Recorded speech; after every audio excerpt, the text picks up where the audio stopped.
This celebrated bestseller offers an understanding of your personal financial problems that will guide you through a lifetime. The Richest Man in Babylon uses success secrets of the ancients to lead you onto the road of happiness and prosperity. And now, The Richest Man in Babylon. Forward. Our prosperity as a nation depends upon the personal financial prosperity of each of us as individuals. This book deals with the personal successes of each of us. Success means accomplishments as the result of our own efforts and abilities. Proper preparation is the key to our success. Our acts can be no wiser than our thoughts. Our thinking can be no wiser than our understanding. This book of cures for lean purses has been termed a guide to financial understanding. That indeed is its purpose, to offer those who are ambitious for financial success an insight which will aid them to acquire money, to keep money, and to make their surpluses earn more money. In the pages which follow, we are taken back to Babylon, the cradle in which was nurtured the basic principles of finance now recognized and used the world over. To new readers, the author is happy to extend the wish that its pages may contain for them the same inspiration for growing bank accounts, greater financial successes, and the solution of difficult personal financial problems so enthusiastically reported by readers from coast to coast. To the business executives who have distributed these tales in such generous quantities to friends, relatives, employees, and associates, the author takes this opportunity to express his gratitude. No endorsement could be higher than that of practical men who appreciate its teachings because they themselves have worked up to important successes by applying the very principles it advocates.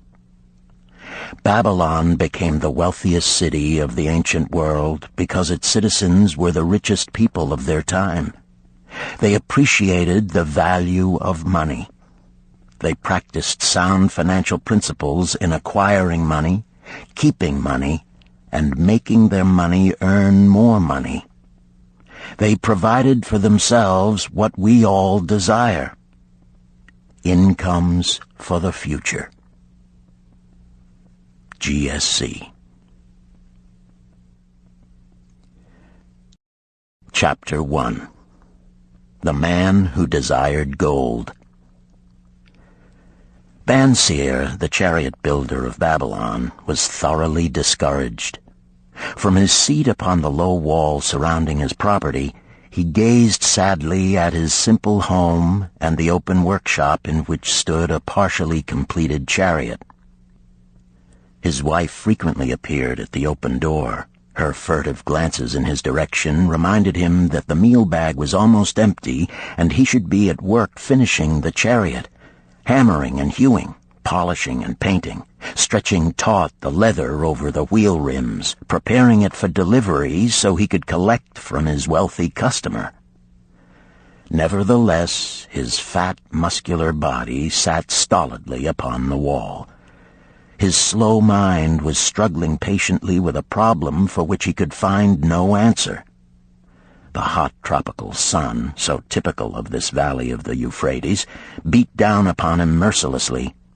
Beads of perspiration formed upon his brow and trickled down unnoticed to lose themselves in the hairy jungle on his chest. Beyond his home towered the high terraced walls surrounding the king's palace. Nearby, cleaving the blue heavens, was the painted tower of the Temple of Bel.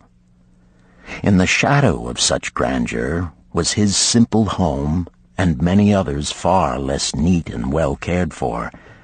Babylon was like this, a mixture of grandeur and squalor, of dazzling wealth and direst poverty, crowded together without plan or system within the protecting walls of the city. Behind him, had he cared to turn and look, The noisy chariots of the rich jostled and crowded aside the sandaled tradesmen as well as the barefooted beggars. Even the rich were forced to turn into the gutters to clear the way for the long lines of slave water carriers on the king's business, each bearing a heavy goatskin of water to be poured upon the hanging gardens.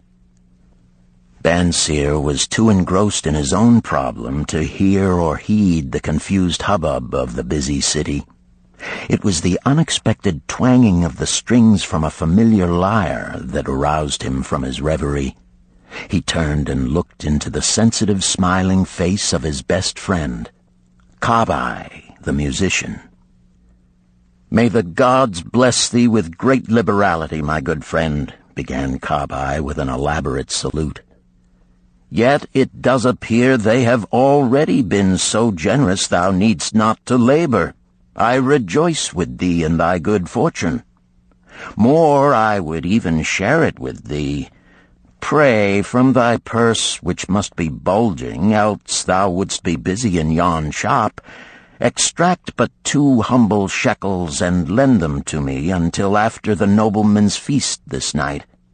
Thou wilt not miss them ere they are returned." "If I did have 2 shekels," Bansir responded gloomily, "to no one could I lend them. Not even to you, my best of friends, for they would be my fortune, my entire fortune." No one lends his entire fortune, not even to his best friend. "What?" exclaimed Kabai with genuine surprise. "Thou hast not 1 shekel in thy purse, yet sit like a statue upon a wall? Why not complete that chariot? How else canst thou provide for thy noble appetite? 'Tis not like thee, my friend. Where is thy endless energy? Doth something distress thee? Have the gods brought to thee troubles?" "A torment from the gods it must be," Bansir agreed. "It began with a dream, a senseless dream in which I thought I was a man of means. From my belt hung a handsome purse, heavy with coins. There were shekels which I cast with careless freedom to the beggars. There were pieces of silver with which I did buy finery for my wife and whatever I did desire for myself. There were pieces of gold which made me feel assured of the future and unafraid to spend the silver. A glorious feeling of contentment was within me. You would not have known me for thy hard-working friend, nor wouldst have known my wife, so free from wrinkles was her face and shining with happiness. She was again the smiling maiden of our early married days." "A pleasant dream indeed," commented Kabai. "But why should such pleasant feelings as it aroused turn thee into a glum statue upon the wall?" "Why, indeed? Because when I awoke and remembered how empty was my purse, a feeling of rebellion swept over me. Let us talk it over together, for, as the sailors do say, we ride in the same boat, we two. As youngsters we went together to the priests to learn wisdom. As young men we shared each other's pleasures. As grown men we have always been close friends. We have been contented subjects of our kind. We have been satisfied to work long hours and spend our earnings freely. We have earned much coin in the years that have passed, yet to know the joys that come from wealth, we must dream about them. Bah! Are we more than dumb sheep? We live in the richest city in all the world. The travelers do say none equals it in wealth. About us is much display of wealth, but of it we ourselves have not. After half a lifetime of hard labor, thou, my best of friends, hast an empty purse, and sayest to me, may I borrow such a trifle as 2 shekels until after the nobleman's feast this night? Then what do I reply? Do I say, here is my purse, its contents will I gladly share?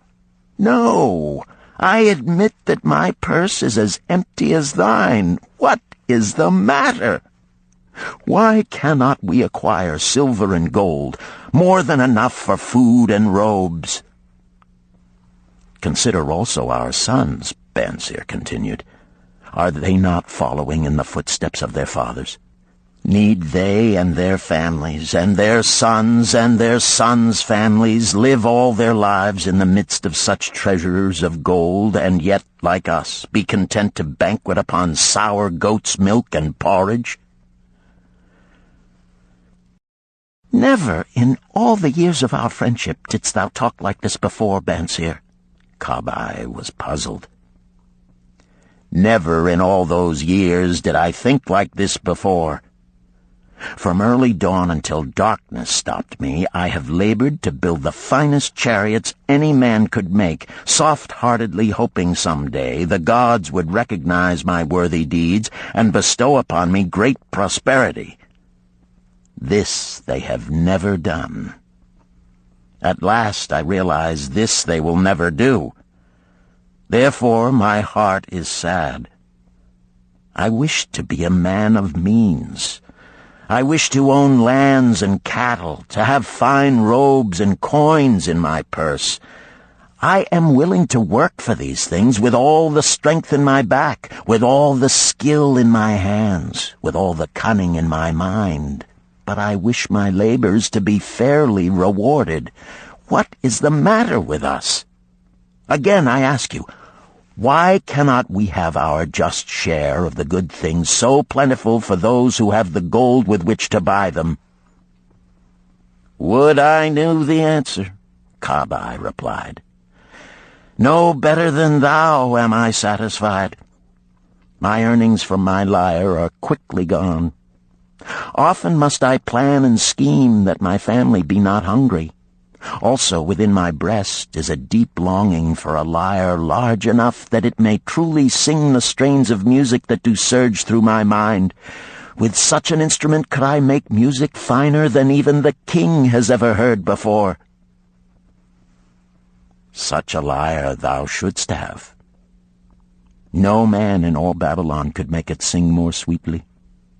Could make it sing so sweetly not only the king, but the gods themselves would be delighted.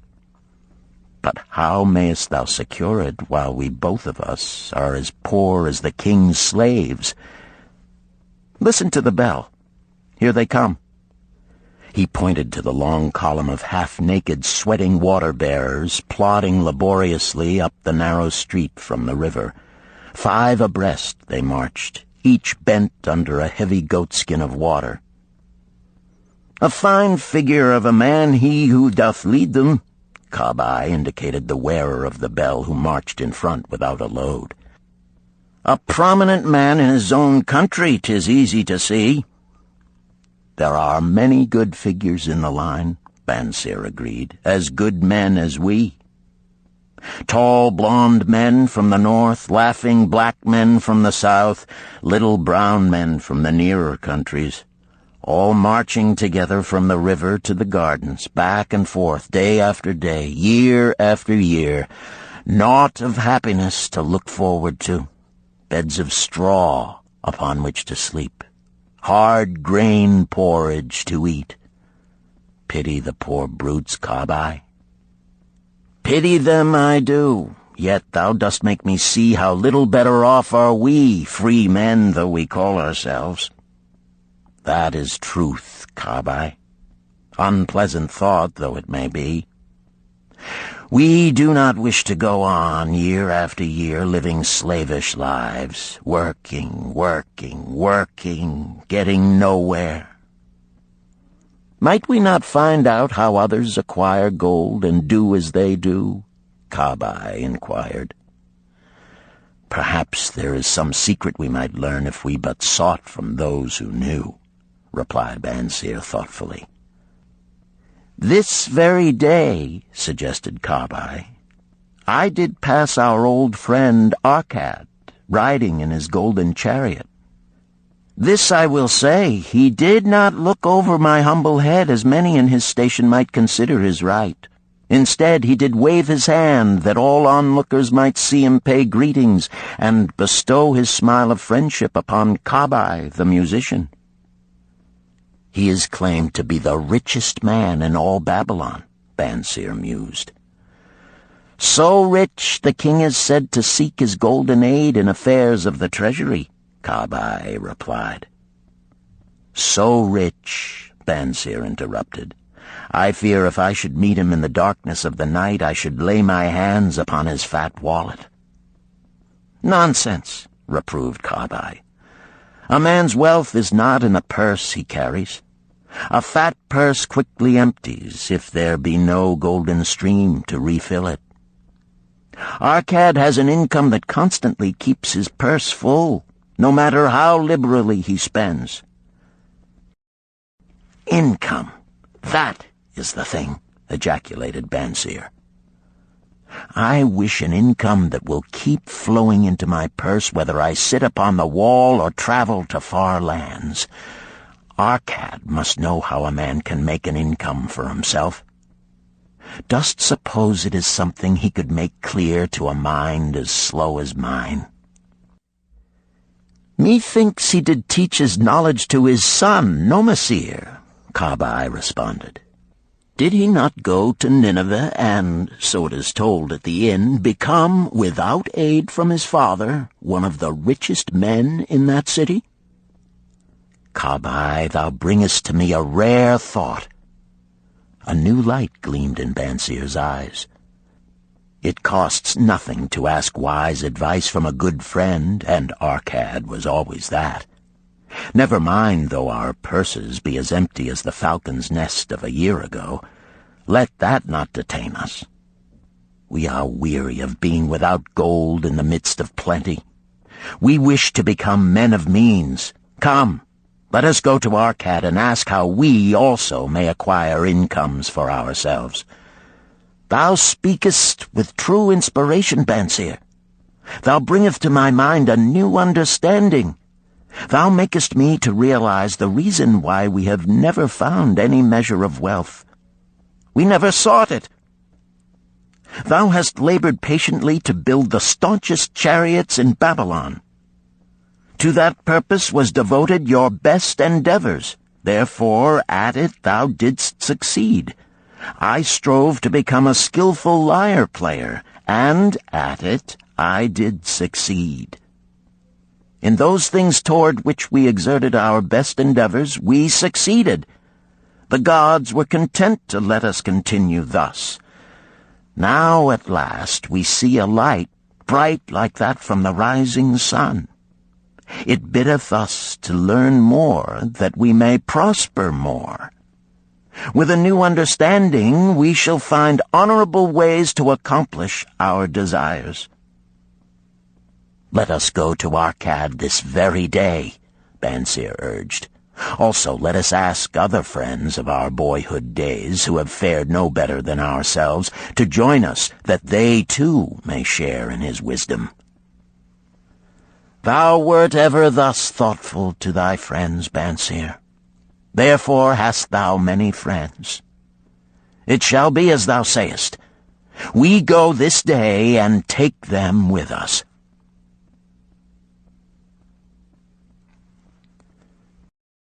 Chapter 2.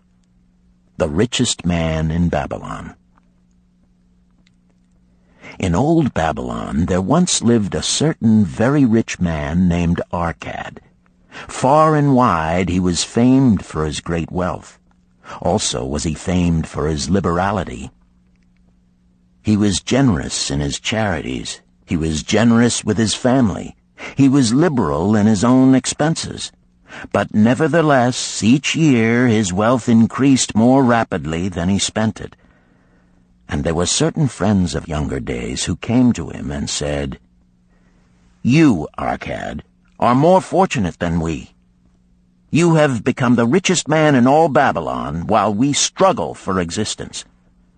You can wear the finest garments, and you can enjoy the rarest foods, while we must be content if we can clothe our families in raiment that is presentable and feed them as best we can. Yet once we were equal. We studied under the same master. We played in the same games, and in neither the studies nor the games did you outshine us. And in the years since, you have been no more an honorable citizen than we. Nor have you worked harder or more faithfully in so far as we can judge. Why, then, should a fickle fate single you out to enjoy all the good things of life and ignore us who are equally deserving?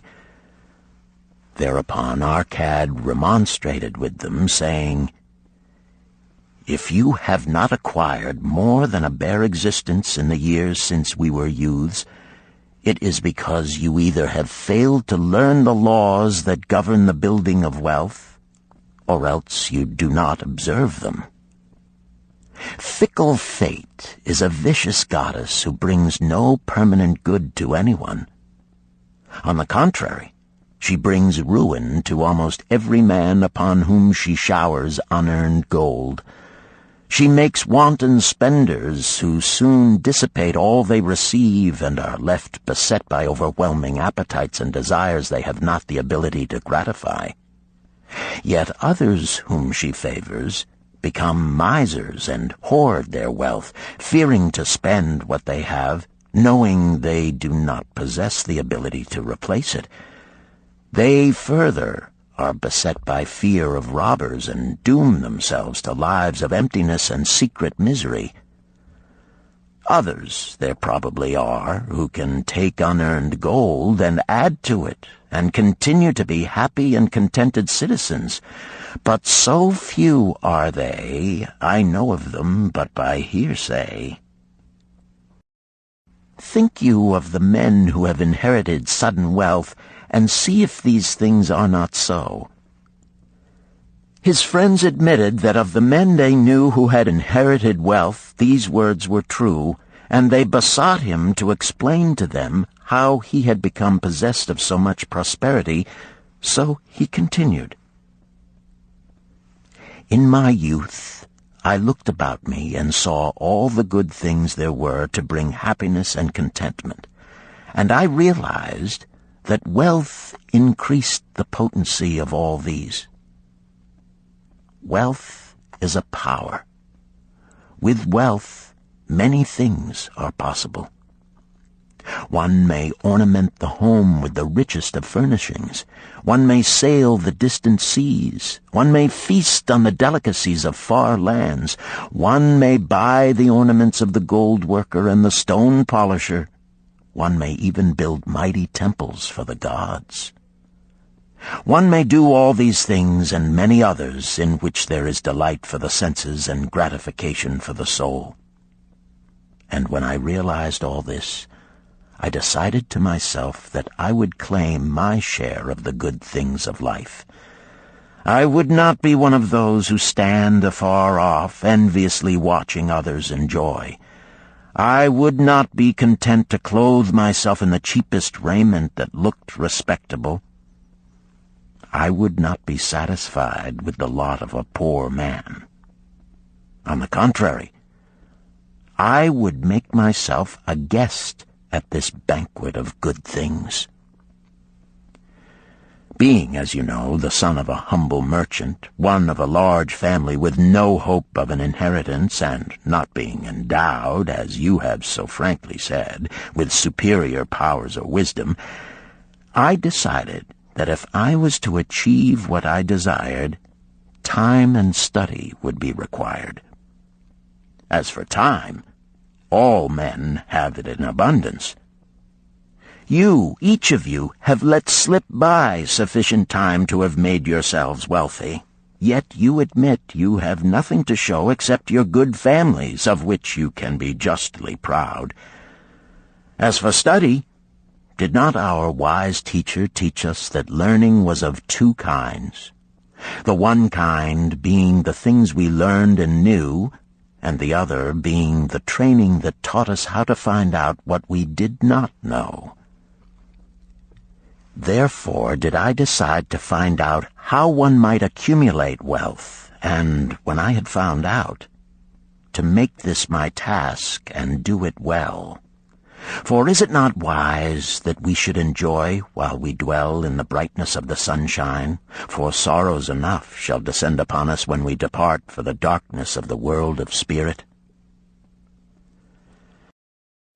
I found employment as a scribe in the hall of records, and long hours each day I labored upon the clay tablets.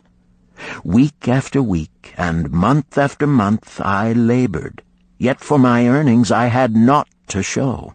Food and clothing and penance to the gods, and other things of which I could remember not what, absorbed all my earnings, but my determination did not leave me.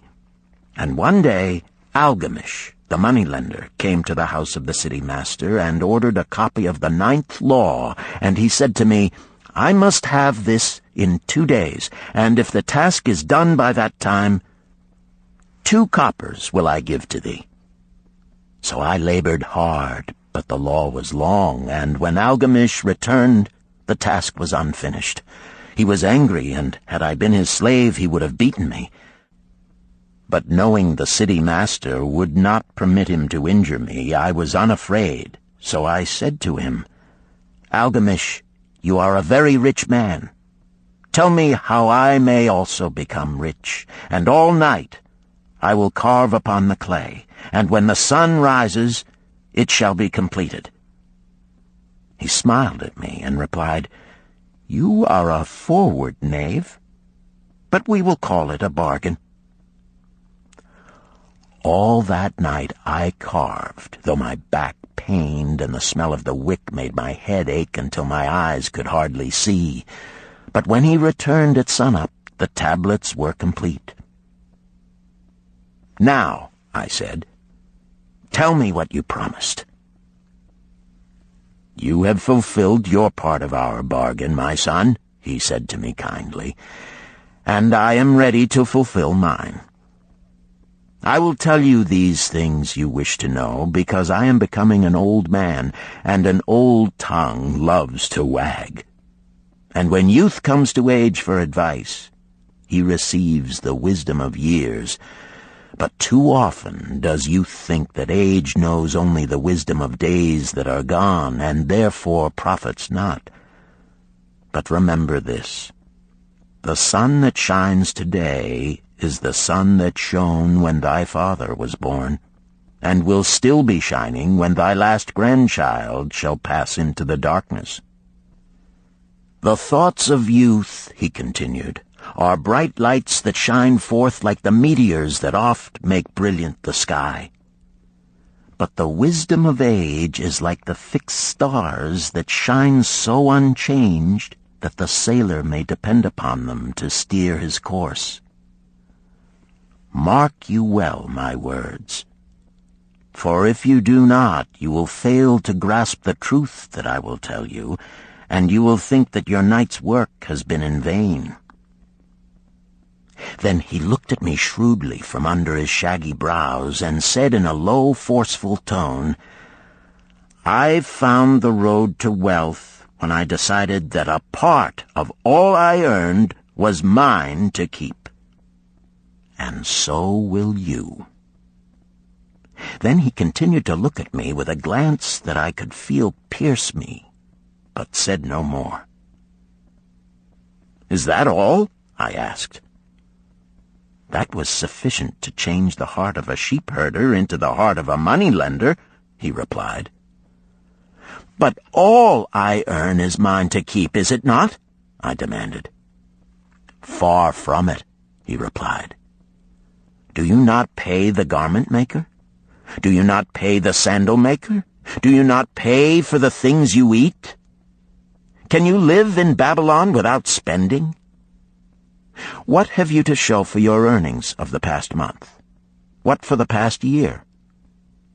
Fool! You pay to everyone but yourself. Dullard! You labor for others. As well be a slave and work for what your master gives you to eat and wear. If you did keep for yourself 1/10 of all you earn, how much would you have in 10 years? My knowledge of the numbers did not forsake me, and I answered, "As much as I earn in 1 year." "You speak but half the truth," he retorted. "Every gold piece you save is a slave to work for you. Every copper it earns is its child that also can earn for you. If you would become wealthy, then what you save must earn, and its children must earn, that all may help to give to you the abundance you crave. You think I cheat you for your long night's work," he continued.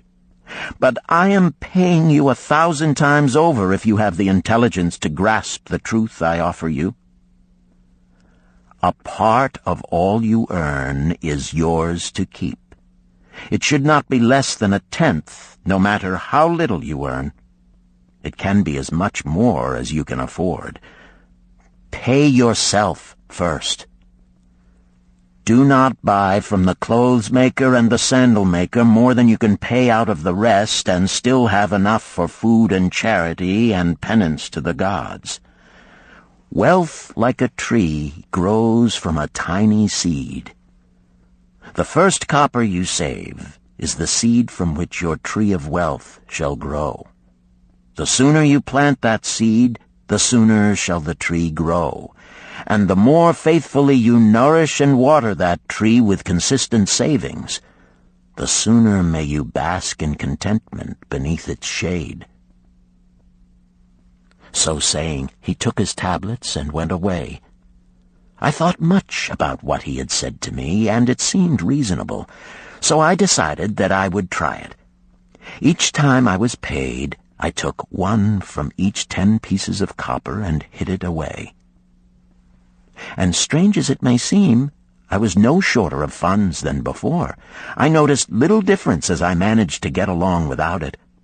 But often I was tempted, as my hoard began to grow, to spend it for some of the good things the merchants displayed, brought by camels and ships from the land of the Phoenicians. But I wisely refrained. A 12th month after Algamish had gone, he again returned and said to me, "Son, have you paid to yourself not less than 1/10 of all you have earned for the past year?" I answered proudly, "Yes, master, I have." "That is good," he answered, beaming upon me. "And what have you done with it?" "I have given it to Asmer, the brickmaker, who told me he was traveling over the far seas, and in Tyre he would buy from me the rare jewels of the Phoenicians. When he returns, we shall sell these at high prices and divide the earnings." "Every fool must learn," he growled. "But why trust the knowledge of a brickmaker about jewels? Would you go to the breadmaker to inquire about the stars? No, by my tunic, you would go to the astrologer if you had power to think. Your savings are gone, youth. You have jerked your wealth tree up by the roots. But plant another. Try again. And next time, if you would have advice about jewels, go to the jewel merchant. If you would know the truth about sheep, go to the herdsman. Advice is one thing that is freely given away, but watch that you take only what is worth having. He who takes advice about his savings from one who is inexperienced in such matters shall pay with his savings for proving the falsity of their opinions." Saying this, he went away. And it was as he said, for the Phoenicians are scoundrels and sold to Asmer worthless bits of glass that looked like gems. But as Algamish had bid me, I again saved each 10th copper, for I now had formed the habit, and it was no longer difficult.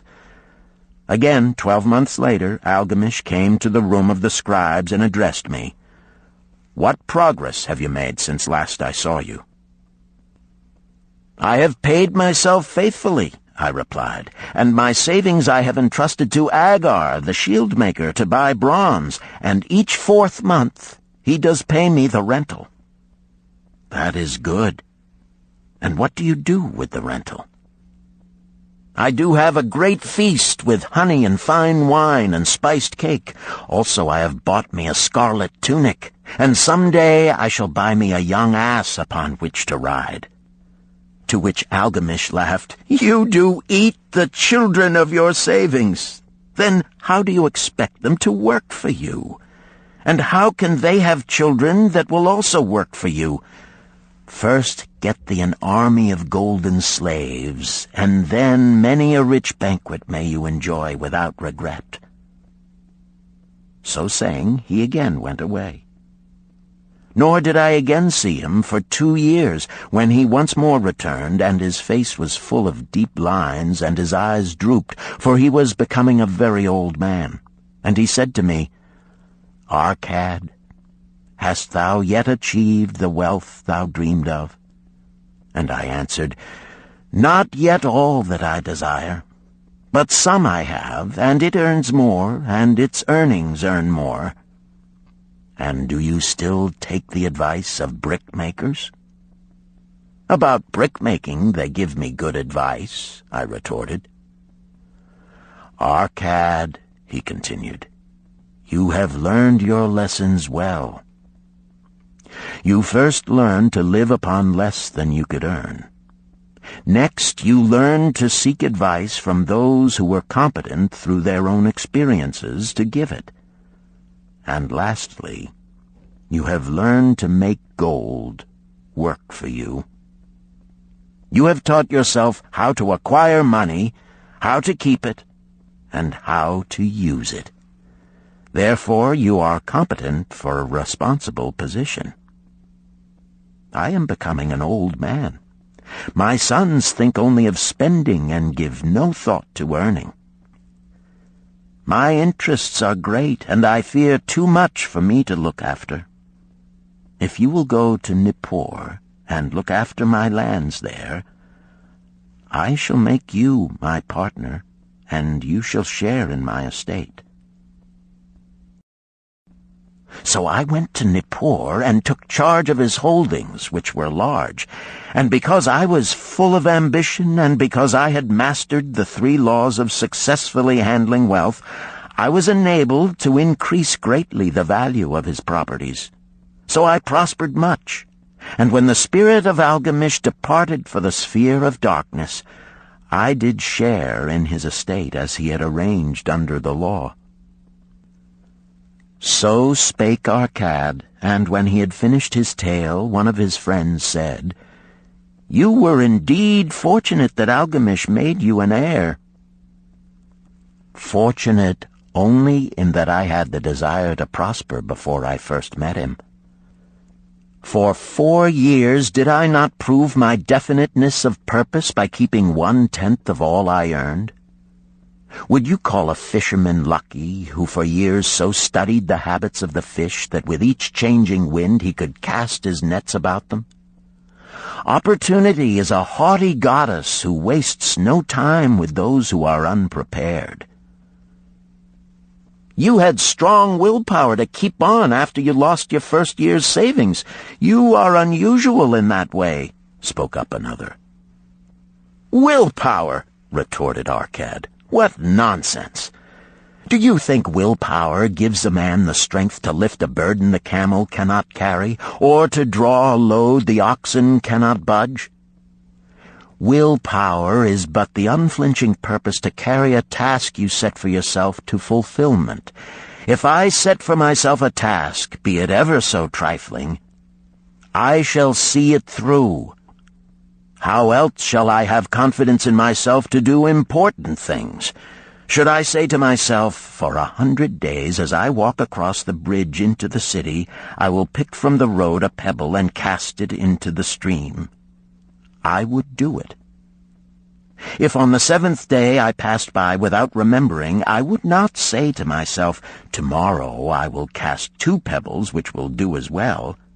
Instead, I would retrace my steps and cast the pebble.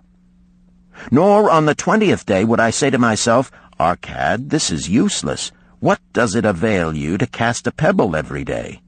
Throw in a handful and be done with it. No, I would not say that, nor do it. When I set a task for myself, I complete it.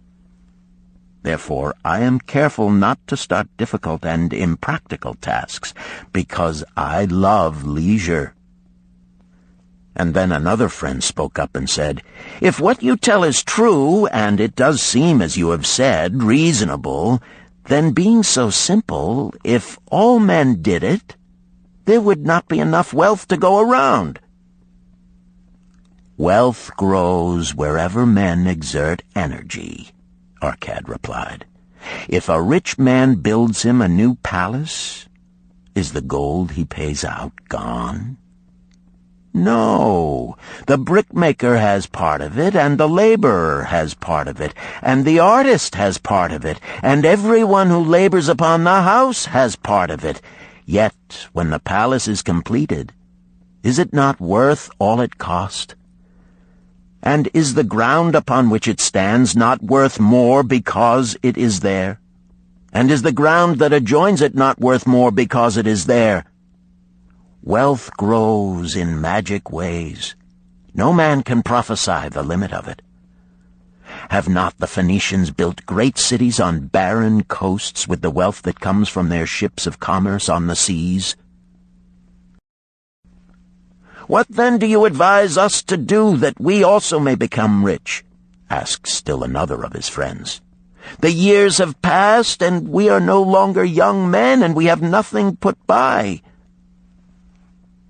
"I advise that you take the wisdom of Algamish and say to yourselves, 'A part of all I earn is mine to keep.' Say it in the morning when you first arise, say it at noon, say it at night. Say it each hour of every day. Say it to yourself until the words stand out like letters of fire across the sky. Impress yourself with the idea. Fill yourself with the thought. Then take whatever portion seems wise. Let it be not less than 1/10, and lay it by. Arrange your other expenditures to do this if necessary, but lay by that portion first. Soon you will realize what a rich feeling it is to own a treasure upon which you alone have claim. As it grows, it will stimulate you. A new joy of life will thrill you. Greater efforts will come to you to earn more. For of your increased earnings, will not the same percentage be also yours to keep? Then learn to make your treasure work for you.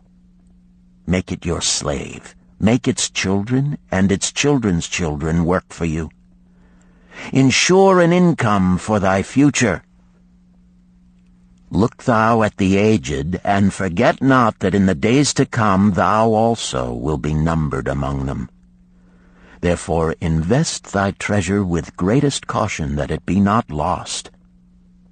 Usurious rates of return are deceitful sirens that sing but to lure the unwary upon the rocks of loss and remorse.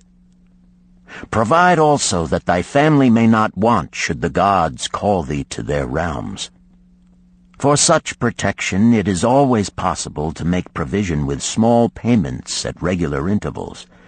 Therefore the provident man delays not in expectation of a large sum becoming available for such a wise purpose.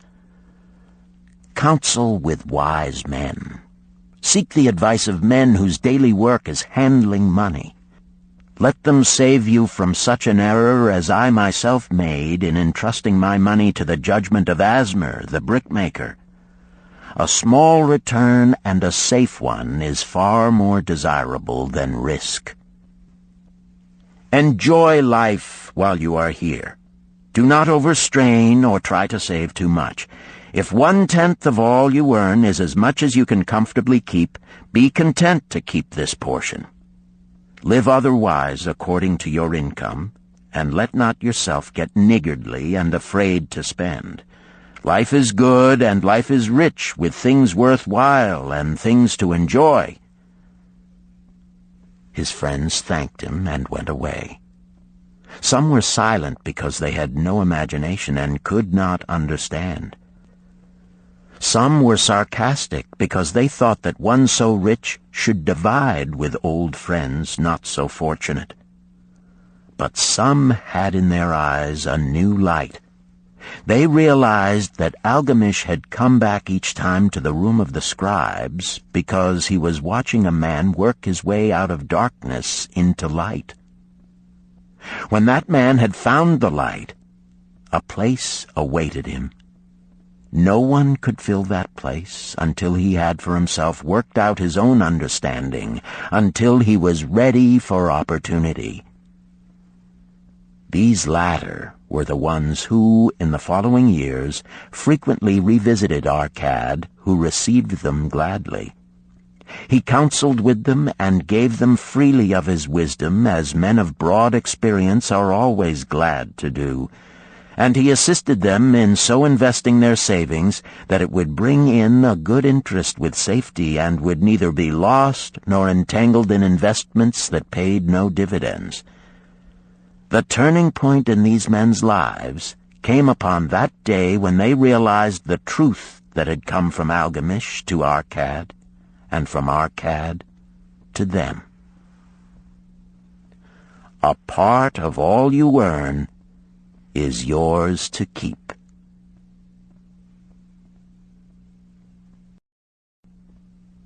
Chapter 3. 7 Cures for a Lean Purse. The glory of Babylon endures. Down through the ages, its reputation comes to us as the richest of cities, its treasures as fabulous. Yet it was not always so. The riches of Babylon were the results of the wisdom of its people. They first had to learn how to become wealthy.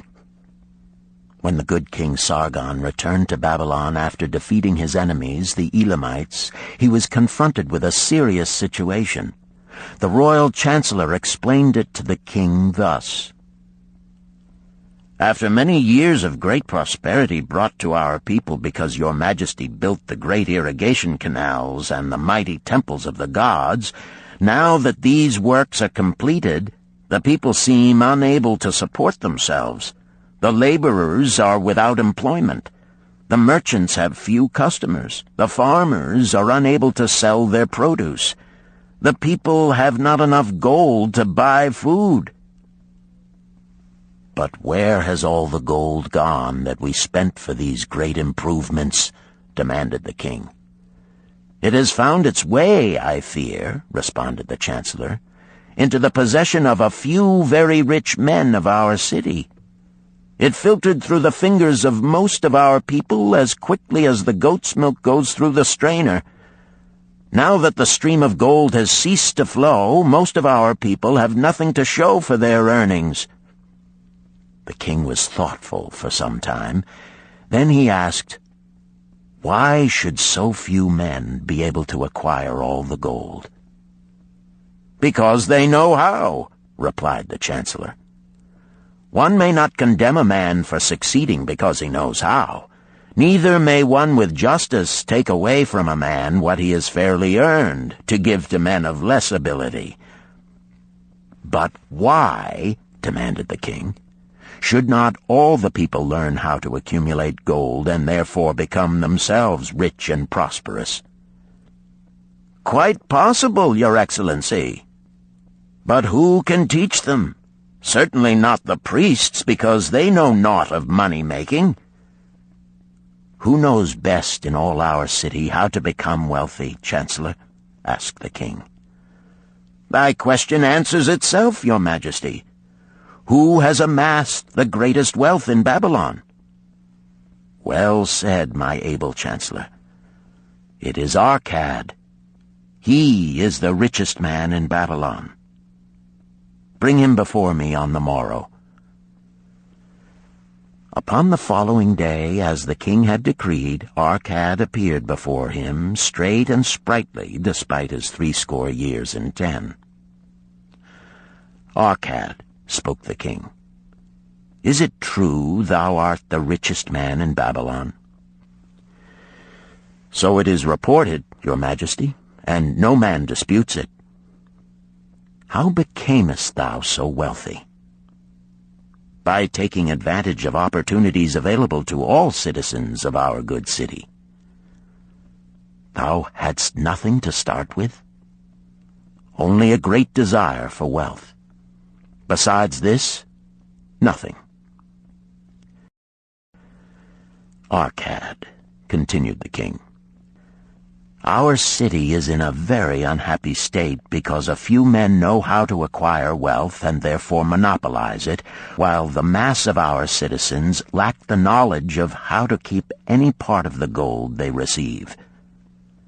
It is my desire that Babylon be the wealthiest city in the world. Therefore, it must be a city of many wealthy men.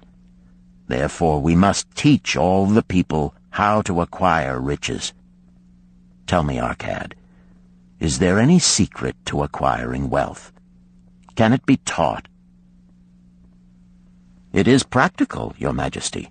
That which one man knows can be taught to others. The king's eyes glowed. Arcad, thou speakest the words I wish to hear. Wilt thou lend thyself to this great cause? Wilt thou teach thy knowledge to a school for teachers, each of whom shall teach others until there are enough trained to teach these truths to every worthy subject in my domain? Arcad bowed and said, I am thy humble servant to command. Whatever knowledge I possess will I gladly give for the betterment of my fellow men and the glory of my king.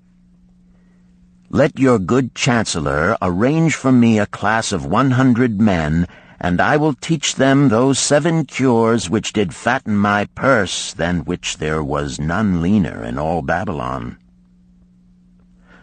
A fortnight later, in compliance with the king's command, the chosen 100 assembled in the great hall of the Temple of Learning, seated upon colorful rings in a semicircle. Arcad sat beside a small tabaret upon which smoked a sacred lamp sending forth a strange and pleasing odor. "Behold the richest man in Babylon," whispered a student, nudging his neighbor as Arcad arose. "He is but a man, even as the rest of us." "As a dutiful subject of our great king," Arcad began, "I stand before you in his service. Because once I was a poor youth who did greatly desire gold, and because I found knowledge that enabled me to acquire it, he asks that I impart unto you my knowledge. I started my fortune in the humblest way. I had no advantage not enjoyed as fully by you and every citizen in Babylon. The first storehouse of my treasure was a well-worn purse. I loathed its useless emptiness. I desired that it be round and full, clinking with the sound of gold. Therefore I sought every remedy for a lean purse. I found 7. To you who are assembled before me shall I explain the 7 cures for a lean purse which I do recommend to all men who desire much gold. Each day for 7 days will I explain to you one of the 7 remedies. Listen attentively to the knowledge that I will impart. Debate it with me. Discuss it among yourselves. Learn these lessons thoroughly, that ye may also plant in your own purse the seed of wealth. First must each of you start wisely to build a fortune of his own. Then wilt thou be competent, and only then, to teach these truths to others. I shall teach to you in simple ways how to fatten your purses. This is the first step leading to the Temple of Wealth, and no man may climb who cannot plant his feet firmly upon the first step. We shall now consider the first cure. The first cure. Start thy purse to fattening. Arcad addressed the thoughtful man in the second row. My good friend, at what craft workest thou? I, replied the man, am a scribe and carve records upon the clay tablets. Even at such labor did I myself earn my first coppers. Therefore thou hast the same opportunity to build a fortune. He spoke to a florid-faced man farther back. Pray tell also what dost thou to earn thy bread?" "I," responded this man, "am a meat butcher. I do buy the goats the farmers raise, and kill them, and sell the meat to the housewives, and the hides to the sandal makers. Because thou dost also labor and earn, thou hast every advantage to succeed that I did possess." In this way did Arcad proceed to find out how each man labored to earn his living. When he had done questioning them, he said, "Now, my students, ye can see that there are many trades and labors at which men may earn coins. Each of the ways of earning is a stream of gold from which the worker doth divert by his labors a portion to his own purse. Therefore into the purse of each of you flows a stream of coins, large or small, according to his ability. Is it not so?"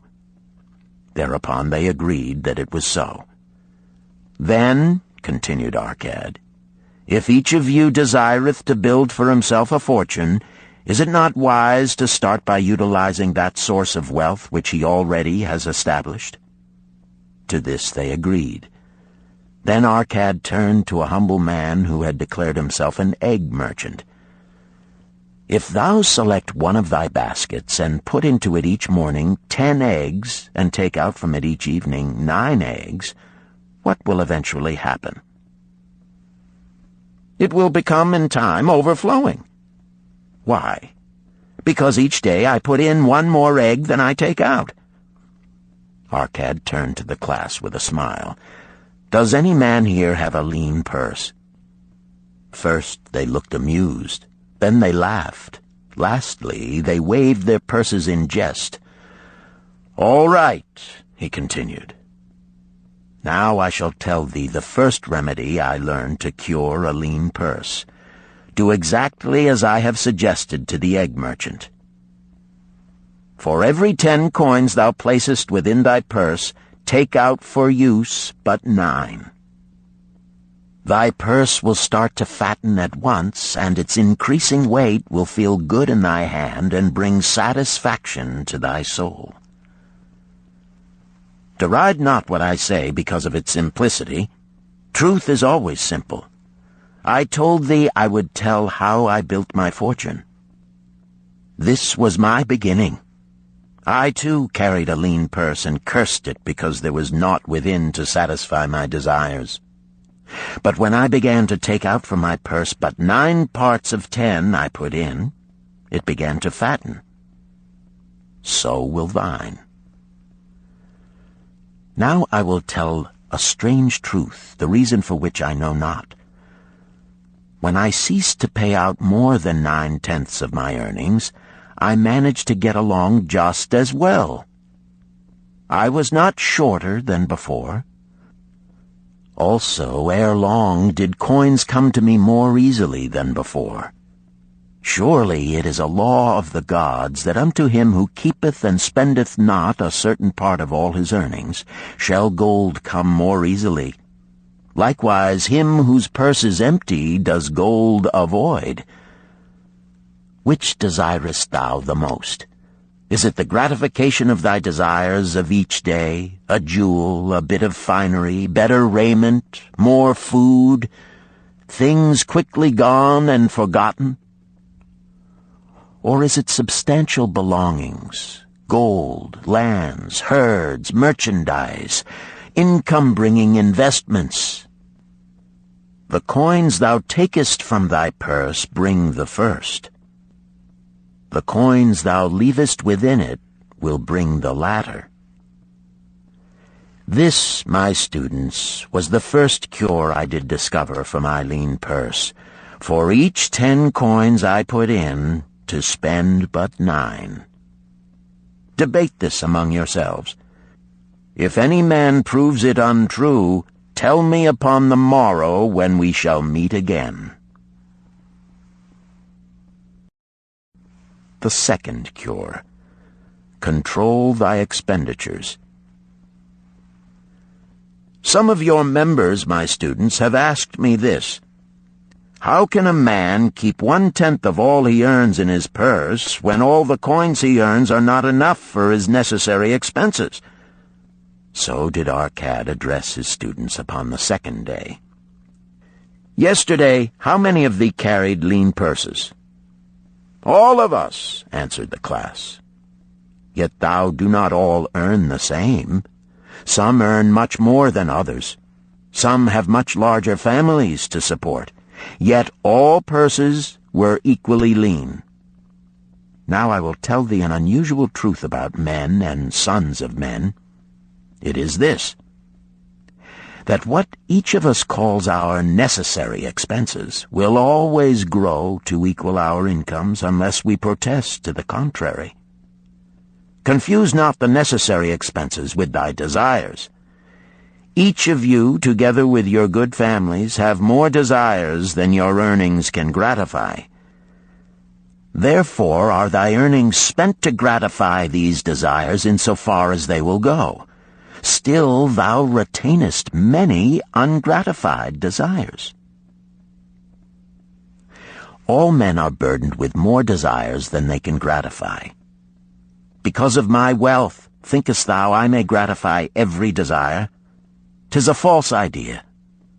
There are limits to my time. There are limits to my strength. There are limits to the distance I may travel.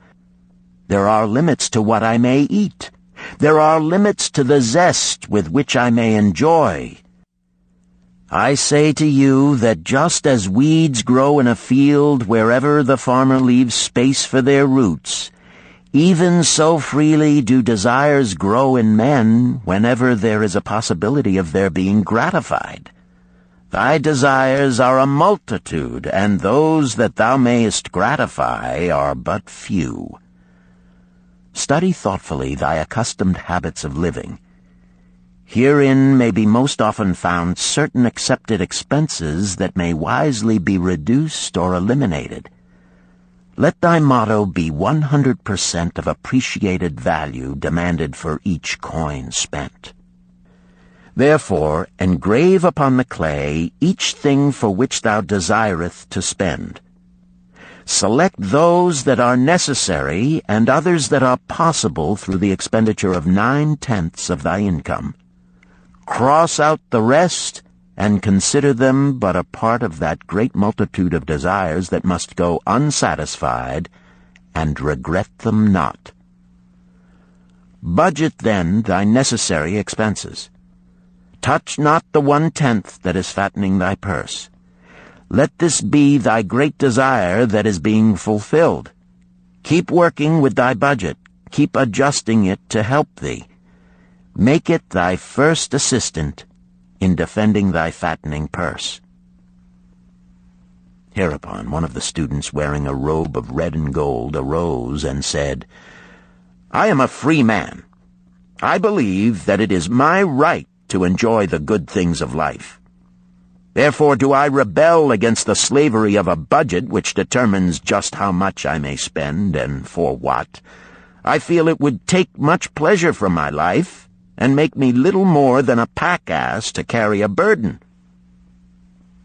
To him Arcad replied, "Who, my friend, would determine thy budget?" "I would make it for myself," responded the protesting one. In that case, were a pack-ass to budget his burden, would he include therein jewels and rugs and heavy bars of gold? Not so. He would include hay and grain and a bag of water for the desert trail. The purpose of a budget is to help thy purse to fatten. It is to assist thee to have thy necessities and, insofar as attainable, thy other desires. It is to enable thee to realize thy most cherished desires by defending them from thy casual wishes. Like a bright light in a dark cave, thy budget shows up the leaks from thy purse and enables thee to stop them and control thy expenditures for definite and gratifying purposes. This, then, is the second cure for a lean purse. Budget thy expenses, that thou mayest have coins to pay for thy necessities, to pay for thy enjoyments, and to gratify thy worthwhile desires without spending more than 9/10 of thy earnings. The third cure: make thy gold multiply. Behold, thy lean purse is fattening. Thou hast disciplined thyself to leave therein 1/10 of all thou earnest.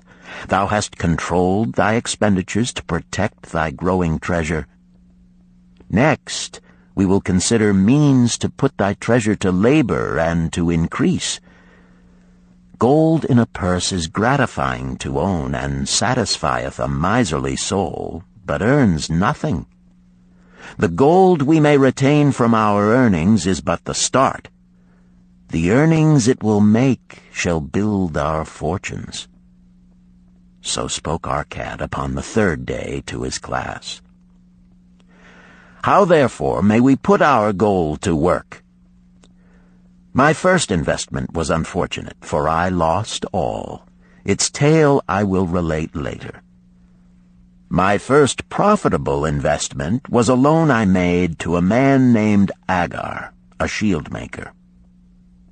Once each year did he buy large shipments of bronze brought from across the sea to use in his trade. Lacking sufficient capital to pay the merchants, he would borrow from those who had extra coins. He was an honorable man. His borrowing he would repay, together with a liberal rental as he sold his shields. Each time I loaned to him, I loaned back also the rental he had paid to me. Therefore not only did my capital increase, but its earnings likewise increased. Most gratifying was it to have these sums returned to my purse. I tell you, my students, a man's wealth is not in the coins he carries in his purse. It is the income he buildeth, the golden stream that continually floweth into his purse and keepeth it always bulging. That is what every man desireth. That is what thou, each one of thee, desireth. An income that continueth to come whether thou work or travel. Great income I have acquired, so great that I am called a very rich man. My loans to Agar were my first training in profitable investment. Gaining wisdom from this experience, I extended my loans and investments as my capital increased. From a few sources at first, from many sources later, flowed into my purse a golden stream of wealth available for such wise uses as I should decide. Behold, from my humble earnings, I had begotten a horde of golden slaves, each laboring and earning more gold. As they labored for me, so their children also labored, and their children's children, until great was the income from their combined efforts. Gold increaseth rapidly when making reasonable earnings, as thou wilt see from the following. A farmer, when his first son was born, took 10 pieces of silver to a moneylender and asked him to keep it on rental for his son until he became 20 years of age. This the moneylender did, and agreed the rental should be 1/4 of its value each 4 years. The farmer asked, because this sum he had set aside as belonging to his son, that the rental be added to the principal. When the boy had reached the age of 20 years, the farmer again went to the moneylender to inquire about the silver. The moneylender explained that because this sum had been increased by compound interest, the original 10 pieces of silver had now grown to 30½ pieces. The farmer was well pleased, and because the son did not need the coins, he left them with the moneylender. When the son became 50 years of age, the father meantime having passed to the other world, the moneylender paid the son in settlement 167 pieces of silver. Thus, in 50 years, had the investment multiplied itself at rental almost 17 times. This, then, is the third cure for a lean purse. to put each coin to laboring, that it may reproduce its kind, even as the flocks of the field, and help bring to thee income, a stream of wealth that shall flow constantly into thy purse. The fourth cure. Guard thy treasures from loss. Misfortune loves a shining mark. Gold in a man's purse must be guarded with firmness, else it be lost. Thus it is wise that we must first secure small amounts and learn to protect them before the gods entrust us with larger. So spoke Arcad upon the fourth day to his class. Every owner of gold is tempted by opportunities whereby it would seem that he could make large sums by its investment in most plausible projects. Often friends and relatives are eagerly entering such investment and urge him to follow. The first sound principle of investment is security for thy principal. Is it wise to be intrigued by larger earnings when thy principal may be lost? I say not. The penalty of risk is probable loss. Study carefully, before parting with thy treasure, each assurance that it may be safely reclaimed. Be not misled by thine own romantic desires to make wealth rapidly. Before thou loan it to any man, assure thyself of his ability to repay and his reputation for doing so, that thou mayest not unwittingly be making him a present of thy hard-earned treasure. Before thou entrust it as an investment in any field, acquaint thyself with the dangers which may beset it. My own first investment was a tragedy to me at the time. The guarded savings of a year I did entrust to a brickmaker named Asmer, who was traveling over the far seas, and in Tyre agreed to buy for me the rare jewels of the Phoenicians. These we would sell upon his return and divide the profits. The Phoenicians were scoundrels and sold him bits of glass. My treasure was lost. Today, my training would show to me at once the folly of entrusting a brickmaker to buy jewels. Therefore do I advise thee from the wisdom of my experiences, be not too confident of thine own wisdom in entrusting thy treasures to the possible pitfalls of investments. Better by far to consult the wisdom of those experienced in handling money for profit. Such advice is freely given for the asking, and may readily possess a value equal in gold to the sum thou considerest investing. In truth, such is its actual value if it save thee from loss. This, then, is the fourth cure for a lean purse, and of great importance if it prevent thy purse from being emptied once it has become well filled. Guard thy treasure from loss by investing only where thy principal is safe, where it may be reclaimed if desirable, and where thou wilt not fail to collect a fair rental. Consult with wise men. Secure the advice of those experienced in the profitable handling of gold. Let their wisdom protect thy treasure from unsafe investments. This ends Disc 1. The Richest Man in Babylon, Disc 2. The fifth cure. Make of thy dwelling a profitable investment. If a man setteth aside 9 parts of his earnings upon which to live and enjoy life, and if any part of this 9 parts he can turn into a profitable investment without detriment to his well-being, then so much faster will his treasures grow. So spake Arcad to his class at their 5th lesson. All too many of our men of Babylon do raise their families in unseemly quarters.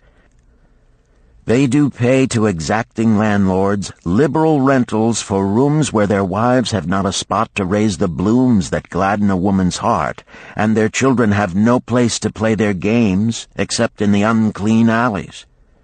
No man's family can fully enjoy life unless they do have a plot of ground wherein children can play in the clean earth, and where the wife may raise not only blossoms but good rich herbs to feed her family. To a man's heart it brings gladness to eat the figs from his own trees and the grapes of his own vines, to own his own domicile and to have it a place he is proud to care for, putteth confidence in his heart and greater effort behind all his endeavors. Therefore do I recommend that every man own the roof that sheltereth him and his. Nor is it beyond the ability of any well-intentioned man to own his home. Hath not our great king so widely extended the walls of Babylon that within them much land is now unused, and may be purchased at sums most reasonable? Also I say to you, my students, that the money-lenders gladly consider the desires of men who seek homes and land for their families. Readily may thou borrow to pay the brickmaker and the builder for such commendable purposes, if thou can show a reasonable portion of the necessary sum which thou thyself hast provided for the purpose. Then when the house be built, thou canst pay the money-lender with the same regularity as thou didst pay the landlord, because each payment will reduce thy indebtedness to the money-lender. A few years will satisfy his loan. Then will thy heart be glad, because thou wilt own in thy own right a valuable property, and thy only cost will be the king's taxes. Also wilt thy good wife go more often to the river to wash thy robes, that each time returning she may bring a goatskin of water to pour upon the growing things.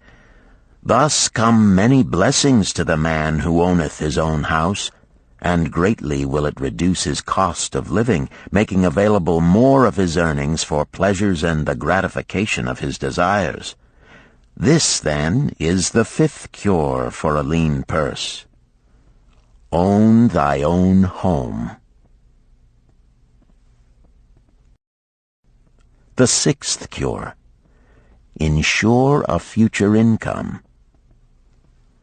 The life of every man proceedeth from his childhood to his old age. This is the path of life, and no man may deviate from it, unless the gods call him prematurely to the world beyond.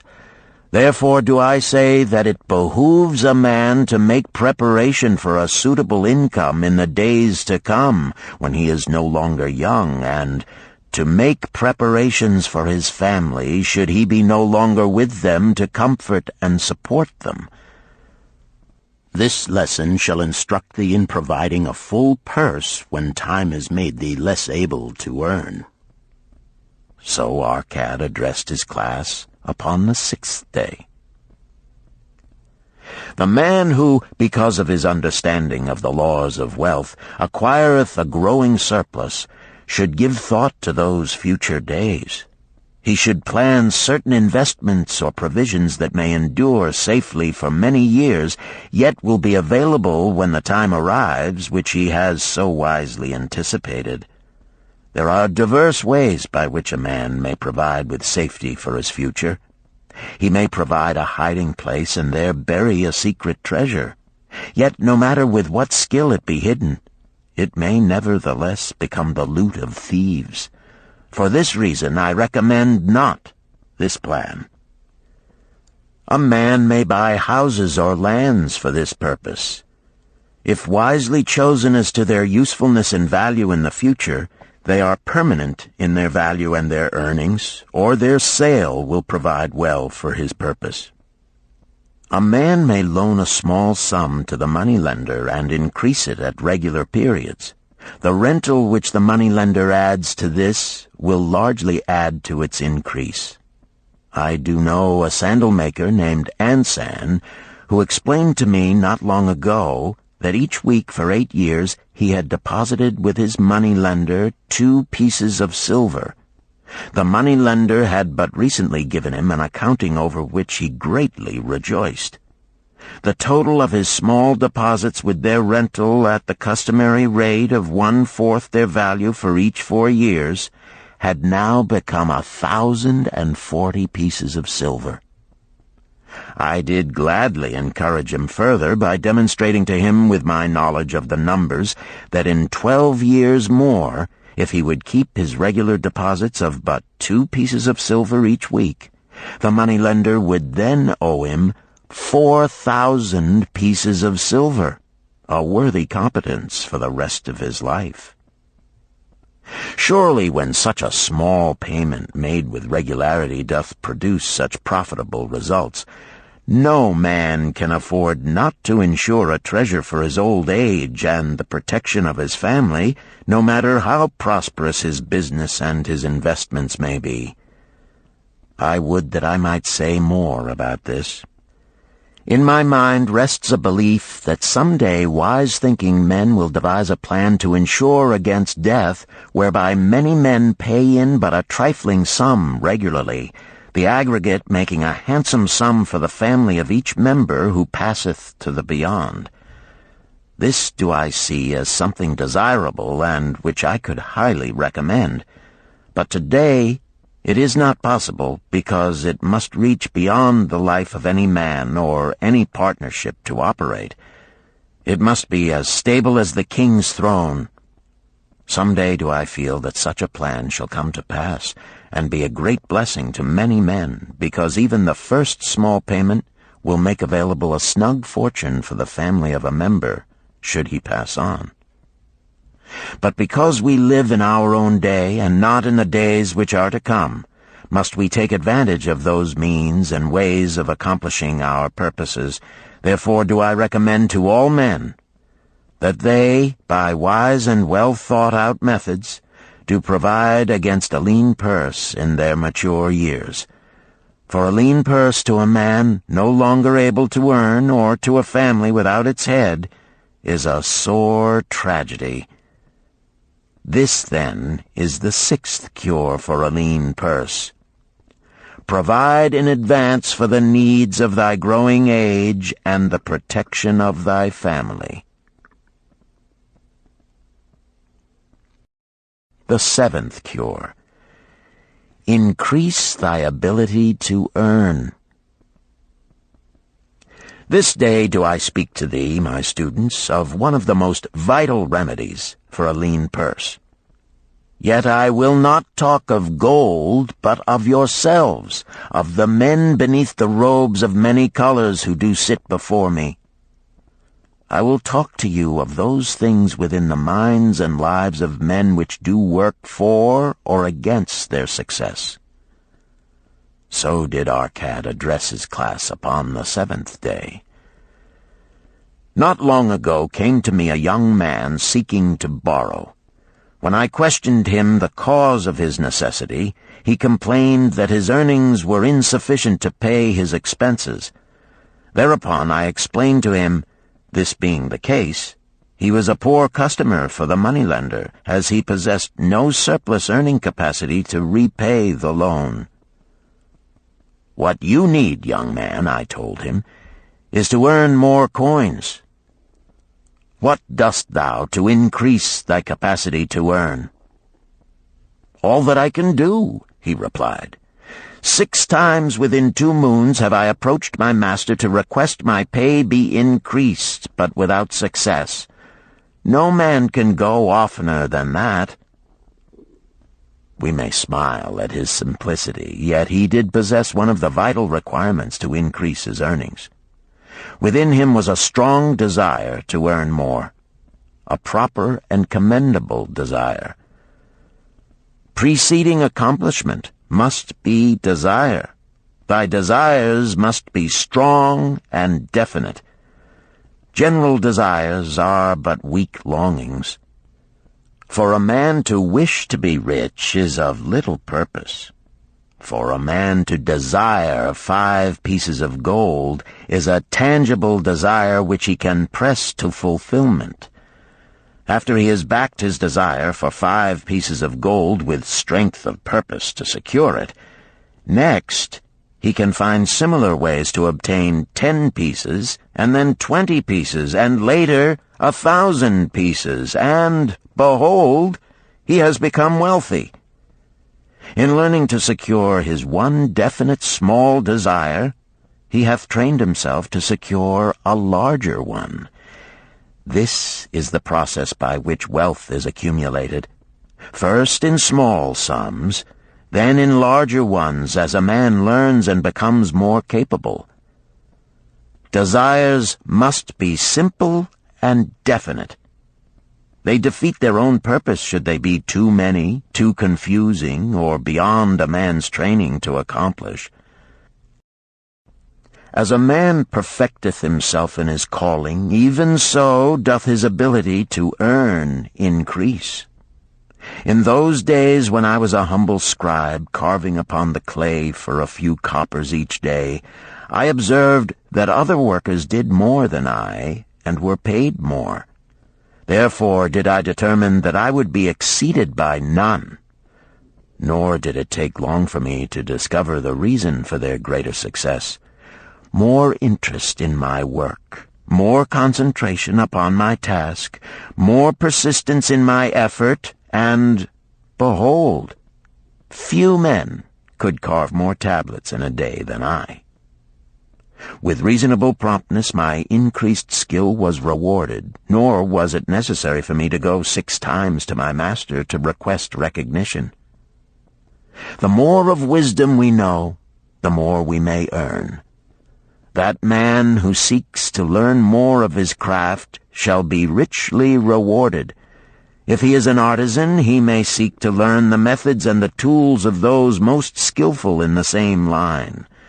If he laboreth at the law or at healing, he may consult and exchange knowledge with others of his calling. If he be a merchant, he may continually seek better goods that can be purchased at lower prices. Always do the affairs of men change and improve, because keen-minded men seek greater skill that they may better serve those upon whose patronage they depend. Therefore I urge all men to be in the front rank of progress and not to stand still, lest they be left behind. Many things come to make a man's life rich with gainful experiences. Such things as the following a man must do if he respects himself. He must pay his debts with all the promptness within his power, not purchasing that for which he is unable to pay. He must take care of his family that they may think and speak well of him. He must make a will of record that, in case the gods call him, proper and honorable division of his property be accomplished. He must have compassion upon those who are injured and smitten by misfortune, and aid them within reasonable limits. He must do deeds of thoughtfulness to those dear to him. Thus, the 7th and last remedy for a lean purse is to cultivate thy own powers, to study and become wiser, to become more skillful, to so act as to respect thyself. Thereby shalt thou acquire confidence in thyself to achieve thy carefully considered desires. These, then, are the 7 cures for a lean purse, which, out of the experience of a long and successful life, I do urge for all men who desire wealth. There is more gold in Babylon, my students, than thou dreamest of. There is abundance for all. Go thou forth and practice these truths, that thou mayest prosper and grow wealthy, as is thy right. Go thou forth and teach these truths, that every honorable subject of his majesty may also share liberally in the ample wealth of our beloved city. Chapter 4. Meet the Goddess of Good Luck. Babylonian proverb. If a man be lucky, there is no foretelling the possible extent of his good fortune. Pitch him into the Euphrates, and like as not he will swim out with a pearl in his hand. The desire to be lucky is universal. It was just as strong in the breasts of men 4,000 years ago in ancient Babylon as it is in the hearts of men today. We all hope to be favored by the whimsical goddess of good luck. Is there some way we can meet her and attract not only her favorable attention, but her generous favors? Is there a way to attract good luck? That is just what the men of ancient Babylon wished to know. It is exactly what they decided to find out. They were shrewd men and keen thinkers. That explains why their city became the richest and most powerful city of their time. In that distant past, they had no schools or colleges. Nevertheless, they had a center of learning, and a very practical one it was. Among the towered buildings in Babylon was one that ranked in importance with the palace of the king, the hanging gardens, and the temples of the gods. You will find scant mention of it in the history books, more likely no mention at all, yet it exerted a powerful influence upon the thought of that time. This building was the temple of learning, where the wisdom of the past was expounded by voluntary teachers, and where subjects of popular interest were discussed in open forums. Within its walls, all men met as equals. The humblest of slaves could dispute with impunity the opinions of a prince of the royal house. Among the many who frequented the Temple of Learning was a wise rich man named Arcad, called the richest man in Babylon. He had his own special hall where almost any evening a large group of men, some old, some very young, but mostly middle-aged, gathered to discuss and argue interesting subjects. Suppose we listen in to see whether they knew how to attract good luck. The sun had just set like a great red ball of fire shining through the haze of desert dust when Arcad strolled to his accustomed platform. Already full 80 men were awaiting his arrival, reclining on their small rugs spread upon the floor. More were still arriving.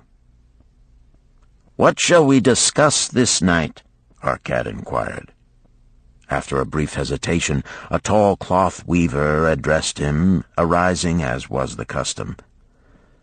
"I have a subject I would like to hear discussed, yet hesitate to offer, lest it seem ridiculous to you, Arcad, and my good friends here." Upon being urged to offer it, both by Arcad and by calls from the others, he continued, "This day I have been lucky, for I have found a purse in which there are pieces of gold. To continue to be lucky is my great desire.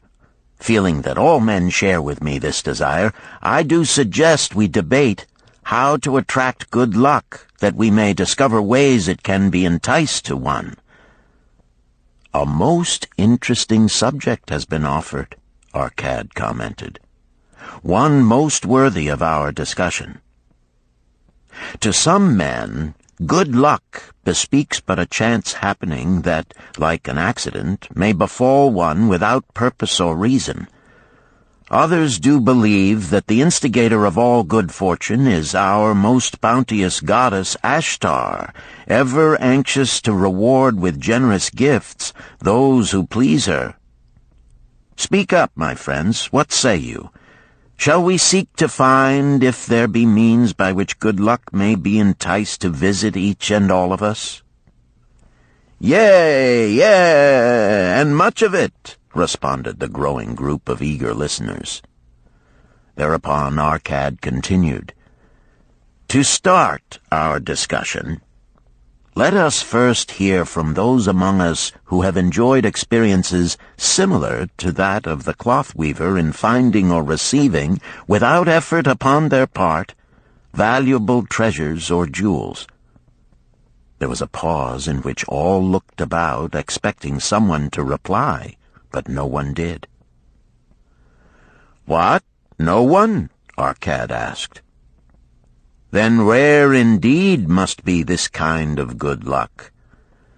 Who now will offer a suggestion as to where we shall continue our search?"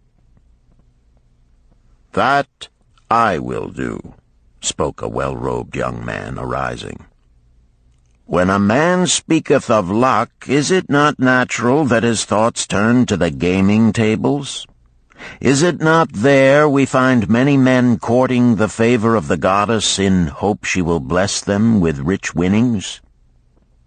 As he resumed his seat, a voice called, "Do not stop! Continue thy story. Tell us, didst thou find favor with the goddess at the gaming tables? Did she turn the cubes with red side up so thou filled thy purse at the dealer's expense? Or did she permit the blue sides to come up so the dealer raked in thy hard-earned pieces of silver?" The young man joined the good-natured laughter, then replied, "I am not averse to admitting she seemed not to know I was even there. But how about the rest of you? Have you found her waiting about such places to roll the cubes in your favor? We are eager to hear as well as to learn." "A wise start," broke in Arcad. "We meet here to consider all sides of each question. To ignore the gaming table would be to overlook an instinct common to most men, the love of taking a chance with a small amount of silver in the hope of winning much gold." "That doth remind me of the races but yesterday," called out another listener. "If the goddess frequents the gaming tables, certainly she does not overlook the races where the gilded chariots and the foaming horses offer far more excitement. Tell us honestly, Arcad, didst she whisper to you to place your bet upon those gray horses from Nineveh yesterday? I was standing just behind thee, and could scarce believe my ears when I heard thee place thy bet upon the grays. Thou knowest as well as any of us that no team in all Assyria can beat our beloved bays in a fair race. Didst the goddess whisper in thy ear to bet upon the grays because at the last turn the inside black would stumble and so interfere with our bays that the grays would win the race and score an unearned victory?" Arcad smiled indulgently at the banter. "What reason have we to feel the good goddess would take that much interest in any man's bet upon a horse race? To me, she is a goddess of love and dignity whose pleasure it is to aid those who are in need and to reward those who are deserving. I look to find her, not at the gaming tables or the races where men lose more gold than they win, but in other places where the doings of men are more worthwhile and more worthy of reward. In tilling the soil, in honest trading, in all of man's occupations, there is opportunity to make a profit upon his efforts and his transactions.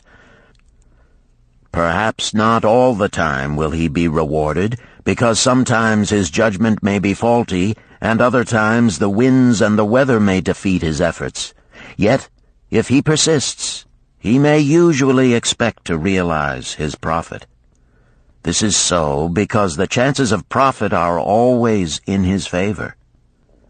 But when a man playeth the games, the situation is reversed, for the chances of profit are always against him, and always in favor of the gamekeeper. The game is so arranged that it will always favor the keeper. It is his business at which he plans to make a liberal profit for himself from the coins bet by the players. Few players realize how certain are the gamekeeper's profits and how uncertain are their own chances to win. For example, let us consider wagers placed upon the cube. Each time it is cast, we bet which side will be uppermost. If it be the red side, the game master pays to us 4 times our bet. But if any other of the 5 sides come uppermost, we lose our bet. Thus, the figures show that for each cast we have 5 chances to lose, But because the red pays 4 for 1, we have 4 chances to win. In a night's play, the game master can expect to keep for his profit 1/5 of all the coins wagered. Can a man expect to win more than occasionally against odds so arranged that he should lose 1/5 of all his bets? Yet some men do win large sums at times, volunteered one of the listeners. Quite so, they do, Arcad continued. Realizing this, the question comes to me whether money secured in such ways brings permanent value to those who are thus lucky. Among my acquaintances are many of the successful men of Babylon, yet among them I am unable to name a single one who started his success from such a source. You who are gathered here tonight know many more of our substantial citizens. To me, it would be of much interest to learn how many of our successful citizens can credit the gaming tables with their start to success.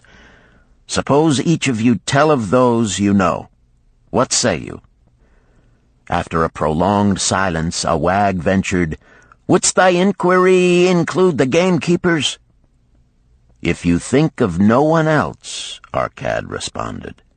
"If not one of you can think of anyone else, then how about yourselves? Are there any consistent winners with us who hesitate to advise such a source for their incomes?" His challenge was answered by a series of groans from the rear, taken up and spread amid much laughter. "It would seem we are not seeking good luck in such places as the goddess frequents," he continued. "Therefore let us explore other fields. We have not found it in picking up lost wallets, neither have we found it haunting the gaming tables. As to the races, I must confess to have lost far more coins there than I have ever won. Now suppose we consider our trades and businesses. Is it not natural, if we conclude a profitable transaction, to consider it not good luck, but a just reward for our efforts? I am inclined to think we may be overlooking the gifts of the goddess. Perhaps she really does assist us when we do not appreciate her generosity. Who can suggest further discussion?" Thereupon an elderly merchant arose, smoothing his genteel white robe. "With thy permission, most honorable Arcad and my friends, I offer a suggestion. If, as you have said, we take credit to our own industry and ability for our business success, why not consider the successes we almost enjoyed but which escaped us, happenings which would have been most profitable? They would have been rare examples of good luck if they had actually happened. Because they were not brought to fulfillment, we cannot consider them as our just rewards. Surely many men here have such experiences to relate." "Here is a wise approach," Arcad approved. "Who among you have had good luck within your grasp only to see it escape?" Many hands were raised, among them that of the merchant. Arcad motioned to him to speak. "As you suggested this approach, we should like to hear first from you." "I will gladly relate a tale," he resumed, "that doth illustrate how closely unto a man good luck may approach, and how blindly he may permit it to escape, much to his loss and later regret. Many years ago, when I was a young man, just married and well started to earning, my father did come one day and urge most strongly that I enter upon an investment. The son of one of his good friends had taken notice of a barren tract of land not far beyond the outer walls of our city. It lay high above the canal where no water could reach it. The son of my father's friend devised a plan to purchase this land, build 3 large water wheels that could be operated by oxen, and thereby raise the life-giving waters to the fertile soil. This accomplished, he planned to divide it into small tracts and sell to the residents of the city for herb patches. The son of my father's friend did not possess sufficient gold to complete such an undertaking. Like myself, he was a young man earning a fair sum. His father, like mine, was a man of large family and small means. He therefore decided to interest a group of men to enter the enterprise with him. The group was to comprise 12, each of whom must be a money earner and agree to pay 1/10 of his earnings into the enterprise until the land was made ready for sale. All would then share justly in the profits in proportion to their investment. Thou, my son, bespoke my father unto me, art now in thy young manhood. It is my deep desire that thou begin the building of a valuable estate for thyself, that thou mayest become respected among men. I desire to see thou profit from a knowledge of the thoughtless mistakes of thy father. This do I most ardently desire, my father, I replied. Then this do I advise. Do what I should have done at thy age. From thy earnings keep out 1/10 to put into favorable investments. With this 1/10 of thy earnings, and what it will also earn, thou canst, before thou art my age, accumulate for thyself a valuable estate. Thy words are words of wisdom, my father. Greatly do I desire riches. Yet there are many uses to which my earnings are called. Therefore do I hesitate to do as thou dost advise. I am young. There is plenty of time. So I thought at thy age, yet behold, many years have passed, and I have not yet made the beginning. We live in a different age, my father. I shall avoid thy mistakes. Opportunity stands before thee, my son. It is offering a chance that may lead to wealth. I beg of thee, do not delay. Go upon the morrow to the son of my friend, and bargain with him to pay 10% of thy earnings into this investment. Go promptly upon the morrow. Opportunity waits for no man. Today it is here, soon it is gone, therefore delay not. In spite of the advice of my father, I did hesitate. There were beautiful new robes just brought by the tradesmen from the East, robes of such richness and beauty my good wife and I felt we must each possess one. Should I agree to pay 1/10 of my earnings into the enterprise, we must deprive ourselves of these and other pleasures we dearly desired. I delayed making a decision until it was too late, much to my subsequent regret. The enterprise did prove to be more profitable than any man had prophesied. This is my tale, showing how I did permit good luck to escape. In this tale, we see how good luck waits to come to that man who accepts opportunity, commented a swarthy man of the desert. To the building of an estate, there must always be the beginning. That start may be a few pieces of gold or silver which a man diverts from his earnings to his first investment. I, myself, am the owner of many herds. The start of my herds I did begin when I was a mere boy, and did purchase with 1 piece of silver a young calf. This, being the beginning of my wealth, was of great importance to me. To take his first start to building an estate is as good luck as can come to any man. With all men, that first step, which changes them from men who earn from their own labor to men who draw dividends from the earnings of their gold, is important.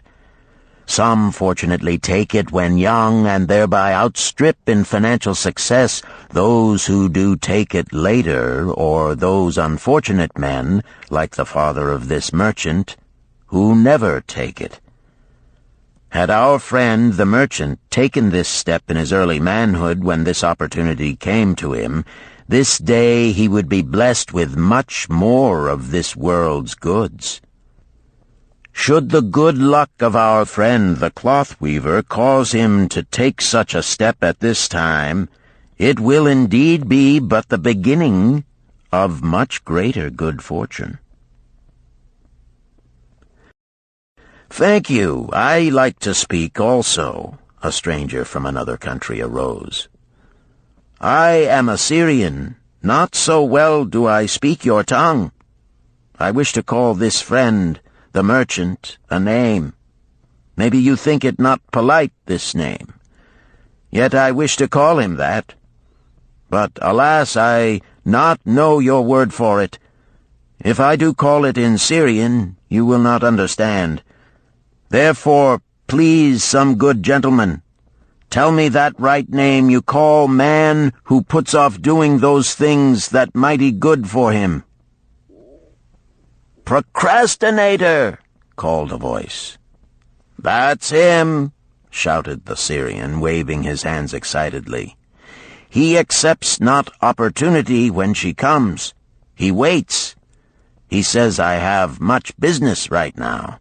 By and by I talk to you. Opportunity she will not wait for such slow fellow. She thinks if a man desires to be lucky he will step quick. Any man who not step quick when opportunity comes. He, big procrastinator like our friend, this merchant." The merchant arose and bowed good-naturedly in response to the laughter. "My admiration to the stranger within our gates who hesitates not to speak the truth." And now let us hear another tale of opportunity. "Who has for us another experience?" demanded Arcad. "I have," responded a red-robed man of middle age. "I am a buyer of animals, mostly camels and horses. Sometimes I do also buy the sheep and goats. The tale I am about to relate will tell truthfully how opportunity came one night when I did least expect it. Perhaps for this reason I did let it escape. Of this you shall be the judge. Returning to the city one evening after a disheartening 10 days' journey in search of camels, I was much angered to find the gates of the city closed and locked. While my slaves spread our tent for the night, which we looked to spend with little food and no water, I was approached by an elderly farmer who, like ourselves, found himself locked outside. "Honored sir," he addressed me, "from thy appearance I do judge thee to be a buyer.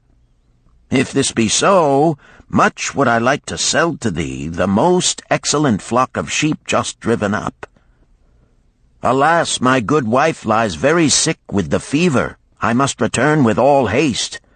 Buy thou my sheep, that I and my slaves may mount our camels and travel back without delay." So dark it was that I could not see his flock, but from the bleating I did know it must be large. Having wasted 10 days searching for camels I could not find, I was glad to bargain with him. In his anxiety he did set a most reasonable price. I accepted, well knowing my slaves could drive the flock through the city gates in the morning and sell at a substantial profit. The bargain concluded, I called my slaves to bring torches that we might count the flock which the farmer declared to contain 900. I shall not burden you, my friends, with a description of our difficulty in attempting to count so many thirsty, restless, milling sheep. It proved to be an impossible task. Therefore, I bluntly informed the farmer I would count them at daylight and pay him then. "Please, most honorable sir," he pleaded, Pay me but 2/3 of the price tonight, that I may be on my way. I will leave my most intelligent and educated slave to assist to make the count in the morning. He is trustworthy, and to him thou canst pay the balance." But I was stubborn and refused to make payment that night. Next morning, before I awoke, the city gates opened, and 4 buyers rushed out in search of flocks. They were most eager and willing to pay high prices because the city was threatened with siege and food was not plentiful. Nearly 3 times the price at which he had offered the flock to me did the old farmer receive for it. Thus was rare good luck allowed to escape.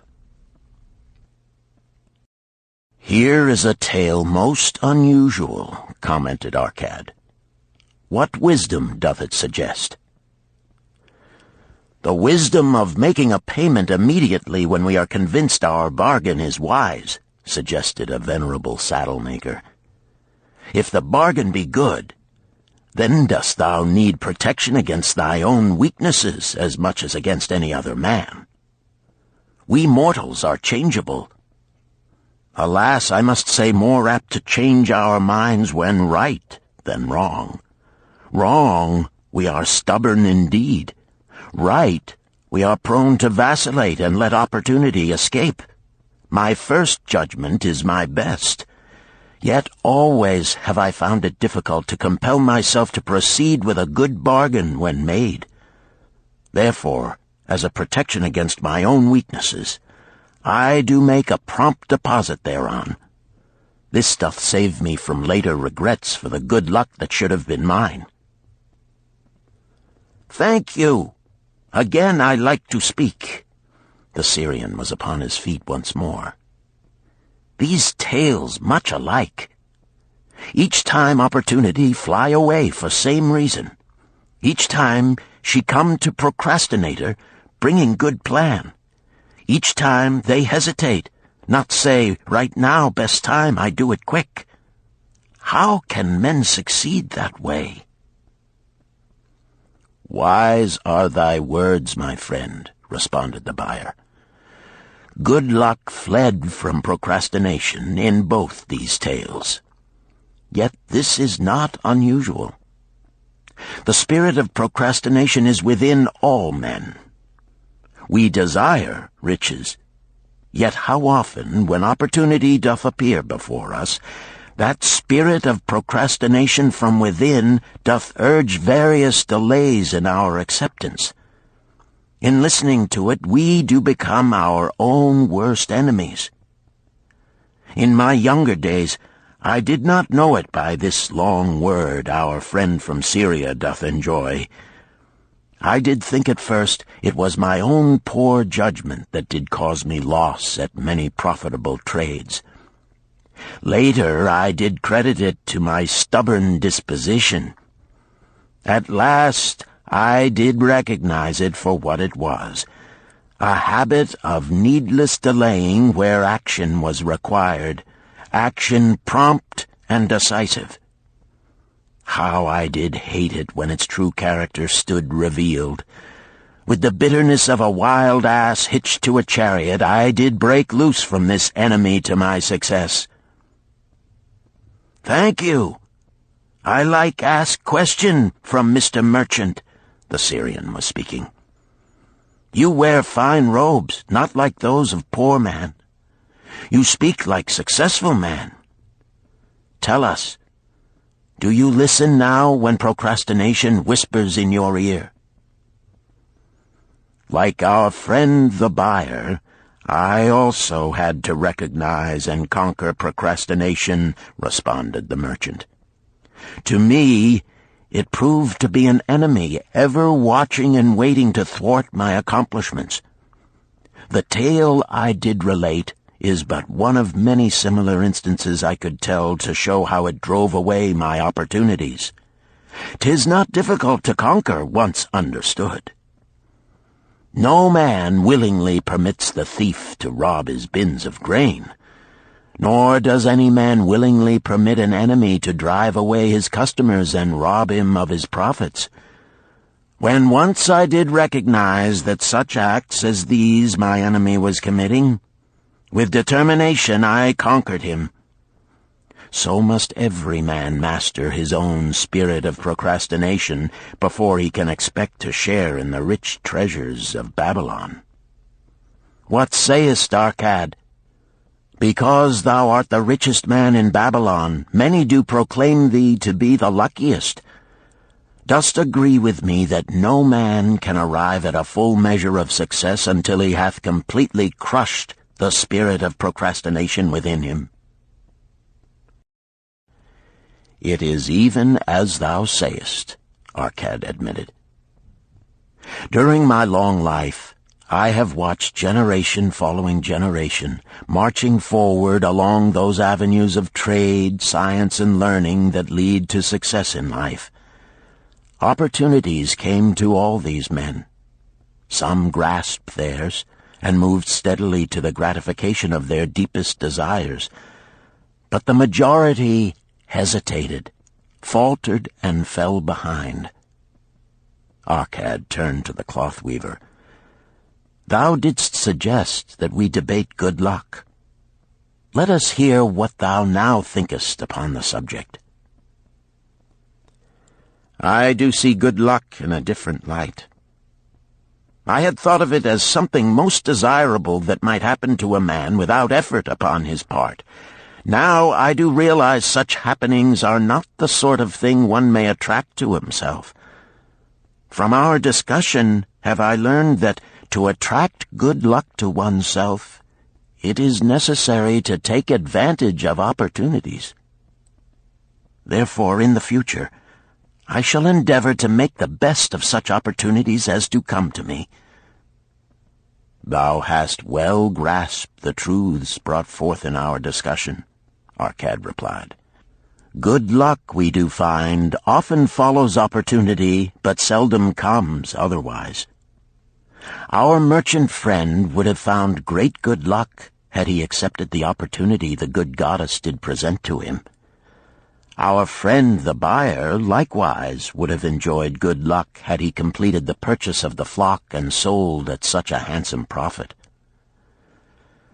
We did pursue this discussion to find a means by which good luck could be enticed to us. I feel that we have found the way.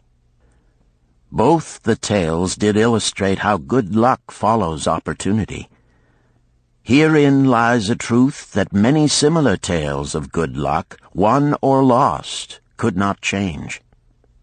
The truth is this: good luck can be enticed by accepting opportunity. Those eager to grasp opportunities for their betterment do attract the interest of the good goddess. She is ever anxious to aid those who please her.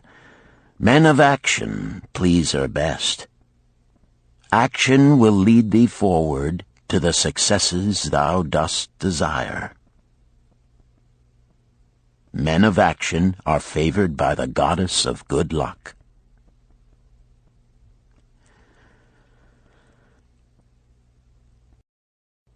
Chapter 5. The 5 Laws of Gold. A bag heavy with gold, or a clay tablet carved with words of wisdom. If thou hadst thy choice, which wouldst thou choose? By the flickering light from the fire of desert shrubs, the sun-tanned faces of the listeners gleamed with interest. "The gold! The gold!" chorused the 27. Old Calibab smiled knowingly. "Hark!" he resumed, raising his hand.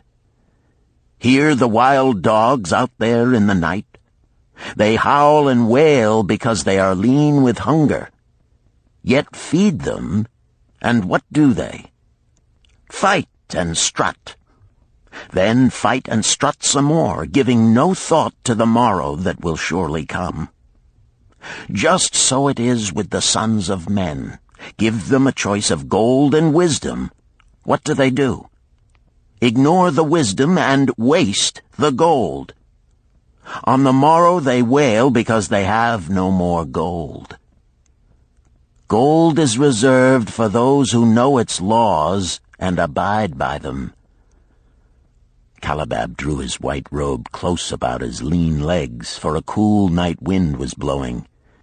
"Because thou hast served me faithfully upon our long journey, because thou cared well for my camels, because thou toiled uncomplainingly across the hot sands of the desert, because thou fought bravely the robbers that sought to despoil my merchandise, I will tell thee this night the tale of the 5 laws of gold, such a tale as thou never hast heard before. Hark ye with deep attention to the words I speak, for if you grasp their meaning and heed them, in the days that come thou shalt have much gold." He paused impressively.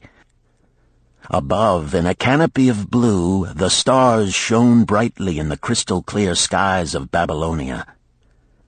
Behind the group loomed their faded tents tightly staked against possible desert storms. Beside the tents were neatly stacked bales of merchandise covered with skins.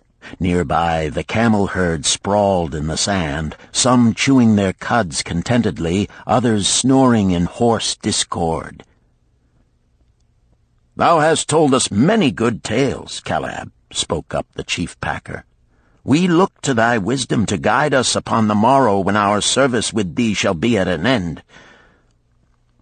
I have but told thee of my adventures in strange and distant lands, but this night I shall tell thee of the wisdom of Arkad, the wise rich man." "Much have we heard of him," acknowledged the chief packer, "for he was the richest man that ever lived in Babylon." "The richest man he was, and that because he was wise in the ways of gold, even as no man had ever been before him. This night shall I tell you of his great wisdom as it was told to me by Nomasir, his son, many years ago in Nineveh, when I was but a lad. My master and myself had tarried long into the night in the palace of Nomasir. I had helped my master bring great bundles of fine rugs, each one to be tried by Nomasir until his choice of colors was satisfied.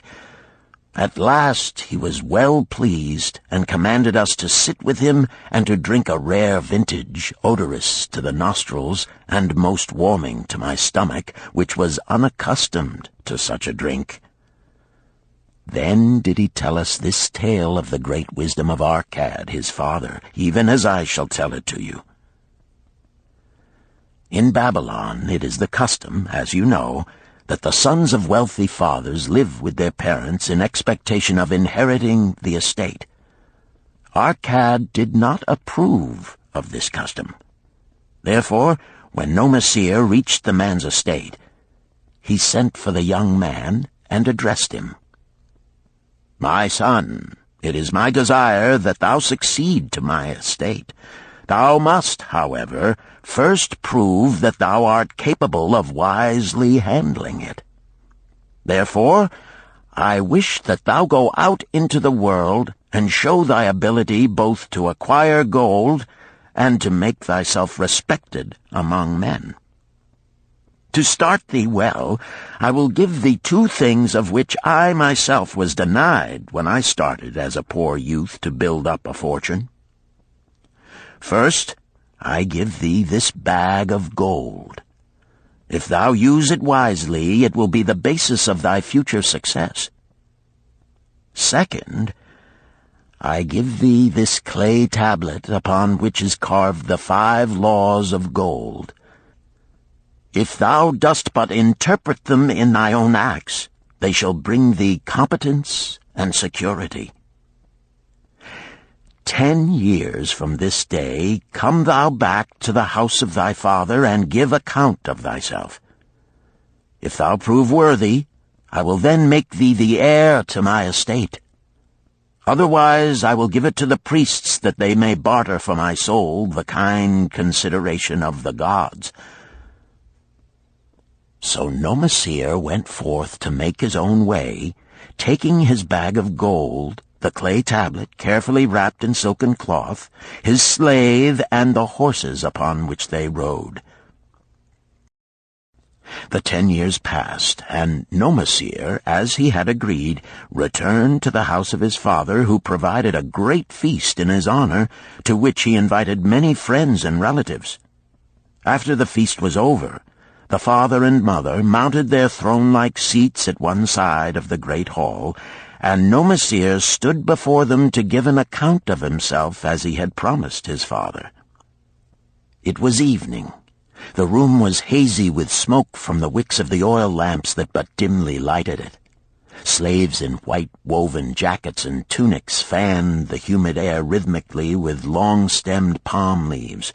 A stately dignity colored the scene.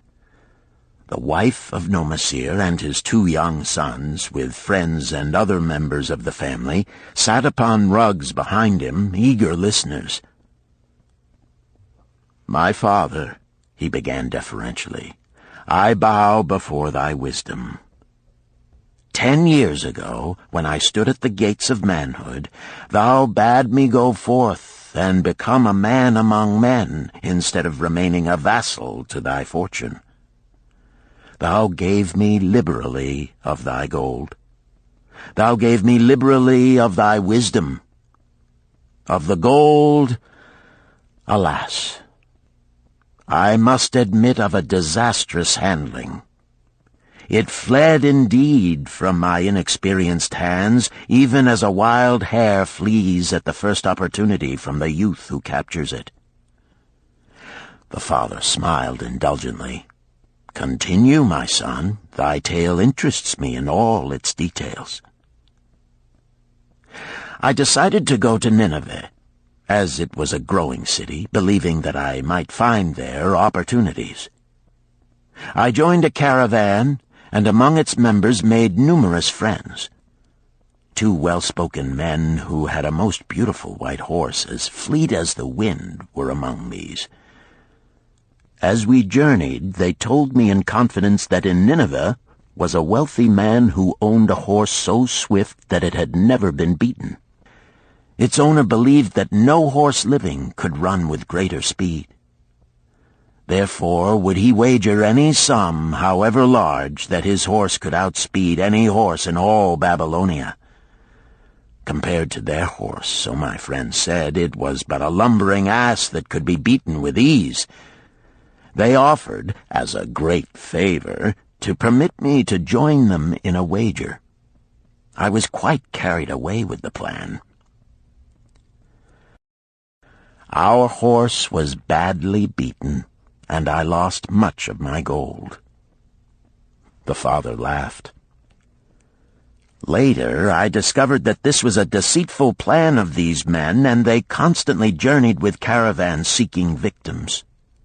You see, the man in Nineveh was their partner and shared with them the bets he won. This shrewd deceit taught me my first lesson in looking out for myself. I was soon to learn another, equally bitter. In the caravan was another young man with whom I became quite friendly. He was the son of wealthy parents and, like myself, journeying to Nineveh to find a suitable location. Not long after our arrival, he told me that a merchant had died, and his shop with its rich merchandise and patronage could be secured at a paltry price. Saying that we would be equal partners, but first he must return to Babylon to secure his gold, he prevailed upon me to purchase the stock with my gold, agreeing that his would be used later to carry on our venture. He long delayed the trip to Babylon, proving in the meantime to be an unwise buyer and a foolish spender. I finally put him out, but not before the business had deteriorated to where we had only unsaleable goods and no gold to buy other goods. I sacrificed what was left to an Israelite for a pitiful sum. Soon there followed, I tell you, my father, bitter days. I sought employment and found it not, for I was without trade or training that would enable me to earn. I sold my horses, I sold my slave. I sold my extra robes that I might have food and a place to sleep, but each day grim want crouched closer. But in those bitter days, I remembered thy confidence in me, my father. Thou hadst sent me forth to become a man, and this I was determined to accomplish. The mother buried her face and wept softly. At this time I bethought me of the table thou had given to me, upon which thou had carved the 5 laws of gold. Thereupon I read most carefully thy words of wisdom, and realized that had I but sought wisdom first, my gold would not have been lost to me. I learned by heart each law, and determined that when once more the goddess of good fortune smiled upon me, I would be guided by the wisdom of age, and not by the inexperience of youth. For the benefit of you who are seated here this night, I will read the wisdom of my father as engraved upon the clay tablet which he gave to me 10 years ago. The 5 laws of gold. 1. Gold cometh gladly and in increasing quantity to any man who will put by not less than 1/10 of his earnings to create an estate for his future and that of his family. 2. Gold laboreth diligently and contentedly for the wise owner who finds for it profitable employment, multiplying even as the flocks of the field. 3. Gold clingeth to the protection of the cautious owner who invests it under the advice of men wise in its handling. 4. Gold slippeth away from the man who invests it in businesses or purposes with which he is not familiar, or which are not approved by those skilled in its keep. 5. Gold flees the man who would force it to impossible earnings, or who followeth the alluring advice of tricksters and schemers, or who trusts it to his own inexperience and romantic desires in investment. These are the 5 laws of gold as written by my father. I do proclaim them as of greater value than gold itself, as I will show by the continuance of my tale. He again faced his father. I have told thee of the depth of poverty and despair to which my inexperience brought me. However, there is no chain of disasters that will not come to an end. Mine came when I secured employment managing a crew of slaves working upon the new outer wall of the city. Profiting from my knowledge of the first law of gold, I saved a copper from my first earnings, adding to it at every opportunity until I had a piece of silver. It was a slow procedure, for one must live. I did spend grudgingly, I admit, because I was determined to earn back before the 10 years were over as much gold as you, my father, had given to me. One day the slave-master with whom I had become quite friendly said to me, "Thou art a thrifty youth who spends not wantonly what he earns. Hast thou gold put by that is not earning?" "Yes," I replied.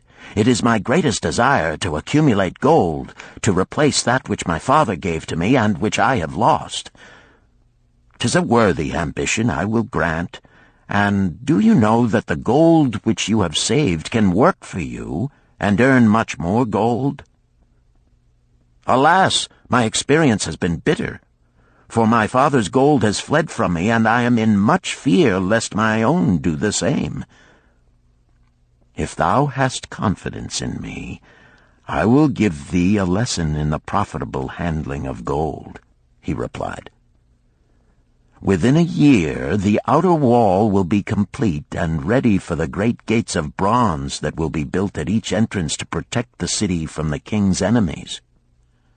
In all Nineveh there is not enough metal to make these gates, and the king has not thought to provide it. Here is my plan. A group of us will pool our gold and send a caravan to the mines of copper and tin which are distant, and bring to Nineveh the metal for the gates. When the king says, 'Make the great gates,' we alone can supply the metal, and a rich price he will pay. If the king will not buy from us, we will yet have the metal which can be sold for a fair price." In his offer, I recognized an opportunity to abide by the third law and invest my savings under the guidance of wise men. Nor was I disappointed. Our pool was a success, and my small store of gold was greatly increased by the transaction. In due time I was accepted as a member of this same group in other ventures. They were men wise in the profitable handling of gold. They talked over each plan presented with great care before entering upon it. They would take no chance on losing their principal or tying it up in unprofitable investments from which their gold could not be recovered. Such foolish things as the horse race and the partnership into which I had entered with my inexperience would have had scant consideration with them. They would have immediately pointed out their weaknesses. Through my association with these men, I learned to safely invest gold to bring profitable returns. As the years went on, my treasure increased more and more rapidly. I not only made back as much as I lost, but much more. Through my misfortunes, my trials, and my success, I have tested time and again the wisdom of the 5 laws of gold, my father, and have proven them true in every test. To him who is without knowledge of the 5 laws, gold comes not often, and goeth away quickly. But to him who abide by the 5 laws, gold comes and works as his dutiful slave. Nomasir ceased speaking and motioned to a slave in the back of the room. The slave brought forward, one at a time, 3 heavy leather bags. One of these Nomasir took and placed upon the floor before his father, addressing him again. "Thou didst give to me a bag of gold, Babylon gold. Behold, in its place I do return to thee a bag of Nineveh gold of equal weight, an equal exchange, as all will agree. Thou didst give to me a clay tablet inscribed with wisdom. Behold, in its stead I do return 2 bags of gold." So saying, he took from the slave the other 2 bags, and likewise placed them upon the floor before his father. "This I do to prove to thee, my father, of how much greater value I consider thy wisdom than thy gold. Yet who can measure in bags of gold the value of wisdom? Without wisdom, gold is quickly lost by those who have it. But with wisdom, gold can be secured by those who have it not, as these 3 bags of gold do prove. It does indeed give to me the deepest satisfaction, my father, to stand before thee and say that, because of thy wisdom, I have been able to become rich and respected before men." The father placed his hand fondly upon the head of Nomasir. "Thou hast learned well thy lessons, and I am indeed fortunate to have a son to whom I may entrust my wealth." Calabab ceased his tale and looked critically at his listeners. "What means this to thee, this tale of Nomasir?" he continued. "Who among thee can go to thy father or to the father of thy wife and give an account of wise handling of his earnings? What would these venerable men think were you to say, 'I have traveled much and learned much and labored much and earned much, yet alas, of gold I have little. Some I spent wisely, some I spent foolishly, and much I lost in unwise ways'?" Dost still think it but an inconsistency of fate that some men have much gold and others have naught? Then you err. Men have much gold when they know the 5 laws of gold and abide thereby. Because I learned these 5 laws in my youth and abided by them, I have become a wealthy merchant. Not by some strange magic did I accumulate my wealth. Wealth that comes quickly goeth the same way. Wealth that stayeth to give enjoyment and satisfaction to its owner comes gradually, because it is a child born of knowledge and persistent purpose. To earn wealth is but a slight burden upon the thoughtful man. Bearing the burden consistently from year to year accomplishes the final purpose. The 5 laws of gold offer to thee a rich reward for their observance. Each of these 5 laws is rich with meaning, and lest thou overlook this in the briefness of my tale, I will now repeat them. I do know them each by heart, because in my youth I could see their value and would not be content until I knew them word for word. The first law of gold. Gold cometh gladly and in increasing quantity to any man who will put by not less than 1/10 of his earnings to create an estate for his future and that of his family. Any man who will put by 1/10 of his earnings consistently and invest it wisely will surely create a valuable estate that will provide an income for him in the future and further guarantee safety for his family in case the gods call him to the world of darkness. This law always saith that gold cometh gladly to such a man. I can truly certify this in my own life. The more gold I accumulate, the more readily it comes to me, and in increased quantities. The gold which I save earns more, even as yours will, and its earnings earn more, and this is the working out of the first law. The second law of gold. Gold laboreth diligently and contentedly for the wise owner who finds for it profitable employment, multiplying even as the flocks of the field. Gold indeed is a willing worker. It is ever eager to multiply when opportunity presents itself. To every man who hath a store of gold set by, opportunity comes for its most profitable use. As the years pass, it multiplies itself in surprising fashion. The third law of gold. Gold clingeth to the protection of the cautious owner who invests it under the advice of men wise in its handling. Gold indeed clingeth to the cautious owner, even as it flees the careless owner. The man who seeks the advice of men wise in handling gold soon learneth not to jeopardize his treasure, but to preserve in safety and to enjoy in contentment its consistent increase. This ends Disc 2. The Richest Man in Babylon, Disc 3. The fourth law of gold. Gold slippeth away from the man who invests it in businesses or purposes with which he is not familiar or which are not approved by those skilled in its keep. To the man who hath gold yet is not skilled in its handling, many uses for it appear most profitable. Too often these are fraught with danger of loss, and if properly analyzed by wise men, show small possibility of profit.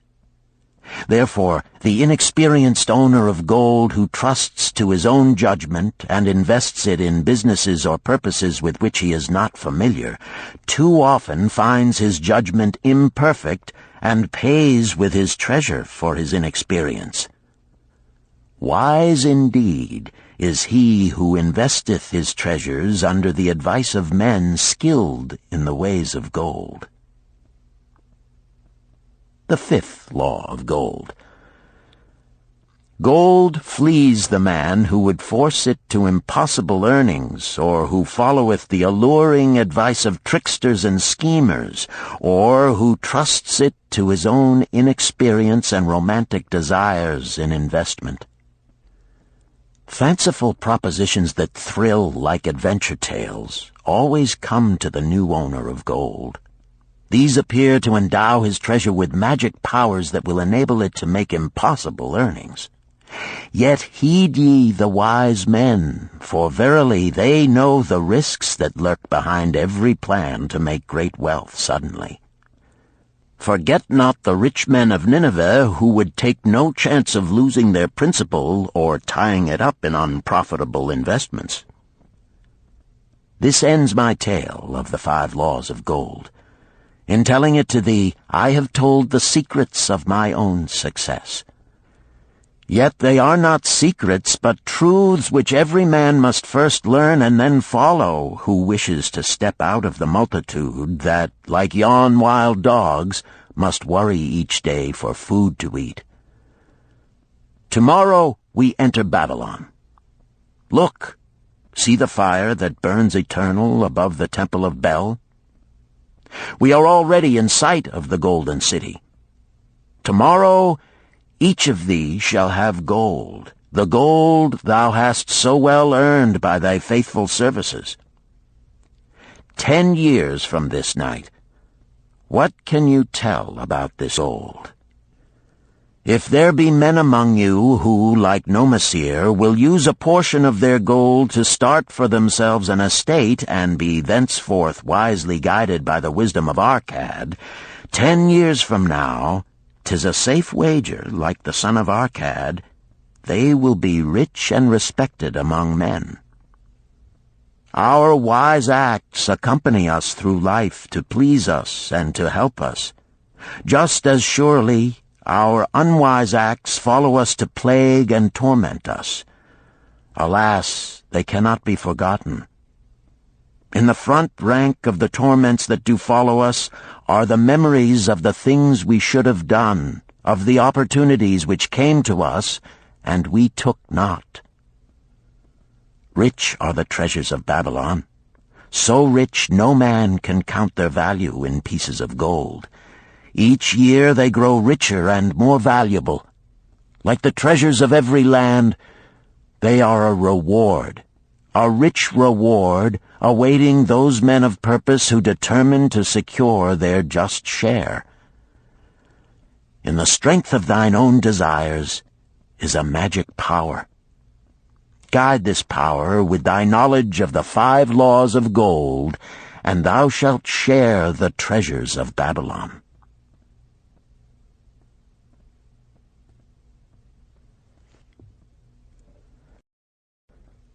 Chapter 6. The Gold Lender of Babylon. 50 pieces of gold. Never before had Rodan, the spearmaker of old Babylon, carried so much gold in his leather wallet. Happily down the king's highway from the palace of his most liberal majesty he strode. Cheerfully the gold clinked as the wallet at his belt swayed with each step, the sweetest music he had ever heard. 50 pieces of gold, all his. He could hardly realize his good fortune. What power in those clinking discs! They could purchase anything he wanted. A grand house, land, cattle, camels, horses, chariots, whatever he might desire. What use should he make of it? This evening, as he turned into a side street toward the home of his sister, he could think of nothing he would rather possess than those same glittering, heavy pieces of gold, his to keep. It was upon an evening some days later that a perplexed Rodan entered the shop of Mathon, the lender of gold and dealer in jewels and rare fabrics. Glancing neither to the right nor the left at the colorful articles artfully displayed, he passed through to the living quarters at the rear. Here he found the genteel Mathon lounging upon a rug partaking of a meal served by a black slave.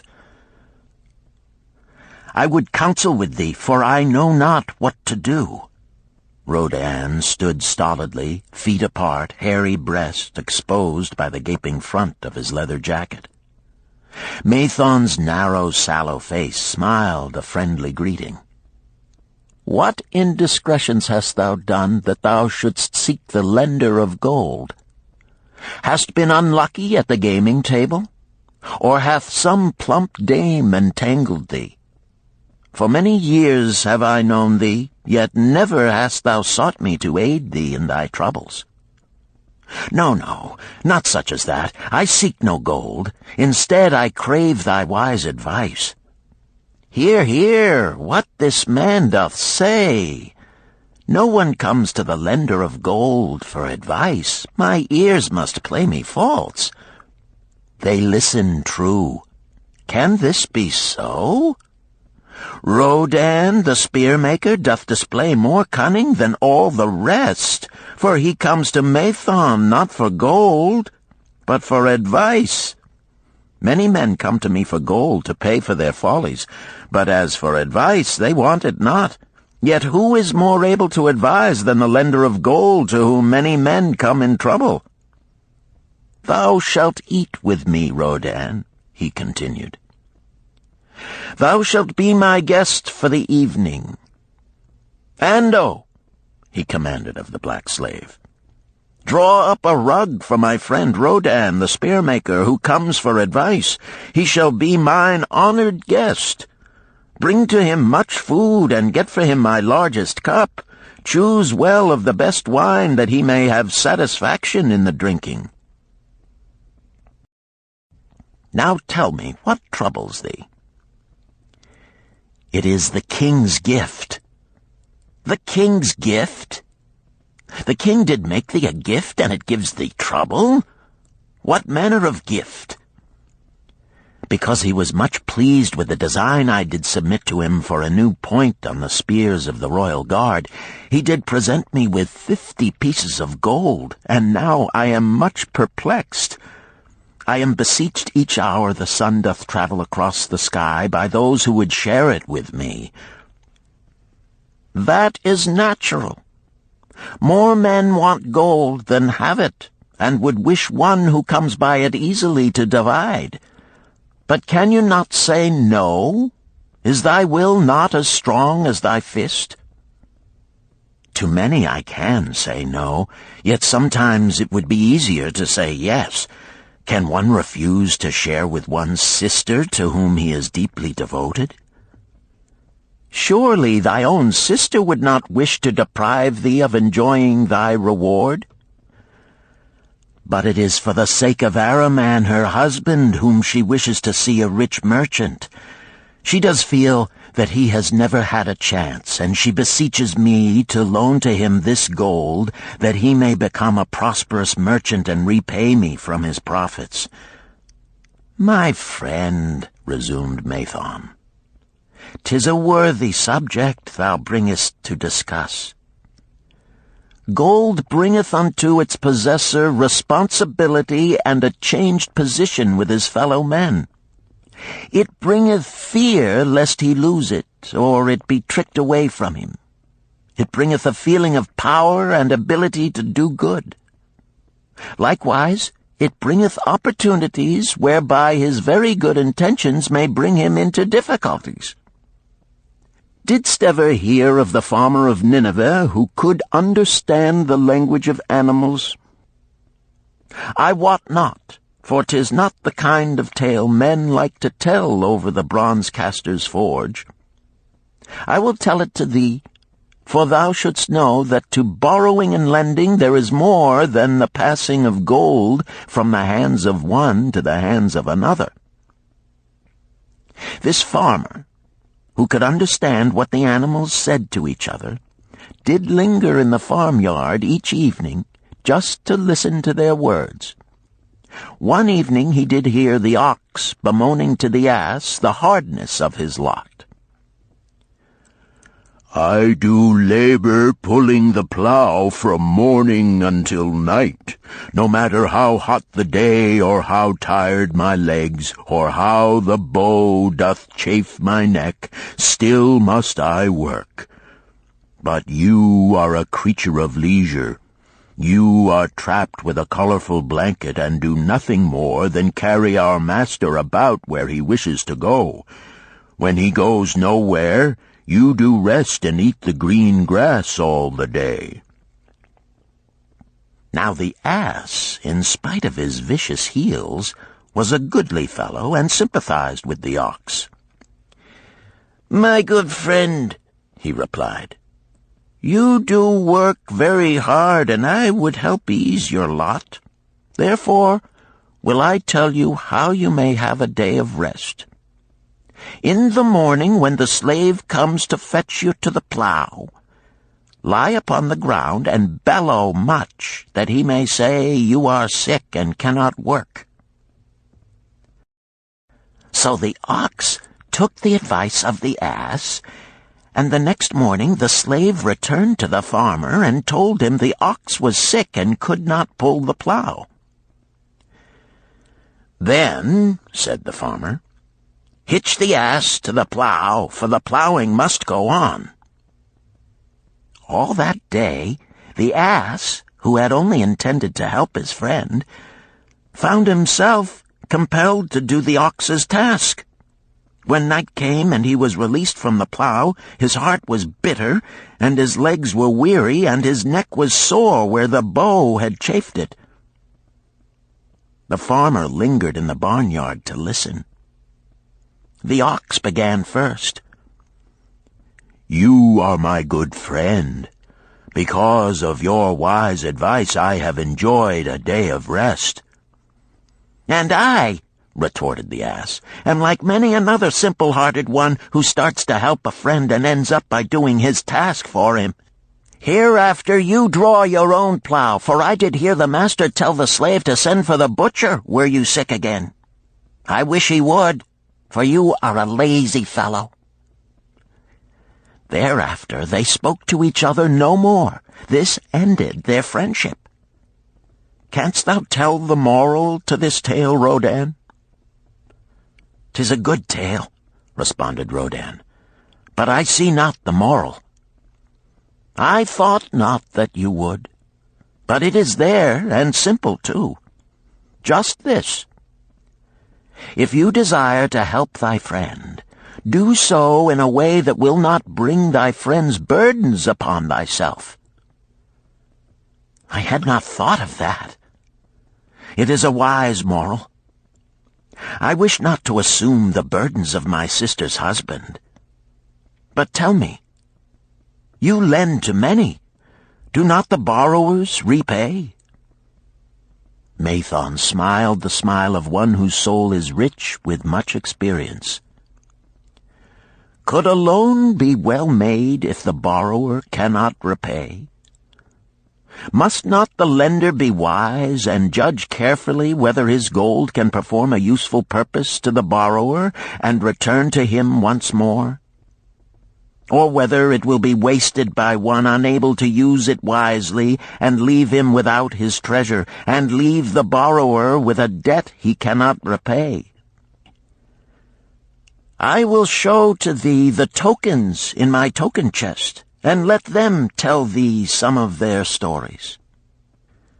Into the room he brought a chest as long as his arm, covered with red pigskin and ornamented with bronze designs.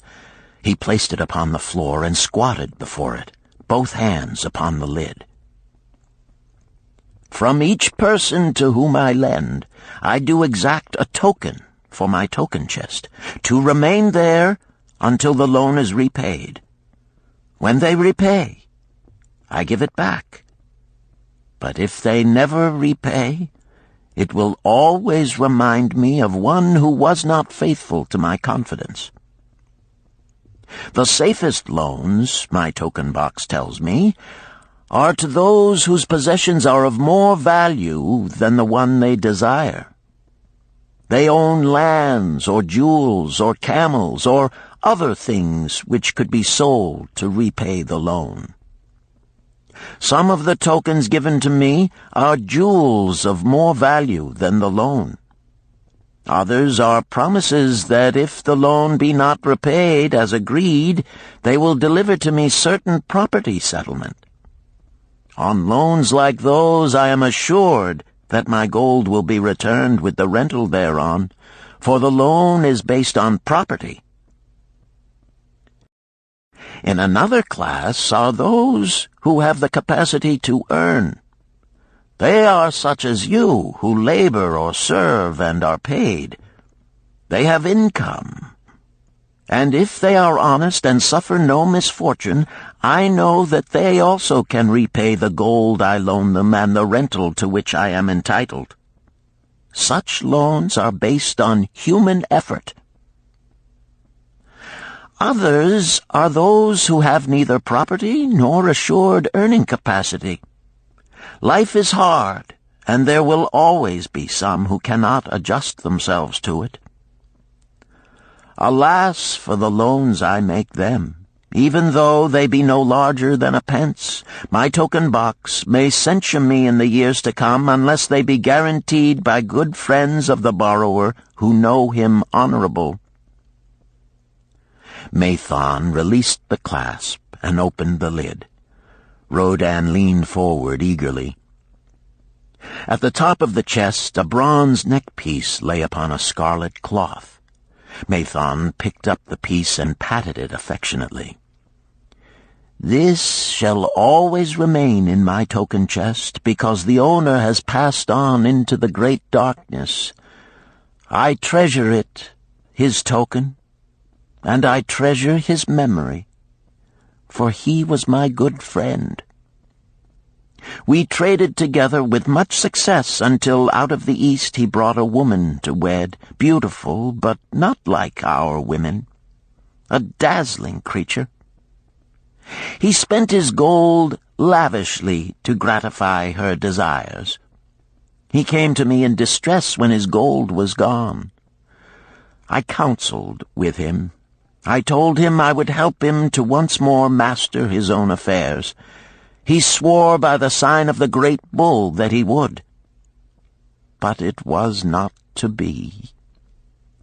In a quarrel, she thrust a knife into the heart he dared her to pierce." "And she?" questioned Rodan. "Yes, of course. This was hers." He picked up the scarlet cloth. "In bitter remorse, she threw herself into the Euphrates. These 2 loans will never be repaid. The chest tells you, Rodan, that humans in the throes of great emotions are not safe risks for the gold lender. Here, now, this is different." He reached for a ring carved of oxbone. "This belongs to a farmer. I buy the rugs of his women. The locusts came, and they had not food. I helped him, and when the new crop came, he repaid me. Later he came again and told of strange goats in a distant land, as described by a traveler. They had long hair so fine and soft it would weave into rugs more beautiful than any ever seen in Babylon. He wanted a herd, but he had no money. So I did lend him gold to make the journey and bring back goats. Now his herd is begun, and next year I shall surprise the lords of Babylon with the most expensive rugs it has been their good fortune to buy. Soon I must return his ring. He doth insist on repaying promptly." "Some borrowers do that?" queried Rodan. "If they borrow for purposes that bring money back to them, I find it so. But if they borrow because of their indiscretions, I warn thee to be cautious if thou wouldst ever have thy gold back in hand again." "Tell me about this," requested Rodan, picking up a heavy gold bracelet inset with jewels in rare designs. "The women do appeal to my good friend," bantered Mathon. "I am still much younger than you," retorted Rodin. "I grant that, but this time thou doth suspicion romance where it is not. The owner of this is fat and wrinkled, and doth talk so much and say so little, she drives me mad. Once they had much money and were good customers, but ill times came upon them. She has a son of whom she would make a merchant. So she came to me and borrowed gold that he might become a partner of a caravan owner who travels with his camels, bartering in one city what he buys in another. This man proved a rascal, for he left the poor boy in a distant city without money and without friends, pulling out early while the youth slept. Perhaps when this youth has grown to manhood he will repay. Until then I get no rental for the loan, only much talk. But I do admit the jewels are worthy of the loan." "Did this lady ask thy advice as to the wisdom of the loan?" "Quite otherwise. She had pictured to herself this son of hers as a wealthy and powerful man of Babylon. To suggest the contrary was to infuriate her. A fair rebuke I had. I knew the risk for this inexperienced boy, but as she offered security, I could not refuse her." "This," continued Mathon, waving a bit of pack rope tied into a knot, "belongs to Nebator, the camel trader. When he would buy a herd larger than his funds, he brings to me this knot, and I lend to him according to his needs. He is a wise trader. I have confidence in his good judgment and can lend him freely. Many other merchants of Babylon have my confidence because of their honorable behavior. Their tokens come and go frequently in my token box. Good merchants are an asset to our city, and it profits me to aid them to keep trade moving that Babylon be prosperous." Mathon picked out a beetle carved in turquoise and tossed it contemptuously on the floor. "A bug from Egypt. The lad who owns this does not care whether I ever receive back my gold. When I reproach him, he replies, 'How can I repay when ill fate pursues me? You have plenty more. What can I do?' The token is his father's, a worthy man of small means who did pledge his land and herd to back his son's enterprises. The youth found success at first, and then was overzealous to gain great wealth. His knowledge was immature. His enterprises collapsed. Youth is ambitious. Youth would take shortcuts to wealth and the desirable things for which it stands. To secure wealth quickly, youth often borrows unwisely. Youth, never having had experience, cannot realize that hopeless debt is like a deep pit into which one may descend quickly, and where one may struggle vainly for many days. It is a pit of sorrow and regrets, where the brightness of the sun is overcast, and night is made unhappy by restless sleeping. Yet I do not discourage borrowing gold. I encourage it. I recommend it if it be for a wise purpose. I myself made my first real success as a merchant with borrowed gold. Yet what should the lender do in such a case? The youth is in despair and accomplishes nothing. He is discouraged. He makes no effort to repay. My heart turns against depriving the father of his land and cattle." "You tell me much that I am interested to hear," ventured Rodin, "but I hear no answer to my question. Should I lend my 50 pieces of gold to my sister's husband? They mean much to me." "Thy sister is a sterling woman whom I do much esteem.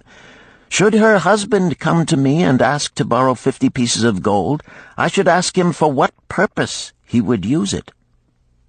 If he answered that he desired to become a merchant like myself and deal in jewels and rich furnishings, I would say, 'What knowledge have you of the ways of trade? Do you know where you can buy at lowest cost? Do you know where you can sell at a fair price? Could he say yes to these questions? No, he could not, Rodin admitted. He has helped me much in making spears, and he has helped some in the shops. Then would I say to him that his purpose was not wise? Merchants must learn their trade. His ambition, though worthy, is not practical, and I would not lend him any gold. But supposing he could say, yes, I have helped merchants much. I know how to travel to Smyrna and to buy at low cost the rugs the housewives weave. I also know many of the rich people of Babylon to whom I can sell these at a large profit. Then I would say, your purpose is wise and your ambition honorable. I shall be glad to lend you the 50 pieces of gold if you can give me security that they will be returned. But would he say, I have no security other than that I am an honored man and will pay you well for the loan? Then would I reply, I treasure much each piece of gold. Were the robbers to take it from you as you journeyed to Smyrna, or take the rugs from you as you returned, then you would have no means of repaying me, and my gold would be gone. Gold, you see, Rodin, is the merchandise of the lender of money. It is easy to lend. If it is lent unwisely, then it is difficult to get back. The wise lender wishes not the risk of the undertaking, but the guarantee of safe repayment. "'Tis well," he continued, "to assist those that are in trouble. 'Tis well to help those upon whom fate has laid a heavy hand. 'Tis well to help those who are starting, that they may progress and become valuable citizens. But help must be given wisely, lest, like the farmer's ass, in our desire to help, we but take upon ourselves the burden that belongs to another." Again I wandered from thy question, Rodin, but hear my answer. Keep thy 50 pieces of gold. What thy labor earns for thee and what is given thee for reward is thine own, and no man can put an obligation upon thee to part with it unless it do be thy wish. If thee wouldst lend it so that it may earn thee more gold, then lend with caution and in many places. I like not idle gold, even less I like too much of risk. How many years hast thou labored as a spear-maker? Fully 3. How much besides the king's gift hast saved? 3 gold pieces. Each year that thou hast labored, thou hast denied thyself good things to save from thine earnings 1 piece of gold? 'Tis as you say. Then mightest save in 50 years of labor 50 pieces of gold by thy self-denial? A lifetime of labor it would be. Thinkest thou thy sister would wish to jeopardize the savings of 50 years of labor over the bronze melting pot, that her husband might experiment on being a merchant? Not if I spoke in your words. Then go to her and say, 3 years I have labored each day except fast days, from morning until night, and I have denied myself many things that my heart craved. For each year of labor and self-denial, I have to show 1 piece of gold. Thou art my favored sister, and I wish that thy husband may engage in business in which he will prosper greatly. If he will submit to me a plan that seems wise and possible to my friend Mathon, then will I gladly lend to him my savings of an entire year, that he may have an opportunity to prove that he can succeed. Do that, I say, and if he has within him the soul to succeed, he can prove it. If he fails, he will not owe thee more than he can hope some day to repay. I am a gold lender because I own more gold than I can use in my own trade. I desire my surplus gold to labor for others and thereby earn more gold. I do not wish to take risk of losing my gold, for I have labored much and denied myself much to secure it. Therefore I will no longer lend any of it where I am not confident that it is safe and will be returned to me. Neither will I lend it where I am not convinced that its earnings will be promptly paid to me. I have told to thee, Rodan, a few of the secrets of my token chest. From them you may understand the weakness of men and their eagerness to borrow that which they have no certain means to repay. From this you can see how often their high hopes of the great earnings they could make if they but had gold are but false hopes they have not the ability or training to fulfill. Thou, Rodan, now have gold which thou shouldst put to earning more gold for thee. Thou art about to become, even as I, a gold lender. If thou dost safely preserve thy treasure, it will produce liberal earnings for thee, and be a rich source of pleasure and profit during all thy days. But if thou dost let it escape from thee, it will be a source of constant sorrow and regret as long as thy memory doth last. What desirest thou most of this gold in thy wallet? To keep it safe. Wisely spoken, replied Mathon approvingly. Thy first desire is for safety. Thinkest thou that in the custody of thy sister's husband it would be truly safe from possible loss? I fear not, for he is not wise in guarding gold.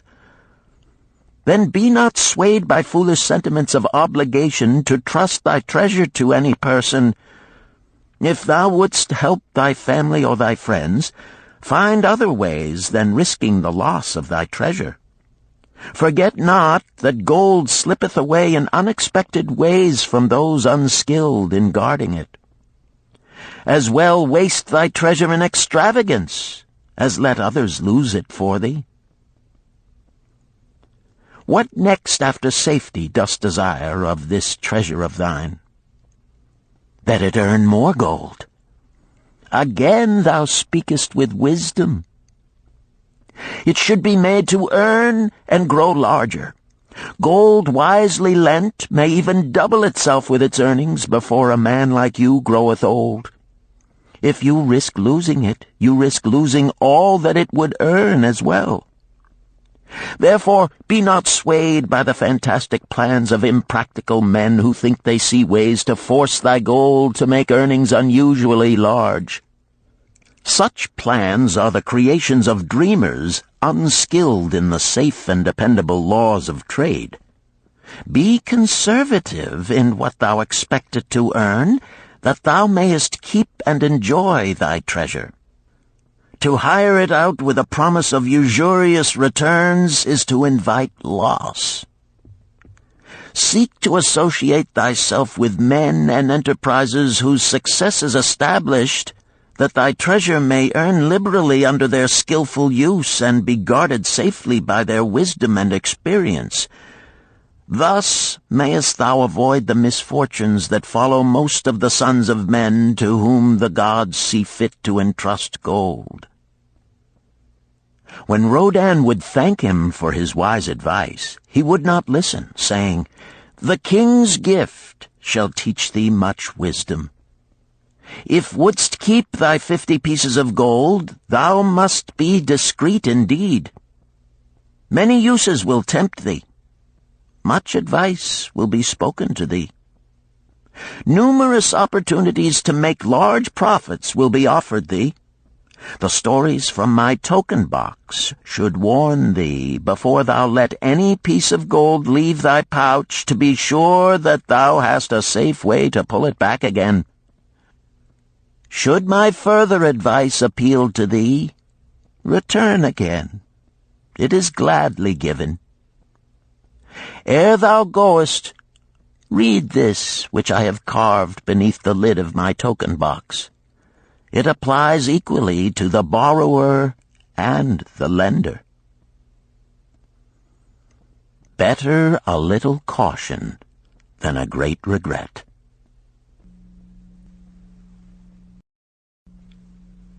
Chapter 7.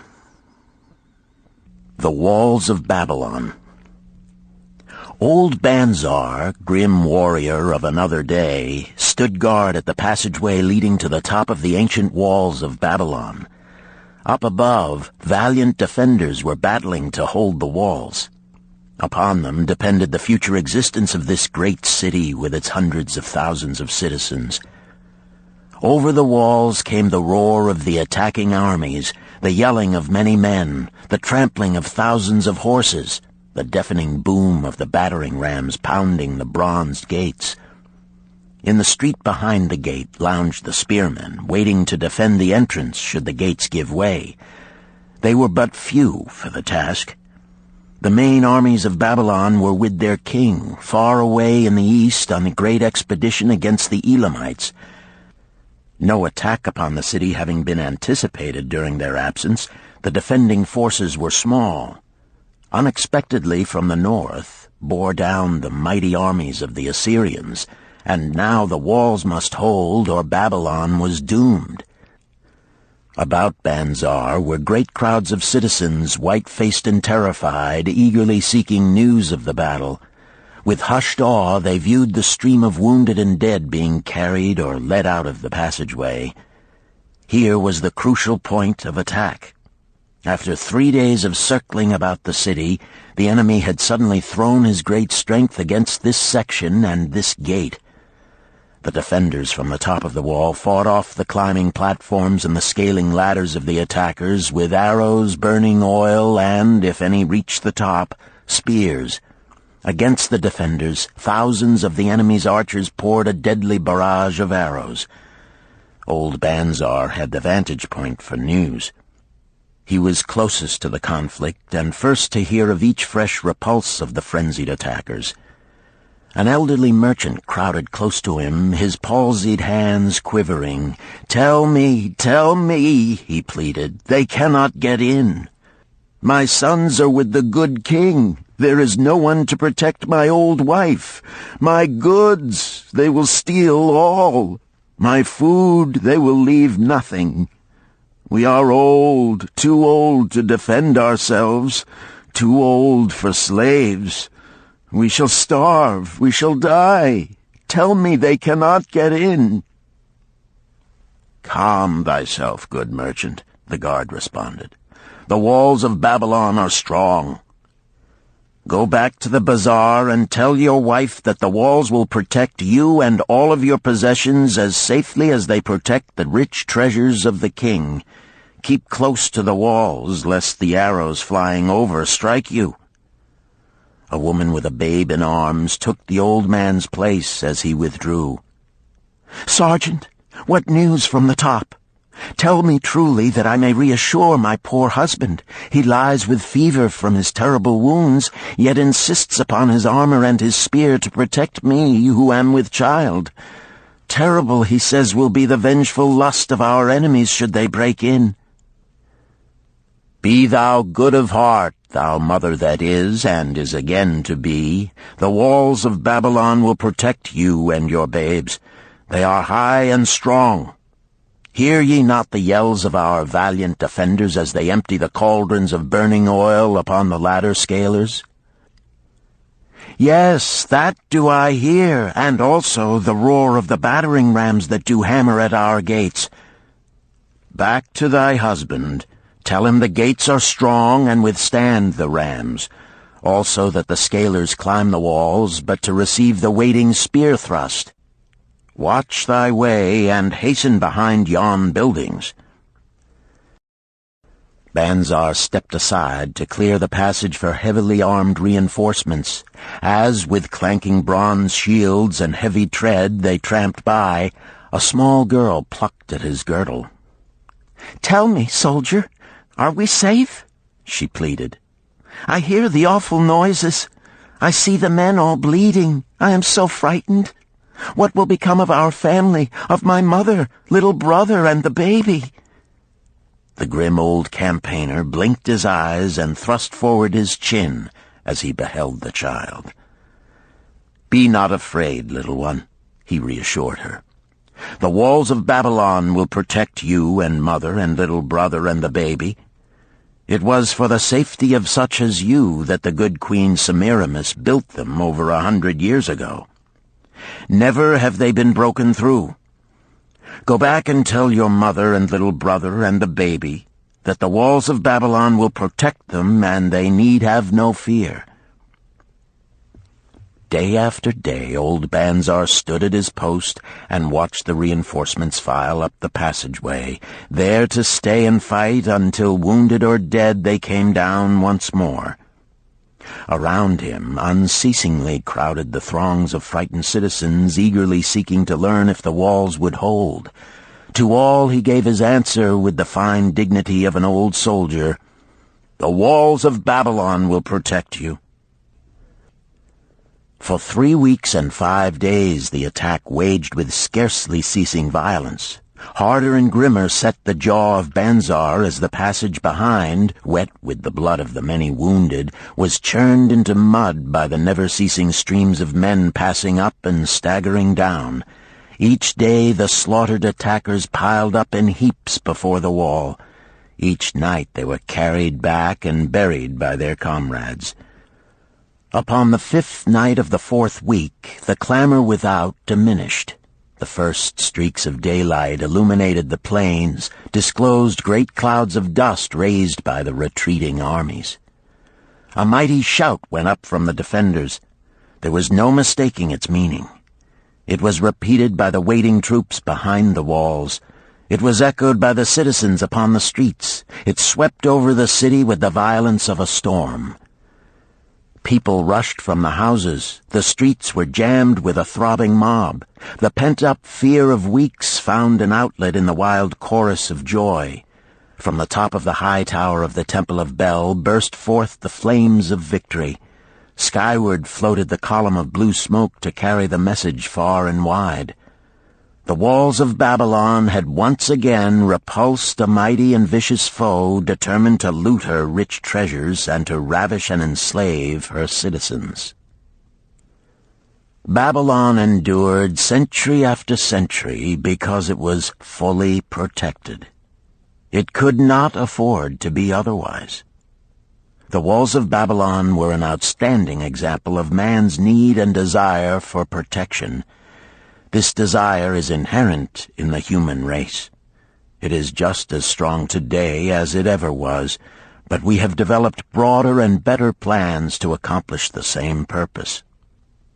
In this day, behind the impregnable walls of insurance, savings accounts, and dependable investments, we can guard ourselves against the unexpected tragedies that may enter any door and seat themselves before any fireside.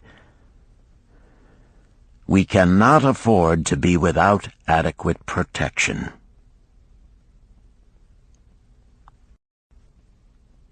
Chapter 8. The Camel Trader of Babylon. The hungrier one becomes, the clearer one's mind works. Also, the more sensitive one becomes to the odors of food. Tarkad, the son of Azure, certainly thought so. For 2 whole days he had tasted no food except 2 small figs purloined from over the wall of a garden. Not another could he grab before the angry woman rushed forth and chased him down the street. Her shrill cries were still ringing in his ears as he walked through the marketplace. They helped him to restrain his restless fingers from snatching the tempting fruits from the baskets of the market women. Never before had he realized how much food was brought to the markets of Babylon and how good it smelled. Leaving the market, he walked across to the inn and paced back and forth in front of the eating house. Perhaps here he might meet someone he knew, someone from whom he could borrow a copper that would gain him a smile from the unfriendly keeper of the inn and, with it, a liberal helping. Without the copper, he knew all too well how unwelcome he would be. In his abstraction, he unexpectedly found himself face to face with the one man he wished most to avoid, the tall, bony figure of Dabasir, the camel trader. Of all the friends and others from whom he had borrowed small sums, Dabasir made him feel the most uncomfortable because of his failure to keep his promises to repay promptly. Dabasir's face lighted up at the sight of him. "Ha! 'Tis Tarkad, just the one I have been seeking, that he might repay the 2 pieces of copper which I lent him a moon ago. Also the piece of silver which I lent to him before that. We are well met. I can make good use of the coins this very day. What say, boy, what say?" Tarkad stuttered, and his face flushed. He had naught in his empty stomach to nerve him to argue with the outspoken Dabasir. "I am sorry, very sorry," he mumbled weakly. "But this day I have neither the copper nor the silver with which I could repay."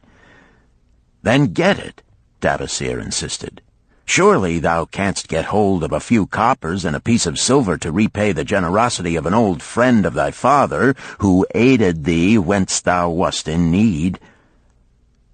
"'Tis because ill fortune does pursue me that I cannot pay." "Ill fortune? Wouldst blame the gods for thine own weakness? Ill fortune pursues every man who thinks more of borrowing than of repaying. Come with me, boy, while I eat. I am hungry, and I would tell thee a tale." Tarkad flinched from the brutal frankness of Dabasir, but here at least was an invitation to enter the coveted doorway of the eating-house. Dabasir pushed him to a far corner of the room where they seated themselves upon small rugs. When Koskor, the proprietor, appeared smiling, Dabasir addressed him with his usual freedom. "Fat lizard of the desert, bring to me a leg of the goat, very brown, with much juice, and bread and all of the vegetables, for I am hungry and want much food. Do not forget my friend here. Bring to him a jug of water. Have it cooled, for the day is hot." Tarkad's heart sank. Must he sit here and drink water while he watched this man devour an entire goat leg? He said nothing. He thought of nothing he could say. Dabasir, however, knew no such thing as silence. Smiling and waving his hand good-naturedly to the other customers, all of whom knew him, he continued. "I did hear from a traveler just returned from Urfa of a certain rich man who has a piece of stone cut so thin that one can look through it. He put it in the window of his house to keep out the rains. It is yellow, so this traveler does relate, and he was permitted to look through it, and all the outside world looks strange and not like it really is. What say you to that, Tarkad? Thinkest all the world could look to a man a different color from what it is?" "I dare say," responded the youth, much more interested in the fat leg of goat placed before Dabasir. "Well, I know it to be true, for I, myself, have seen the world all of a different color from what it really is, and the tale I am about to tell relates how I came to see it in its right color once more." "Dabasir will tell a tale," whispered a neighboring diner to his neighbor, and dragged his rug close. Other diners brought their food and crowded in a semicircle. They crunched noisily in the ears of Tarkad and brushed him with their meaty bones. He alone was without food. Dabasir did not offer to share with him, nor even motion him to a small corner of the hard bread that was broken off and had fallen from the platter to the floor. "The tale that I am about to tell," began Dabasir, pausing to bite a goodly chunk from the goat leg, "relates to my early life and how I came to be a camel trader. Didst anyone know that I once was a slave in Syria?" A murmur of surprise ran through the audience, to which Dabasir listened with satisfaction. "When I was a young man," continued Dabasir after another vicious onslaught on the goat leg, "I learned the trade of my father, the making of saddles. I worked with him in his shop and took to myself a wife. Being young and not greatly skilled, I could earn but little, just enough to support my excellent wife in a modest way. I craved good things which I could not afford. Soon I found that the shopkeepers would trust me to pay later, even though I could not pay at the time. Being young and without experience, I did not know that he who spends more than he earns is sowing the winds of needless self-indulgence from which he is sure to reap the whirlwinds of trouble and humiliation. So I indulged my whims for fine raiment and bought luxuries for my good wife and our home beyond our means. I paid as I could, and for a while all went well. But in time I discovered I could not use my earnings both to live upon and to pay my debts. Creditors began to pursue me to pay for my extravagant purchases, and my life became miserable.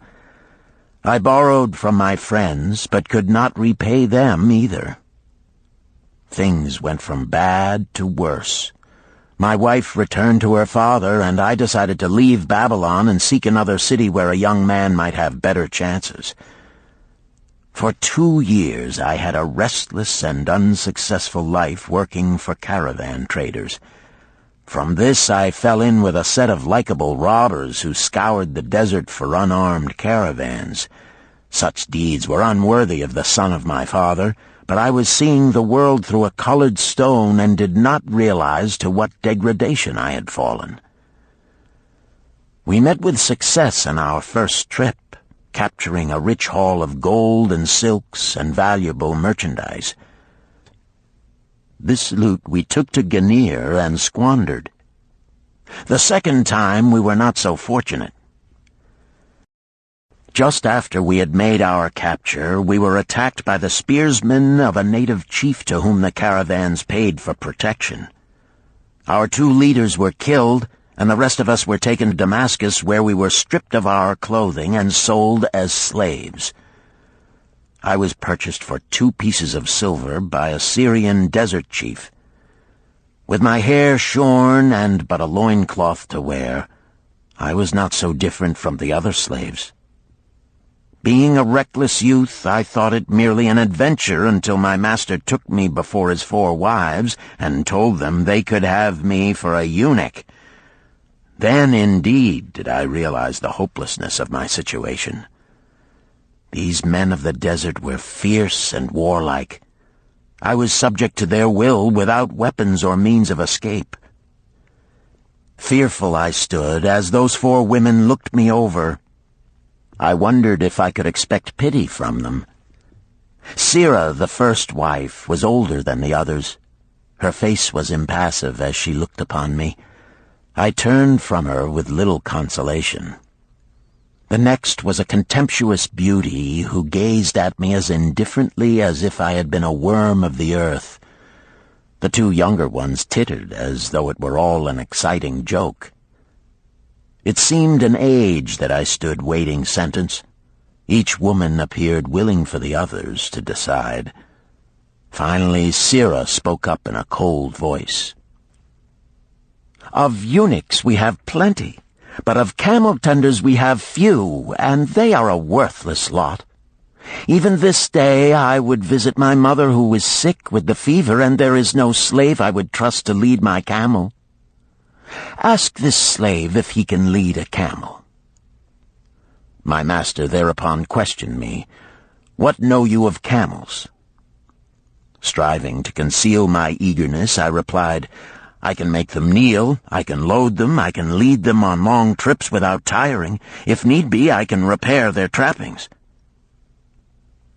"The slave speaks forward enough," observed my master. "If thou so desire, Sirah, take this man for thy camel-tender." So I was turned over to Sirah, and that day I led her camel upon a long journey to her sick mother. I took the occasion to thank her for her intercession, and also to tell her that I was not a slave by birth, but the son of a freeman, an honorable saddle-maker of Babylon. I also told her much of my story. Her comments were disconcerting to me, and I pondered much afterward on what she said. How can you call yourself a free man when your weakness has brought you to this? If a man has in himself the soul of a slave, will he not become one, no matter what his birth, even as water seeks its level? If a man has within him the soul of a free man, will he not become respected and honored in his own city in spite of his misfortune? For over a year I was a slave and lived with the slaves, but I could not become as one of them. One day Sira asked me, "In the eventime, when the other slaves can mingle and enjoy the society of each other, why dost thou sit in thy tent alone?" To which I responded, "I am pondering what you have said to me. I wonder if I have the soul of a slave. I cannot join them, so I must sit apart." "I, too, must sit apart," she confided. "My dowry was large, and my lord married me because of it. Yet he does not desire me. What every woman longs for is to be desired. Because of this, and because I am barren and have neither son nor daughter, must I sit apart. Were I a man, I would rather die than be such a slave, but the conventions of our tribe make slaves of women." "What think thou of me by this time?" I asked her suddenly. "Have I the soul of a man, or have I the soul of a slave?" "Have you a desire to repay the just debts you owe in Babylon?" she parried. "Yes, I have the desire, but I see no way." "If thou contentedly let the years slip by and make no effort to repay, then thou hast but the contemptible soul of a slave. No man is otherwise who cannot respect himself, and no man can respect himself who does not repay honest debts." "But what can I do who am a slave in Syria?" "Stay a slave in Syria, thou weakling." "I am not a weakling," I denied hotly. "Then prove it." "How?" "Does not thy great king fight his enemies in every way he can and with every force he has? Thy debts are thy enemies. They ran thee out of Babylon. You left them alone, and they grew too strong for thee. Hadst fought them as a man, thou couldst have conquered them and been one honored among the townspeople. But thou had not the soul to fight them, and behold, thy pride hast gone down until thou art a slave in Syria." Much I thought over her unkind accusations, and many defensive phrases I worded to prove myself not a slave at heart. But I was not to have the chance to use them. 3 days later, the maid of Sira took me to her mistress. "My mother is again very sick," she said. "Saddle the 2 best camels in my husband's herd. Tie on waterskins and saddlebags for a long journey. The maid will give thee food at the kitchen tent." I packed the camels, wondering much at the quantity of provisions the maid provided, for the mother dwelt less than a day's journey away.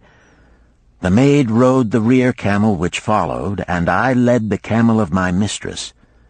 When we reached her mother's house, it was just dark. Sira dismissed the maid and said to me, "Tabasir, hast thou the soul of a free man, or the soul of a slave?" "The soul of a free man," I insisted. "Now is thy chance to prove it. Thy master hath imbibed deeply, and his chiefs are in a stupor. Take then these camels and make thy escape.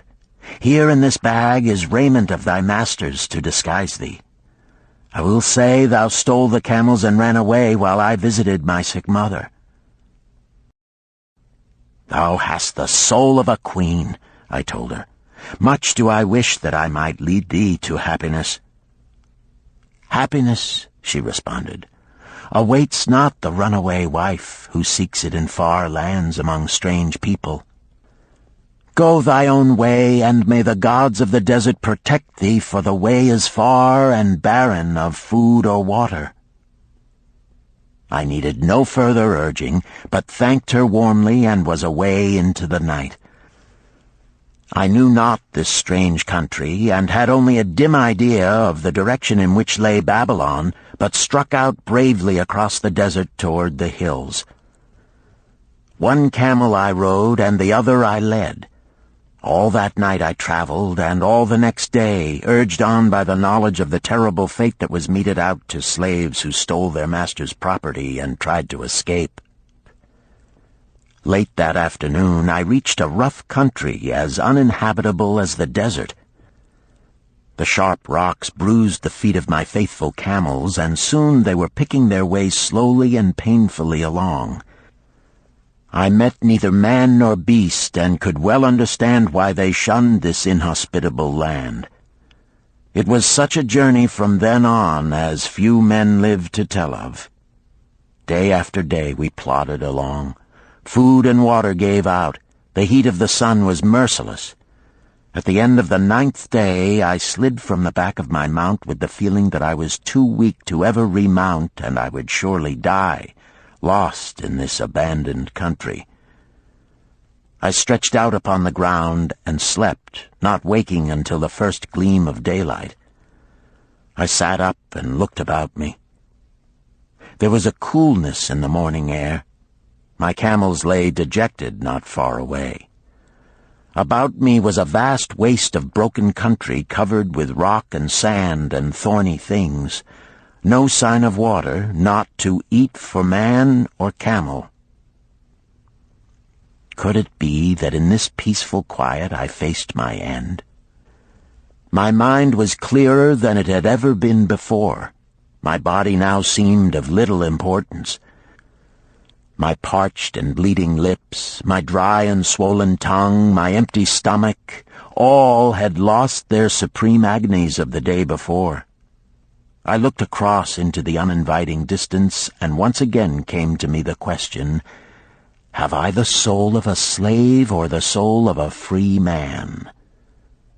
Then, with clearness, I realized that if I had the soul of a slave, I should give up, lie down in the desert and die, a fitting end for a runaway slave. But if I had the soul of a free man, what then?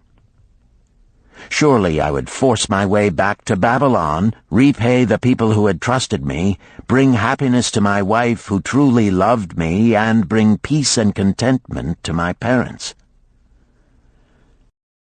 Thy debts are thine enemies who have run thee out of Babylon, Sirrah had said. Yes, it was so. Why had I refused to stand my ground like a man? Why had I permitted my wife to go back to her father? Then a strange thing happened. All the world seemed to be of a different color, as though I had been looking at it through a colored stone which had suddenly been removed. At last I saw the true values in life. Die in the desert, not I. With a new vision I saw the things that I must do. First, I would go back to Babylon and face every man to whom I owed an unpaid debt. I should tell them that after years of wandering and misfortune, I had come back to pay my debts as fast as the gods would permit. Next, I should make a home for my wife and become a citizen of whom my parents should be proud. My debts were my enemies, but the men I owed were my friends, for they had trusted me and believed in me. I staggered weakly to my feet. What mattered hunger? What mattered thirst? They were but incidents on the road to Babylon. Within me surged the soul of a free man going back to conquer his enemies and reward his friends. I thrilled with the great resolve. The glazed eyes of my camels brightened at the new note in my husky voice.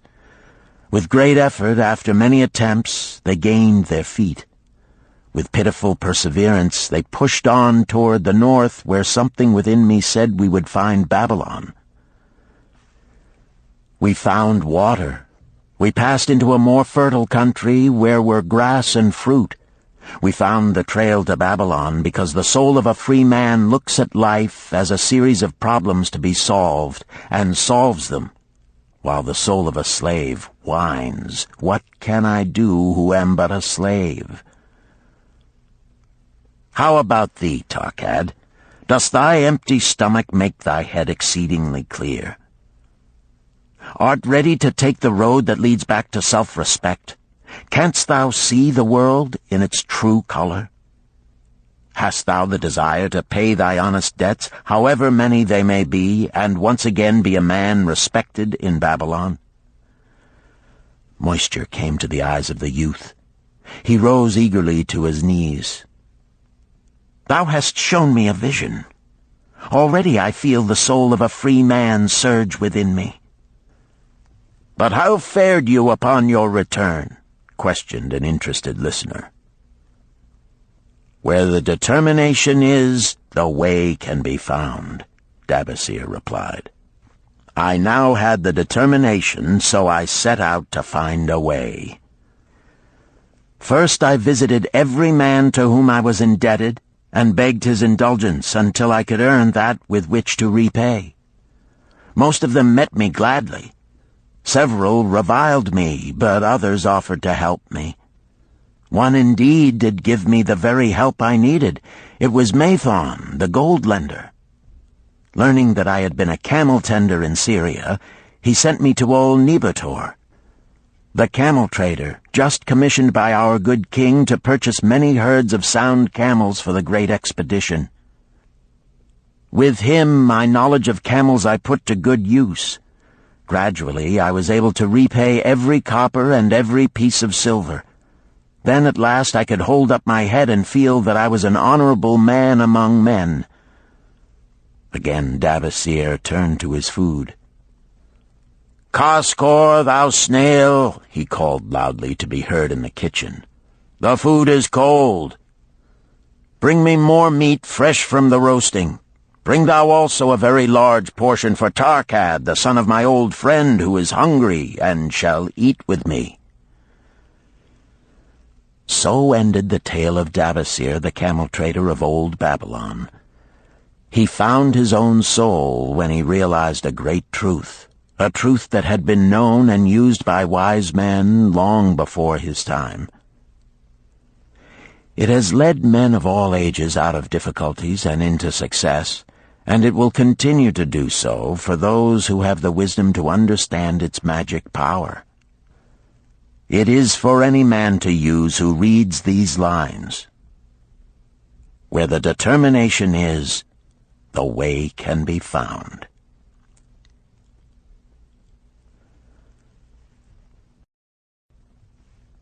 Chapter 9. The Clay Tablets from Babylon.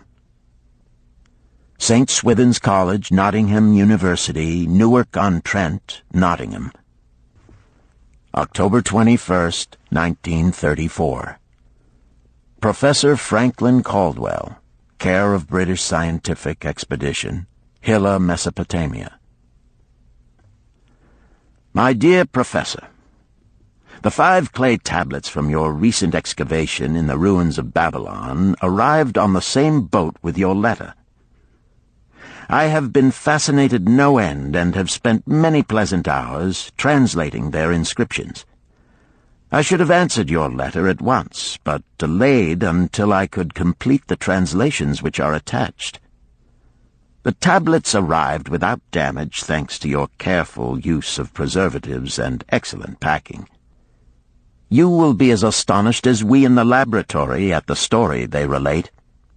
One expects the dim and distant past to speak of romance and adventure.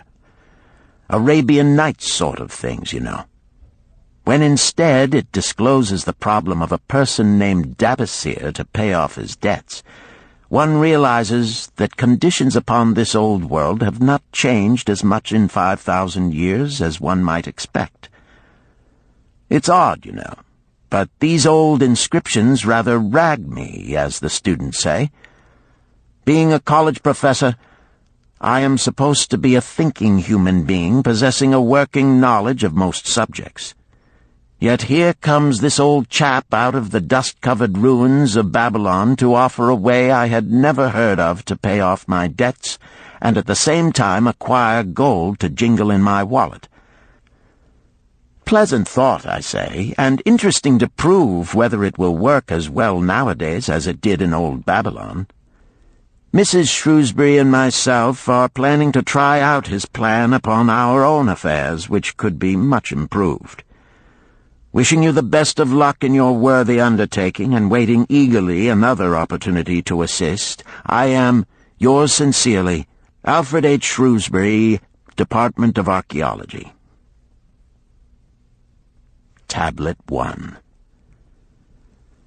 Now, when the moon becometh full, I, Dabasir, who am but recently returned from slavery in Syria, with the determination to pay my many just debts and become a man of means worthy of respect in my native city of Babylon, do here engrave upon the clay a permanent record of my affairs to guide and assist me in carrying through my high desires.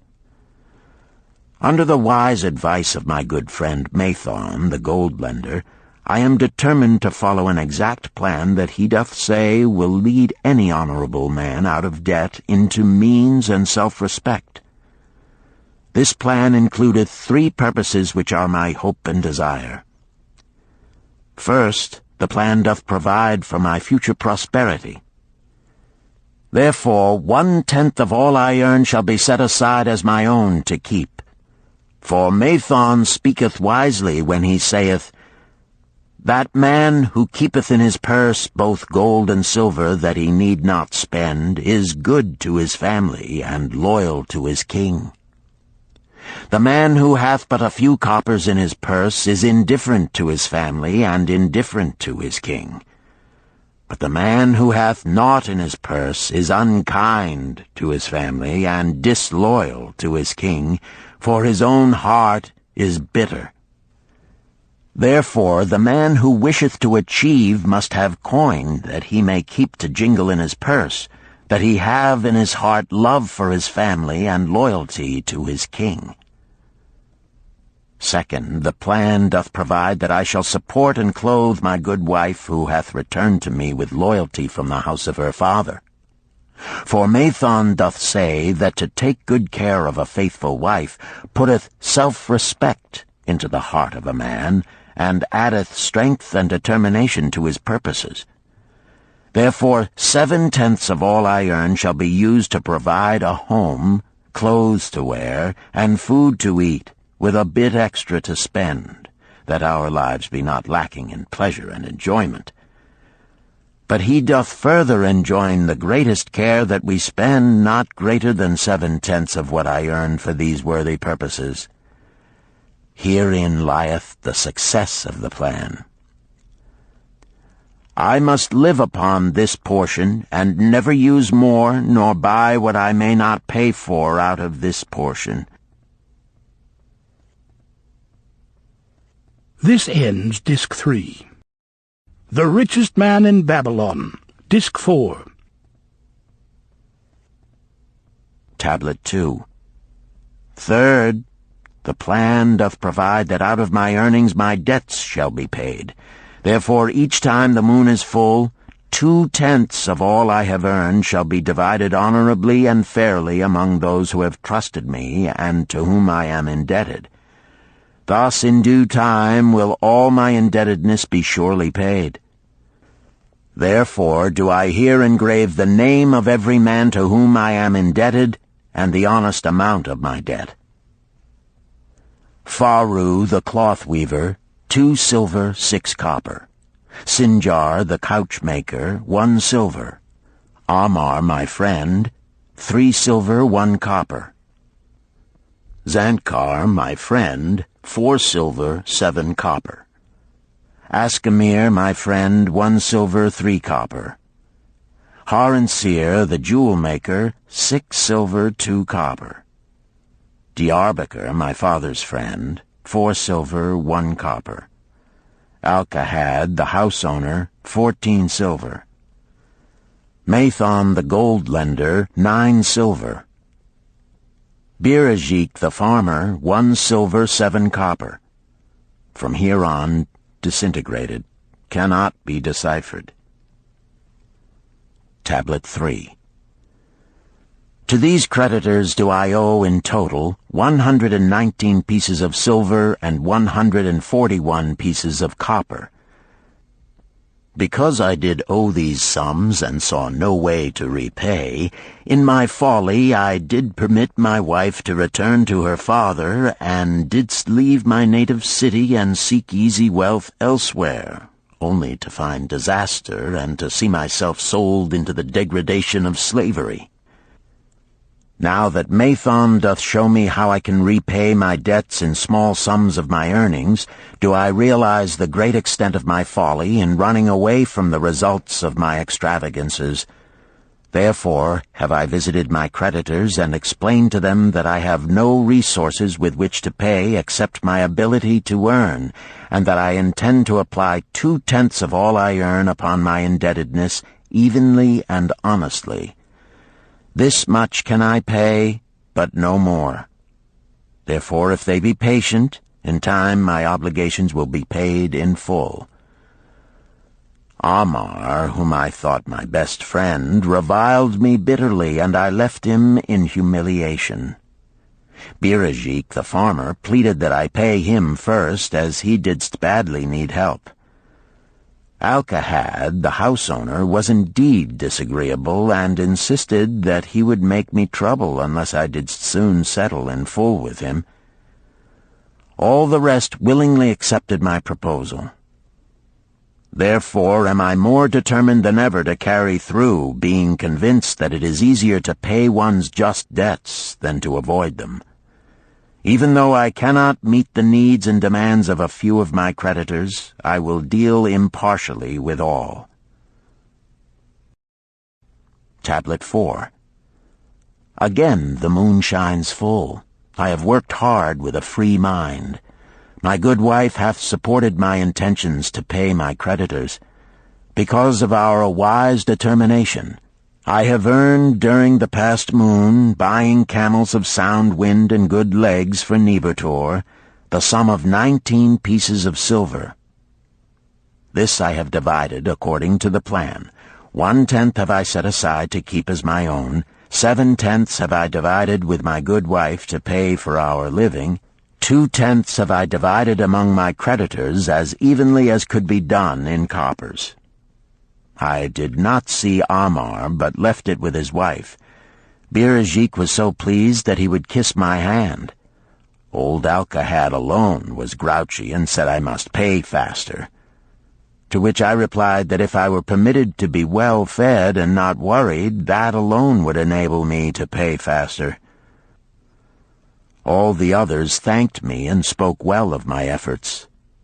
Therefore, at the end of one moon, my indebtedness is reduced by almost 4 pieces of silver, and I possess almost 2 pieces of silver besides, upon which no man hath claim. My heart is lighter than it hath been for a long time. Again the moon shines full. I have worked hard, but with poor success. Few camels have I been able to buy. Only 11 pieces of silver have I earned. Nevertheless, my good wife and I have stood by the plan, even though we have bought no new raiment and eaten little but herbs. Again I paid ourselves 1/10 of the 11 pieces, while we lived upon 7/10. I was surprised when Amar commended my payment, even though small. So did Birajik. Alcahad flew into a rage, but when told to give back his portion if he did not wish it, he became reconciled. The others, as before, were content. Again the moon shines full, and I am greatly rejoiced. I intercepted a fine herd of camels and bought many sound ones, therefore my earnings were 42 pieces of silver. This moon my wife and myself have bought much-needed sandals and raiment. Also we have dined well on meat and fowl. More than 8 pieces of silver we have paid to our creditors. Even Alcahad did not protest. Great is the plan, for it leadeth us out of debt, and giveth us wealth which is ours to keep. 3 times the moon hath been full since I last carved upon this clay. Each time I paid to myself 1/10 of all I earned. Each time my good wife and I have lived upon 7/10, even though at times it was difficult. Each time have I paid to my creditors 2/10. In my purse I now have 21 pieces of silver that are mine. It maketh my head to stand straight upon my shoulders, and maketh me proud to walk among my friends. My wife keepeth well our home, and is becomingly gowned. We are happy to live together. The plan is of untold value. Hath it not made an honorable man of an ex-slave? Tablet 5. Again the moon shines full, and I remember that it is long since I carved upon the clay. 12 moons in truth have come and gone. But this day I will not neglect my record, because upon this day I have paid the last of my debts. This is the day upon which my good wife and my thankful self celebrate with great feasting that our determination hath been achieved. Many things occurred upon my final visit to my creditors that I shall long remember. Amar begged my forgiveness for his unkind words, and said that I was one of all others he most desired for a friend. Old Alcahad is not so bad after all, for he said, "Thou wert once a piece of soft clay to be pressed and molded by any hand that touched thee. But now thou art a piece of bronze capable of holding an edge. If thou needst silver or gold at any time, come to me."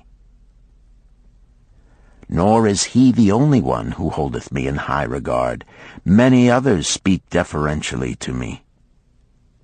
My good wife looketh upon me with a light in her eyes that doth make a man have confidence in himself. Yet it is the plan that hath made my success.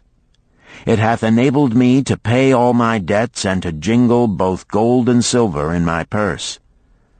I do commend it to all who wish to get ahead. For truly, if it will enable an ex-slave to pay his debts and have gold in his purse, will it not aid any man to find independence? Nor am I, myself, finished with it, for I am convinced that if I follow it further, it will make me rich among men. St. Swithin's College, Nottingham University, Newark-on-Trent, Nottingham, November 7th, 1936. Professor Franklin Caldwell, care of British Scientific Expedition, Hilla, Mesopotamia.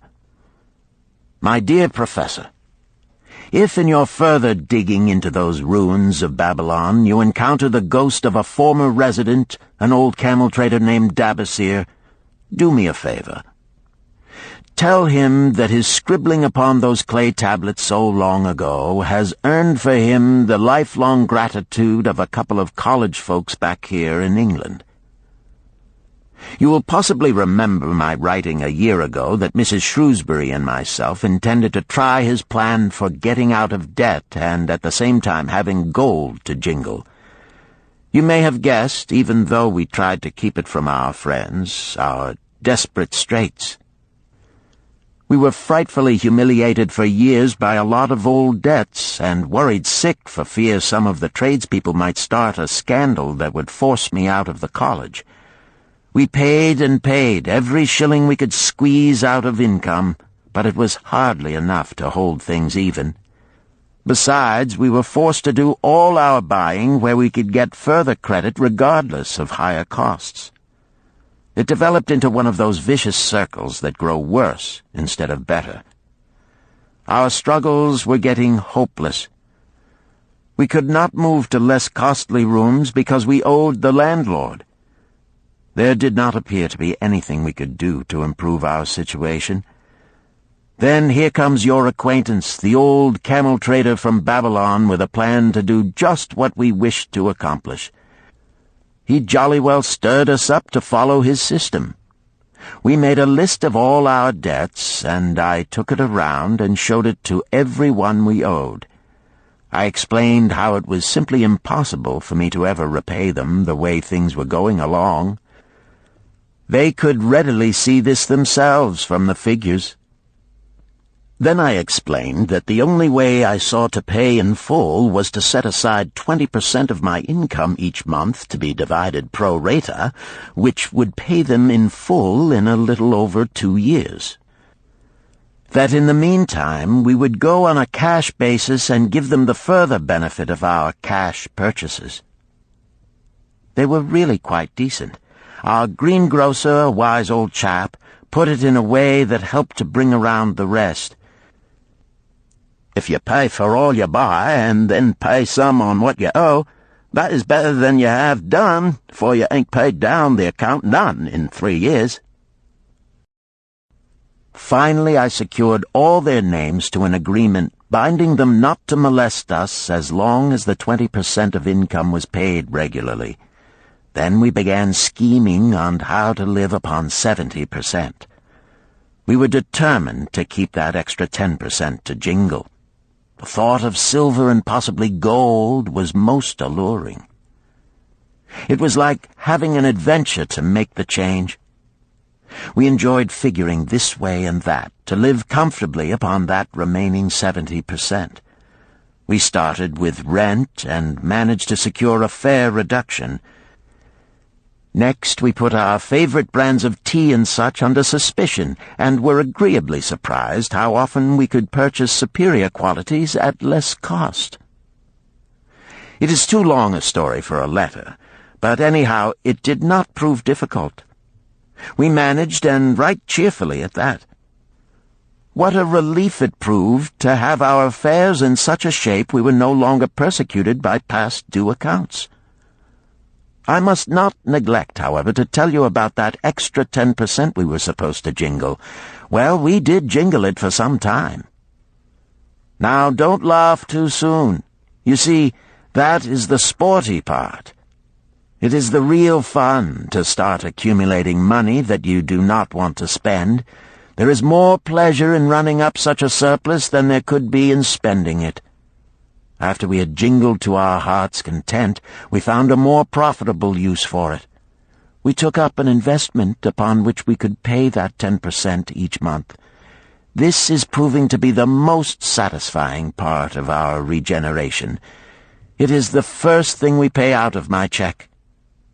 There is a most gratifying sense of security to know our investment is growing steadily. By the time my teaching days are over, it should be a snug sum, large enough so the income will take care of us from then on. All this out of my same old check. Difficult to believe, yet absolutely true. All our debts being gradually paid, and at the same time our investment increasing. Besides, we get along financially even better than before.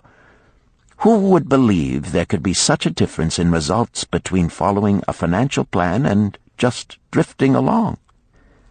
At the end of the next year, when all our old bills shall have been paid, we will have more to pay upon our investment besides some extra for travel. We are determined never again to permit our living expenses to exceed 70% of our income. Now you can understand why we would like to extend our personal thanks to that old chap whose plan saved us from our hell on earth. He knew. He had been through it all. He wanted others to benefit from his own bitter experiences. That is why he spent tedious hours carving his message upon the clay. He had a real message for fellow sufferers, a message so important that after 5,000 years it has risen out of the ruins of Babylon just as true and just as vital as the day it was buried. Yours sincerely, Alfred H. Shrewsbury, Department of Archaeology. Chapter 10. The Luckiest Man in Babylon. At the head of his caravan proudly rode Sharu-Nada, the merchant prince of Babylon. He liked fine cloth and wore rich and becoming robes. He liked fine animals and sat easily upon his spirited Arabian stallion. To look at him, one would hardly have guessed his advanced years. Certainly they would not have suspected that he was inwardly troubled. The journey from Damascus is long, and the hardships of the desert many. These he minded not. The Arab tribes are fierce and eager to loot rich caravans. These he feared not, for his many fleet-mounted guards were a safe protection. About the youth at his side, whom he was bringing from Damascus, was he disturbed. This was Hayden Gula, the grandson of his partner of other years, Arid Gula, to whom he felt he owed a debt of gratitude which could never be repaid. He would like to do something for this grandson, but the more he considered this, the more difficult it seemed because of the youth himself. Eyeing the young man's rings and earrings, he thought to himself, "He thinks jewels are for men. Still, he has his grandfather's strong face. But his grandfather wore no such gaudy robes. Yet I sought him to come, hoping I might help him get a start for himself and get away from the wreck his father has made of their inheritance." Hayden Gula broke in upon his thoughts. "Why dost thou work so hard, riding always with thy caravan upon its long journeys? Dost thou never take time to enjoy life?" Shahrunada smiled. "To enjoy life?" he repeated. "What wouldst thou do to enjoy life if thou wert Shahrunada?" "If I had wealth equal to thine, I would live like a prince. Never across the hot desert would I ride. I would spend the shekels as fast as they came to my purse. I would wear the richest of robes and the rarest of jewels. That would be a life to my liking, a life worth living." Both men laughed. "Thy grandfather wore no jewels," Shahrunada spoke before he thought, then continued jokingly, "Wouldst thou leave no time for work?" "Work was made for slaves," Hayden Gula responded. Shahrunada bit his lip but made no reply, riding in silence until the trail led them to the slope. Here he reined his mount, and pointing to the green valley far away, "See, there is the valley. Look far down, and thou canst faintly see the walls of Babylon. The tower is the temple of Bel. If thine eyes are sharp, thou mayest even see the smoke from the eternal fire upon its crest." "So that is Babylon? Always have I longed to see the wealthiest city in all the world," Hayden Gula commented. "Babylon, where my grandfather started his fortune. Would he were still alive, we would not be so sorely pressed. Why wish his spirit to linger on earth beyond its allotted time? Thou and thy father can well carry on his good work. Alas, of us neither has his gift. Father and myself know not his secret for attracting the golden shekels." Shahrunada did not reply, but gave rein to his mount and rode thoughtfully down the trail to the valley. Behind them followed the caravan in a cloud of reddish dust. Some time later they reached the King's Highway and turned south through the irrigated farms. 3 old men plowing a field caught Shahrunada's attention. They seemed strangely familiar. How ridiculous! One does not pass a field after 40 years and find the same men plowing there. Yet something within him said they were the same. One, with an uncertain grip, held the plow. The others laboriously plodded beside the oxen, ineffectually beating them with their barrel staves to keep them pulling. 40 years ago, he had envied these men. How gladly he would have exchanged places. But what a difference now! With pride he looked back at his trailing caravan, well-chosen camels and donkeys loaded high with valuable goods from Damascus. All this was but one of his possessions. He pointed to the plowers, saying, "Still plowing the same field where they were 40 years ago. They look it, but why thinkest thou they are the same?" "I saw them there," Shahrunada replied. Recollections were racing rapidly through his mind. Why could he not bury the past and live in the present? Then he saw, as in a picture, the smiling face of Arid Gula. The barrier between himself and the cynical youth beside him dissolved. But how could he help such a superior youth with his spendthrift ideas and bejeweled hands? Work he could offer in plenty to willing workers, but not for men who considered themselves too good for work.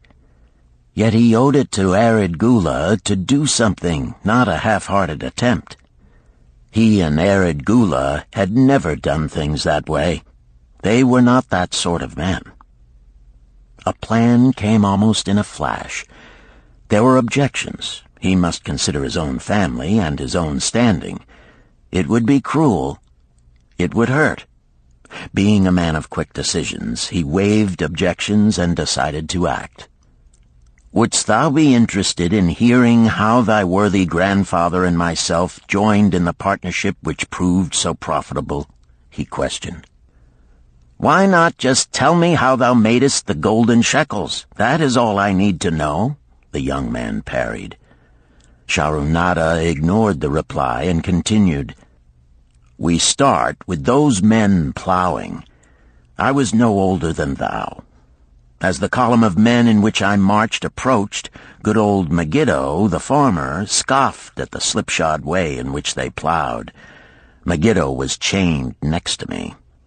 'Look at the lazy fellows,' he protested. 'The plow holder makes no effort to plow deep, nor do the beaters keep the oxen in the furrow. How can they expect to raise a good crop with poor plowing?' "Didst thou say Megiddo was chained to thee?" Hayden Gula asked in surprise.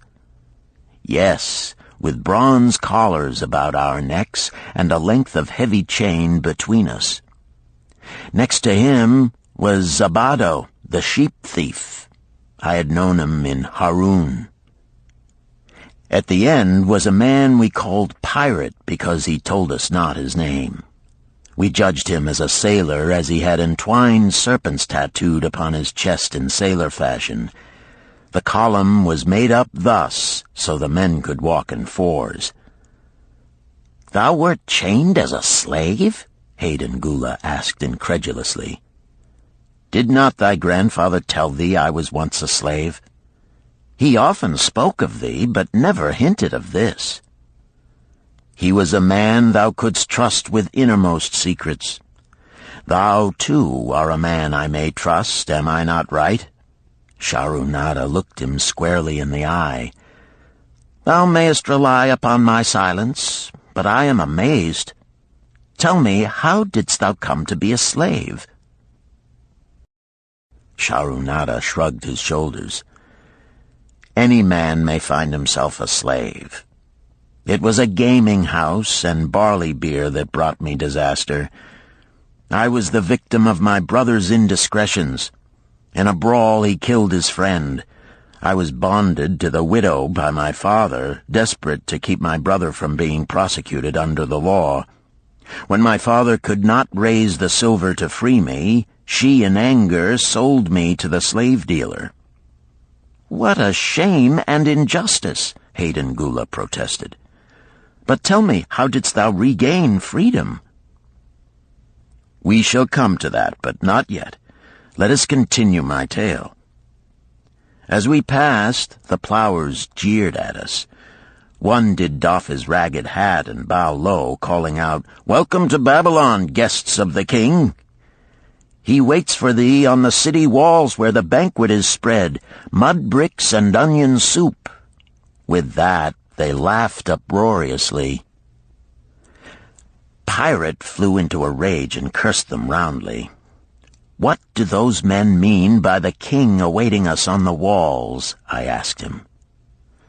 "To the city walls ye march to carry bricks until the back breaks. Maybe they beat thee to death before it breaks. They won't beat me. I'll kill 'em." Then Megiddo spoke up. "It doesn't make sense to me to talk of masters beating willing, hard-working slaves to death. Masters like good slaves and treat them well." "Who wants to work hard?" commented Zabato. "Those plowers are wise fellows. They're not breaking their backs, just letting on as if they be." "Thou can't get ahead by shirking," Megiddo protested. "If thou plow a hectare, that's a good day's work, and any master knows it. But when thou plow only a half, that's shirking. I don't shirk. I like to work, and I like to do good work, for work is the best friend I've ever known. It has brought me all the good things I've had, my farm and cows and crops, everything." "Yea, and where be these things now?" scoffed Zabato. "I figure it pays better to be smart and get by without working. You watch Zabato. If we're sold to the walls, he'll be carrying the water bag or some easy job, when thou, who like to work, will be breaking thy back carrying bricks." He laughed his silly laugh. Terror gripped me that night. I could not sleep. I crowded close to the guard rope, and when the others slept, I attracted the attention of Godoso, who was doing the first guard watch. He was one of those brigand Arabs, the sort of rogue who, if he robbed thee of thy purse, would think he must also cut thy throat. "Tell me, Godoso," I whispered, "when we get to Babylon, will we be sold to the walls?" "Why want to know?" he questioned cautiously. "Canst thou not understand?" I pleaded. "I am young. I want to live. I don't want to be worked or beaten to death on the walls. Is there any chance for me to get a good master?" He whispered back, "I tell something. Thou good fellow, give Godoso no trouble. Most times we go first to slave market. Listen now. When buyers come, tell 'em you good worker, like to work hard for good master, make 'em want to buy.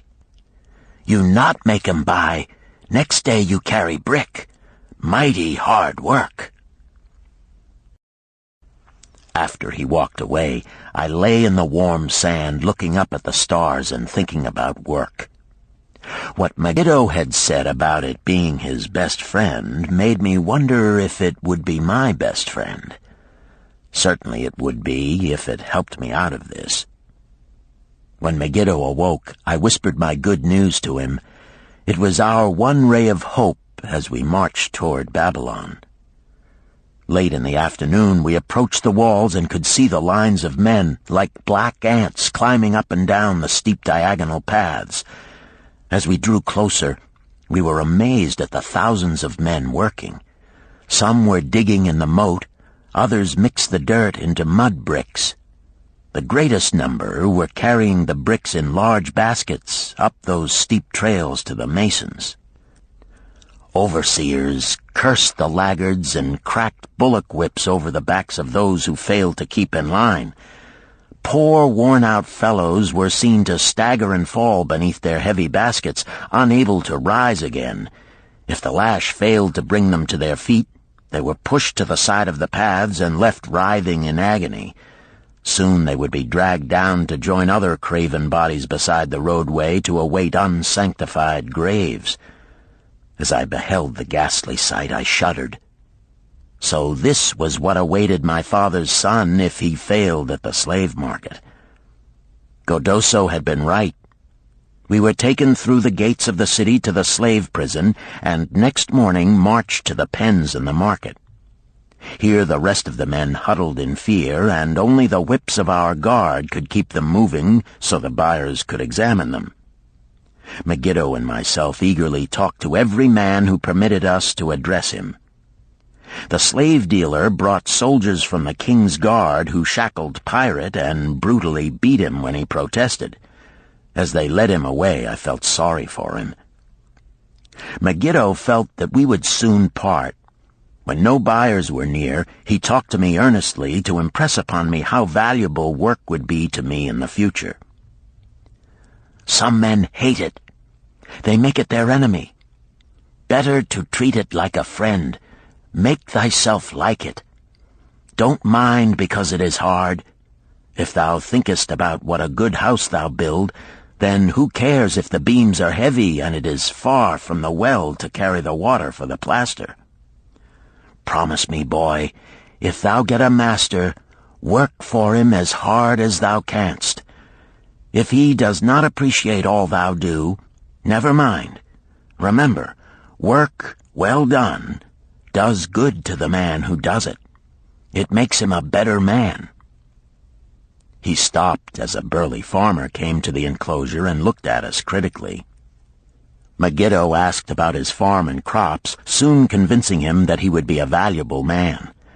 After violent bargaining with the slave dealer, the farmer drew a fat purse from beneath his robe, and soon Megiddo had followed his new master out of sight. A few other men were sold during the morning.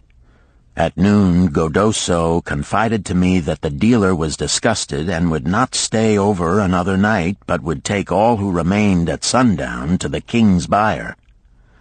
I was becoming desperate when a fat, good-natured man walked up to the wall and inquired if there was a baker among us. I approached him, saying, "Why should a good baker like thyself seek another baker of inferior ways? Would it not be easier to teach a willing man like myself thy skilled ways? Look at me. I am young, strong, and like to work. Give me a chance, and I will do my best to earn gold and silver for thy purse." He was impressed by my willingness, and began bargaining with the dealer who had never noticed me since he had bought me, but now waxed eloquent on my abilities, good health, and good disposition. I felt like a fat ox being sold to a butcher. At last, much to my joy, the deal was closed. I followed my new master away, thinking I was the luckiest man in Babylon. My new home was much to my liking. Nananeid, my master, taught me how to grind the barley in the stone bowl that stood in the courtyard, how to build the fire in the oven, and then how to grind very fine the sesame flour for the honey cakes. I had a couch in the shed where his grain was stored. The old slave housekeeper, Swasti, fed me well and was pleased at the way I helped her with the heavy tasks. Here was the chance I had longed for to make myself valuable to my master, and, I hoped, to find a way to earn my freedom. I asked Nananeid to show me how to knead the bread and to bake. This he did, much pleased at my willingness. Later, when I could do this well, I asked him to show me how to make the honey cakes, and soon I was doing all the baking. My master was glad to be idle, but Swasti shook her head in disapproval. "No work to do is bad for any man," she declared. I felt it was time for me to think of a way by which I might start to earn coins to buy my freedom. As the baking was finished at noon, I thought Nananeid would approve if I found profitable employment for the afternoons and might share my earnings with me. Then the thought came to me, why not bake more of the honey cakes and peddle them to hungry men upon the streets of the city? I presented my plan to Nananeid this way. If I can use my afternoons after the baking is finished to earn for thee coins, would it be only fair for thee to share my earnings with me that I might have money of my own to spend for those things which every man desires and needs? Fair enough, he admitted. When I told him of my plan to peddle our honey cakes, he was well pleased. Here is what we will do, he suggested. Thou sellest them at 2 for a penny, then half of the pennies will be mine to pay for the flour and the honey and the wood to bake them. Of the rest I shall take half, and thou shalt keep half. I was much pleased by this generous offer that I might keep for myself 1/4 of my sales. That night I worked late to make a tray upon which to display them. Nananeid gave me one of his worn robes that I might look well, and Swasti helped me patch it and wash it clean. The next day I baked an extra supply of honey cakes. They looked brown and tempting upon the tray as I went along the street, loudly calling my wares. At first no one seemed interested, and I became discouraged. I kept on, and later in the afternoon, as men became hungry, the cakes began to sell, and soon my tray was empty. Nananeid was well pleased with my success and gladly paid me my share. I was delighted to own pennies. Megiddo had been right when he said a master appreciated good work from his slaves. That night I was so excited over my success I could hardly sleep, and tried to figure how much I could earn in a year and how many years would be required to buy my freedom. As I went forth with my tray of cakes every day, I soon found regular customers. One of these was none other than thy grandfather, Arid Gula. He was a rug merchant and sold to the housewives, going from one end of the city to the other, accompanied by a donkey loaded high with rugs and a black slave to tend it. He would buy 2 cakes for himself and 2 for his slave, always tarrying to talk with me while they ate them. Thy grandfather said something to me one day that I shall always remember. "I like thy cakes, boy, but better still, I like the fine enterprise with which thou offerest them. Such spirit can carry thee far on the road to success." But how canst thou understand, Hayden Gula, what such words of encouragement could mean to a slave boy, lonesome in a great city, struggling with all he had in him to find a way out of his humiliation? As the months went by, I continued to add pennies to my purse. It began to have a comforting weight upon my belt. Work was proving to be my best friend, just as Megiddo had said. I was happy, but Swasti was worried. "Thy master, I fear to have him spend so much time at the gaming houses," she protested. I was overjoyed one day to meet my friend Megiddo upon the street. He was leading 3 donkeys loaded with vegetables to the market. "I am doing mighty well," he said. "My master does appreciate my good work, for now I am a foreman. See, he does trust the marketing to me. And also he is sending for my family. Work is helping me to recover from my great trouble. Someday it will help me to buy my freedom and once more own a farm of my own." Time went on, and Nananeid became more and more anxious for me to return from selling. He would be waiting when I returned and would eagerly count and divide our money. He would also urge me to seek further markets and increase my sales. Often I went outside the city gates to solicit the overseers of the slaves building the walls. I hated to return to the disagreeable sights, but found the overseers liberal buyers. One day I was surprised to see Zabado waiting in line to fill his basket with bricks. He was gaunt and bent, and his back was covered with welts and sores from the whips of the overseers. I was sorry for him, and handed him a cake which he crushed into his mouth like a hungry animal. Seeing the greedy look in his eyes, I ran before he could grab my tray. "Why dost thou work so hard?" Arid Gula said to me one day. "Almost the same question thou asked of me today, dost thou remember?" I told him what Megiddo had said about work and how it was proving to be my best friend. I showed him with pride my wallet of pennies and explained how I was saving them to buy my freedom. "When thou art free, what wilt thou do?" he inquired. "Then," I answered, "I intend to become a merchant." At that he confided in me, something I had never suspected. "Thou knowest not that I also am a slave. I am in partnership with my master." "Stop," demanded Hayden Gula.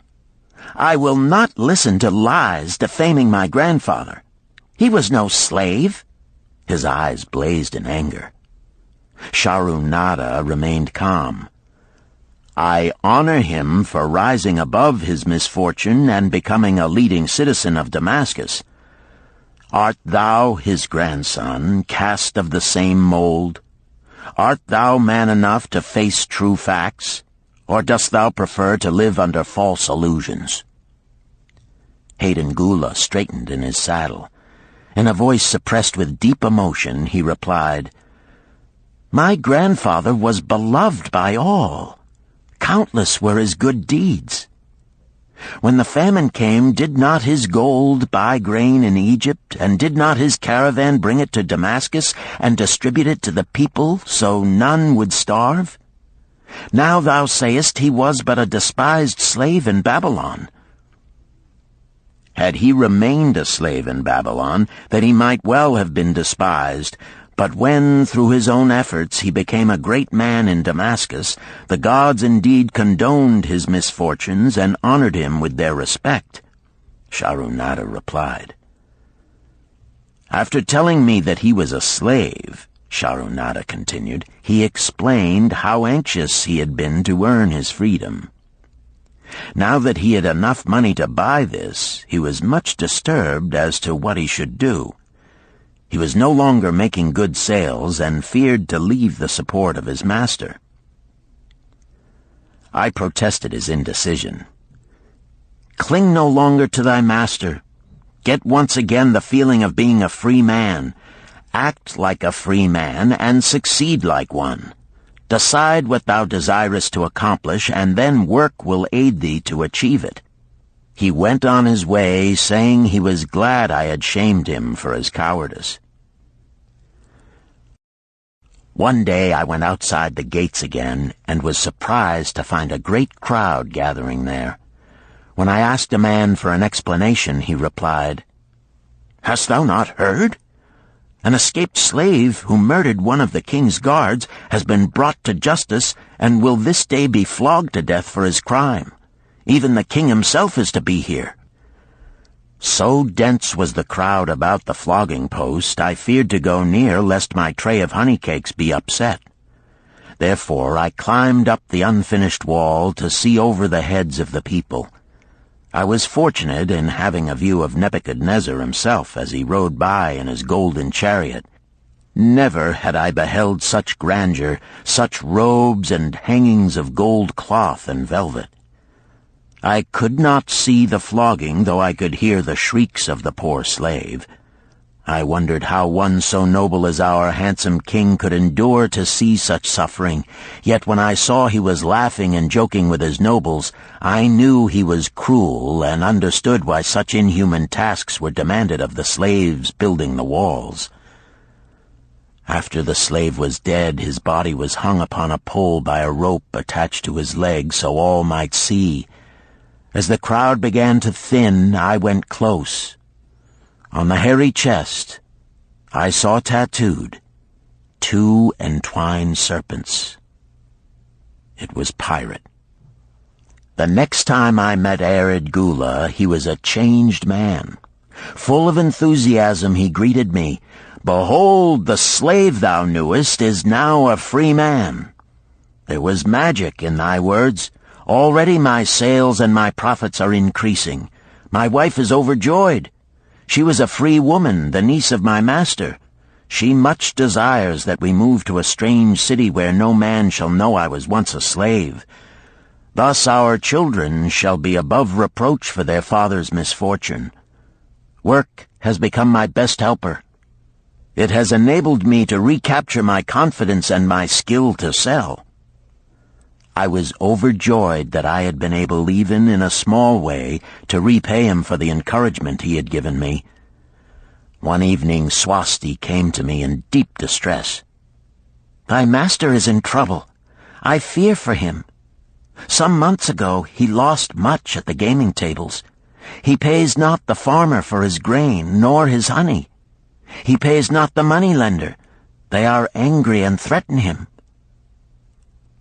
"Why should we worry over his folly? We are not his keepers," I replied thoughtlessly. "Foolish youth, thou understandest not. To the moneylender didst he give thy title to secure a loan? Under the law he can claim thee and sell thee. I know not what to do. He is a good master. Why, oh, why should such trouble come upon him? Not were Swasti's fears groundless. While I was doing the baking next morning, the moneylender returned with a man he called Sasi. This man looked me over and said I would do. The moneylender waited not for my master to return, but told Swasti to tell him he had taken me.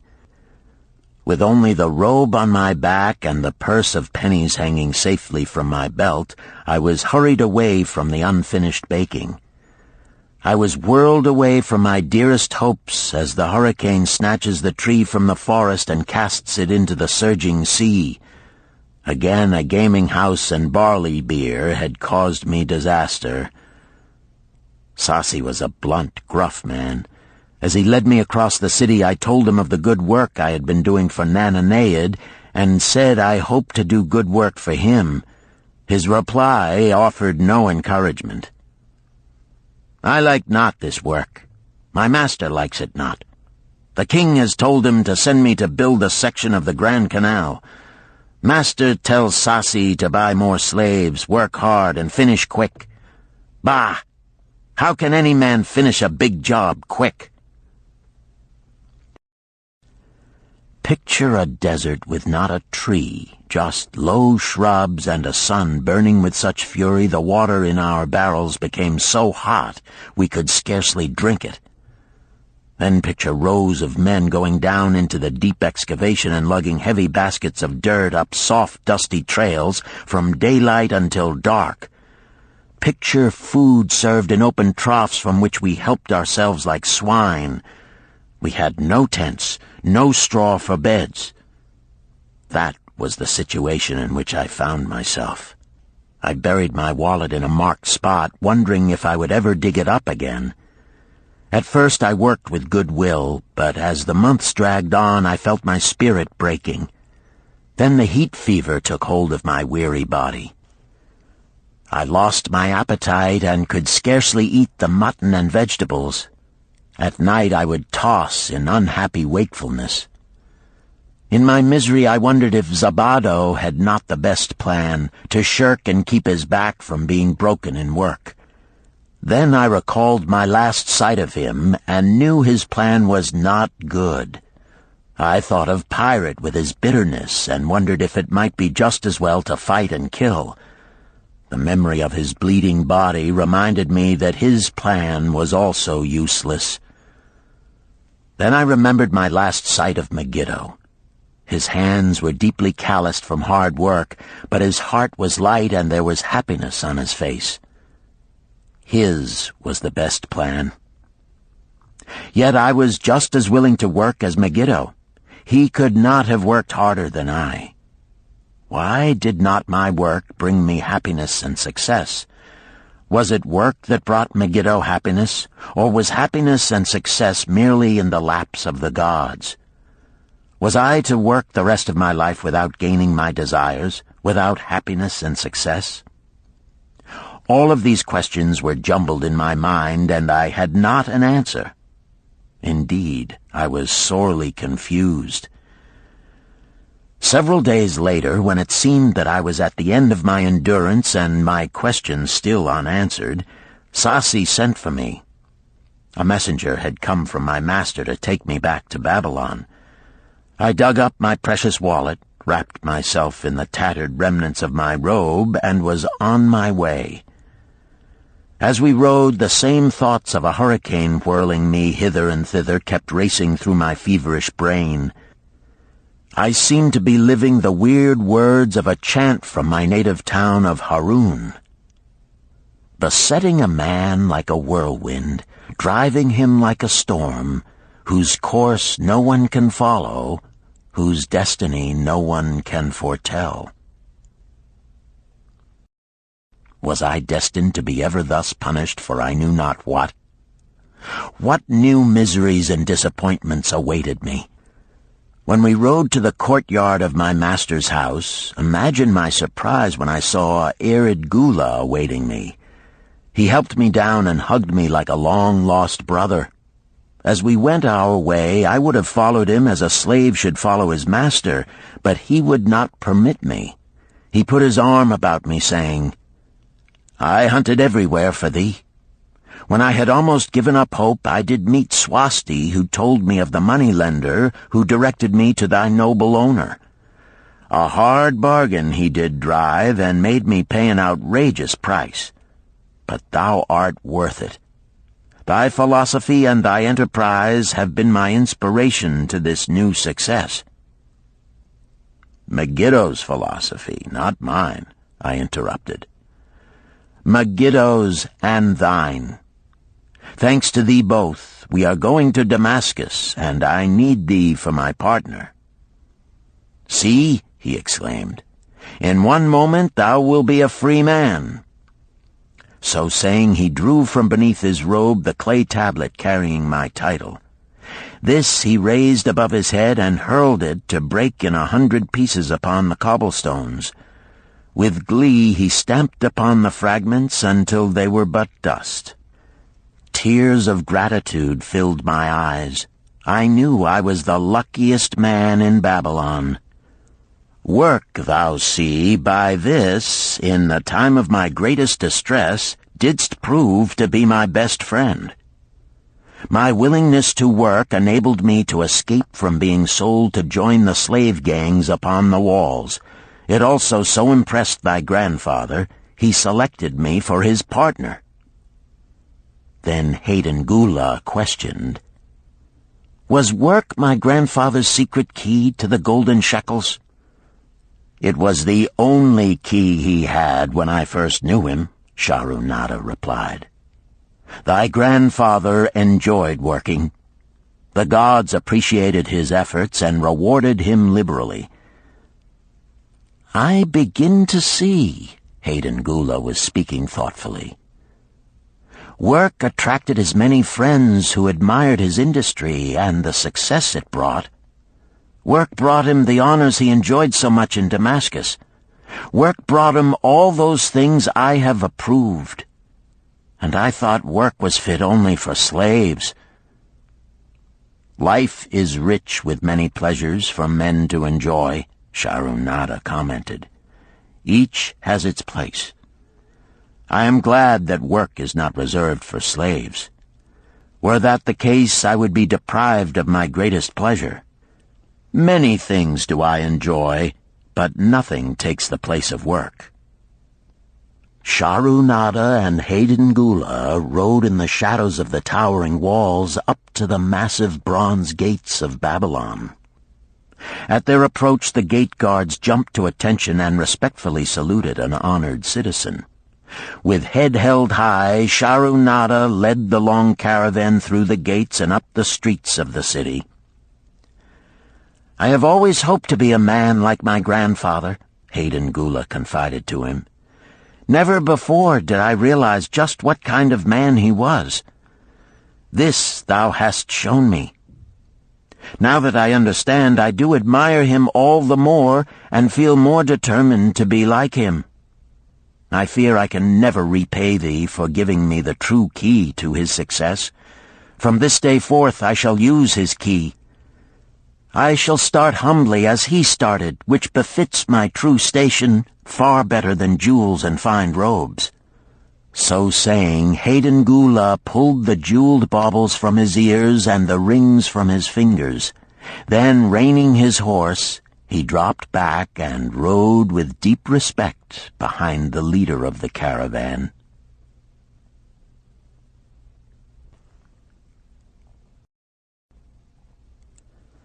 Chapter 11. An Historical Sketch of Babylon. In the pages of history there lives no city more glamorous than Babylon. Its very name conjures visions of wealth and splendor. Its treasures of gold and jewels were fabulous. One naturally pictures such a wealthy city as located in a suitable setting of tropical luxury, surrounded by rich natural resources of forests and mines. Such was not the case. It was located beside the Euphrates River in a flat, arid valley. It had no forests, no mines, not even stone for building. It was not even located upon a natural trade route. The rainfall was insufficient to raise crops. Babylon is an outstanding example of man's ability to achieve great objectives using whatever means are at his disposal. All of the resources supporting this large city were man-developed. All of its riches were man-made. Babylon possessed just two natural resources: a fertile soil and water in the river. With one of the greatest engineering accomplishments of this or any other day, Babylonian engineers diverted the waters from the river by means of dams and immense irrigation canals. Far out across that arid valley went these canals to pour the life-giving waters over the fertile soil. This ranks among the first engineering feats known to history. Such abundant crops as were the reward of this irrigation system the world had never seen before. Fortunately, during its long existence, Babylon was ruled by successive lines of kings to whom conquest and plunder were but incidental. While it engaged in many wars, most of these were local or defensive against ambitious conquerors from other countries who coveted the fabulous treasures of Babylon. The outstanding rulers of Babylon live in history because of their wisdom, enterprise, and justice.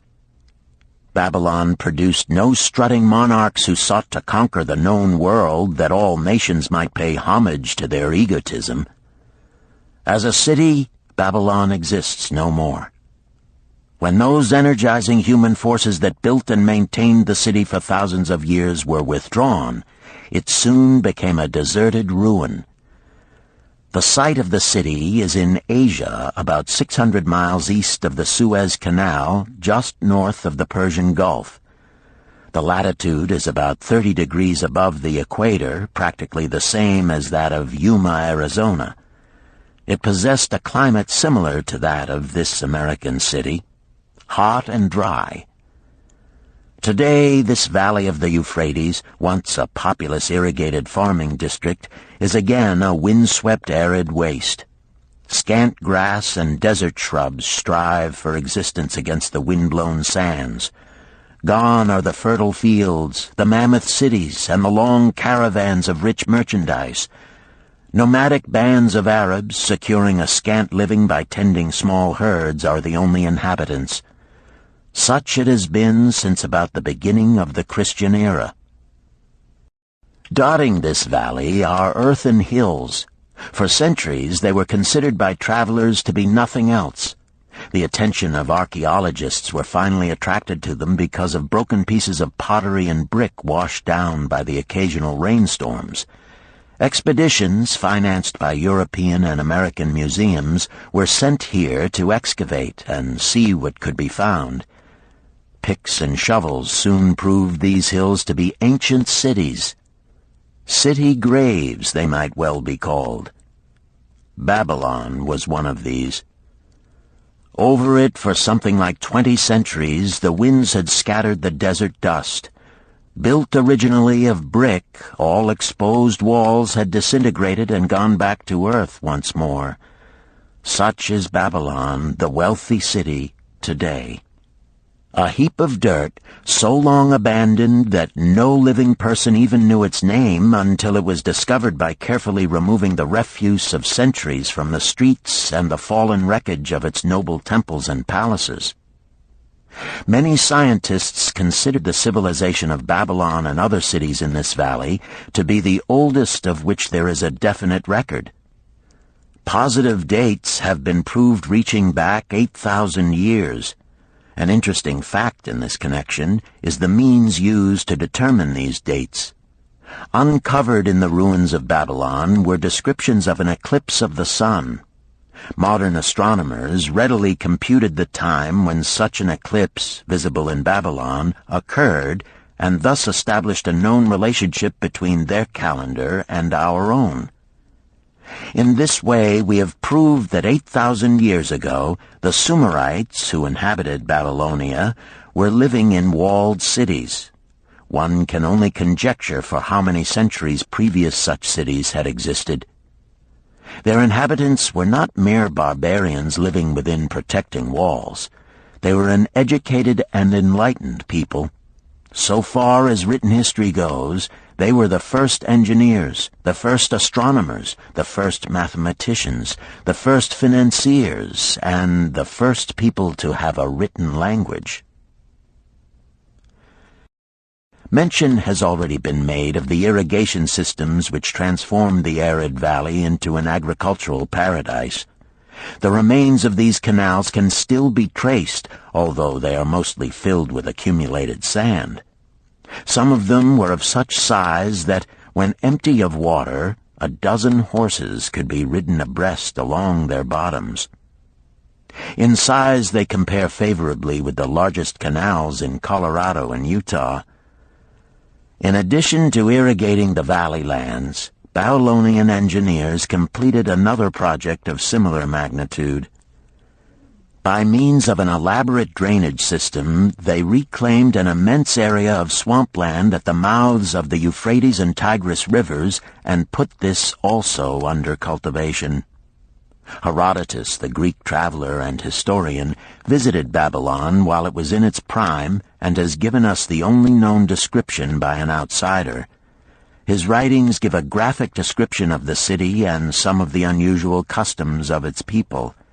He mentions the remarkable fertility of the soil and the bountiful harvest of wheat and barley which they produced. The glory of Babylon has faded, but its wisdom has been preserved for us. For this we are indebted to their form of records. In that distant day, the use of paper had not been invented. Instead, they laboriously engraved their writing upon tablets of moist clay. When completed, these were baked and became hard tile. In size, they were about 6 by 8 inches and an inch in thickness. These clay tablets, as they are commonly called, were used much as we use modern forms of writing. Upon them were engraved legends, poetry, history, transcriptions of royal decrees, the laws of the land, titles to property, promissory notes, and even letters which were dispatched by messengers to distant cities. From these clay tablets we are permitted an insight into the intimate personal affairs of the people. For example, one tablet, evidently from the records of a country storekeeper, relates that upon the given date, a certain named customer brought in a cow and exchanged it for 7 sacks of wheat, 3 being delivered at the time, and the other 4 to await the customer's pleasure. Safely buried in the wrecked cities, archaeologists have recovered entire libraries of these tablets, hundreds of thousands of them. One of the outstanding wonders of Babylon was the immense walls surrounding the city. The ancients ranked them with the Great Pyramid of Egypt as belonging to the 7 wonders of the world. Queen Semiramis is credited with having erected the first walls during the early history of the city. Modern excavators have been unable to find any trace of the original walls, nor is their exact height known.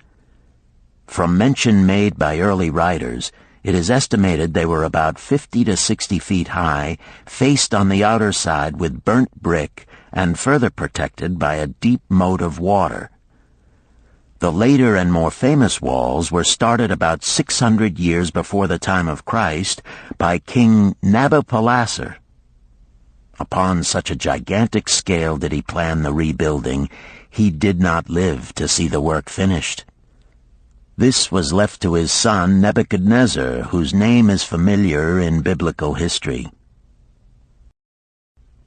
The height and length of these later walls staggers belief. They are reported upon reliable authority to have been about 160 feet high, the equivalent of the height of a modern 15-story office building. The total length is estimated as between 9 and 11 miles. So wide was the top that a 6-horse chariot could be driven around them. Of this tremendous structure, little now remains except portions of the foundations and the moat. In addition to the ravages of the elements, the Arabs completed the destruction by quarrying the brick for building purposes elsewhere. Against the walls of Babylon marched, in turn, the victorious armies of almost every conqueror of that age of wars of conquest. A host of kings laid siege to Babylon, but always in vain. Invading armies of that day were not to be considered lightly. Historians speak of such units as 10,000 horsemen, 25,000 chariots, 1,200 regiments of foot soldiers with 1,000 men to the regiment. Often 2 or 3 years of preparation would be required to assemble war materials and depots of food along the proposed line of march. The city of Babylon was organized much like a modern city. There were streets and shops. Peddlers offered their wares through residential districts. Priests officiated in magnificent temples. Within the city was an inner enclosure for the royal palaces. The walls about this were said to have been higher than those about the city. The Babylonians were skilled in the arts. These included sculpture, painting, weaving, gold working, and the manufacture of metal weapons and agricultural implements. Their jewelers created most artistic jewelry. Many samples have been recovered from the graves of its wealthy citizens and are now on exhibition in the leading museums of the world. At a very early period, when the rest of the world was still hacking at trees with stone-headed axes, or hunting and fighting with flint-pointed spears and arrows, the Babylonians were using axes, spears, and arrows with metal heads. The Babylonians were clever financiers and traders. So far as we know, they were the original inventors of money as a means of exchange, of promissory notes, and written titles to property. Babylon was never entered by hostile armies until about 540 years before the birth of Christ. Even then, the walls were not captured. The story of the fall of Babylon is most unusual. Cyrus, one of the great conquerors of that period, intended to attack the city and hoped to take its impregnable walls. Advisors of Nabonidus, the king of Babylon, persuaded him to go forth to meet Cyrus and give him battle without waiting for the city to be besieged. In the succeeding defeat to the Babylonian army, it fled away from the city. Cyrus thereupon entered the open gates and took possession without resistance. Thereafter, the power and prestige of the city gradually waned until, in the course of a few hundred years, it was eventually abandoned, deserted, left for the winds and storms to level once again to that desert earth from which its grandeur had originally been built. Babylon had fallen, never to rise again, but to it civilization owes much. The eons of time have crumbled to dust the proud walls of its temples, but the wisdom of Babylon endures. The End.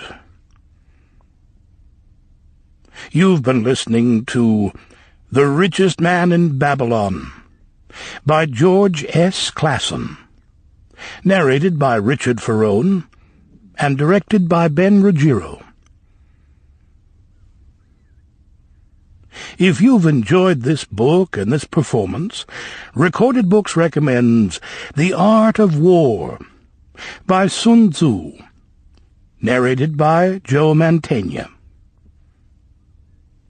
This classic of military strategy includes a detailed introduction and commentary on the history of Chinese warfare and military thought. We also recommend Nickel and Dimed by Barbara Ehrenreich, narrated by Christine McMurdo Wallace. Nickel and Dimed reveals low-wage America in all its tenacity, anxiety, and surprising generosity. A land of big boxes, fast food, and 1,000 desperate stratagems for survival. You'll find a wide selection of titles in the Recorded Books catalog, including bestsellers, mysteries, classics, histories, and more. So to order another recorded book, or for a copy of our latest listing, please call the toll-free number found on the back of this book. Don't forget to ask about easy 30-day rentals by mail. On our website, you can browse our catalog, place orders, hear about our latest releases, or tune into narrator profiles and author interviews. So visit us there at www.recordedbooks.com. And thank you for being a Recorded Books reader.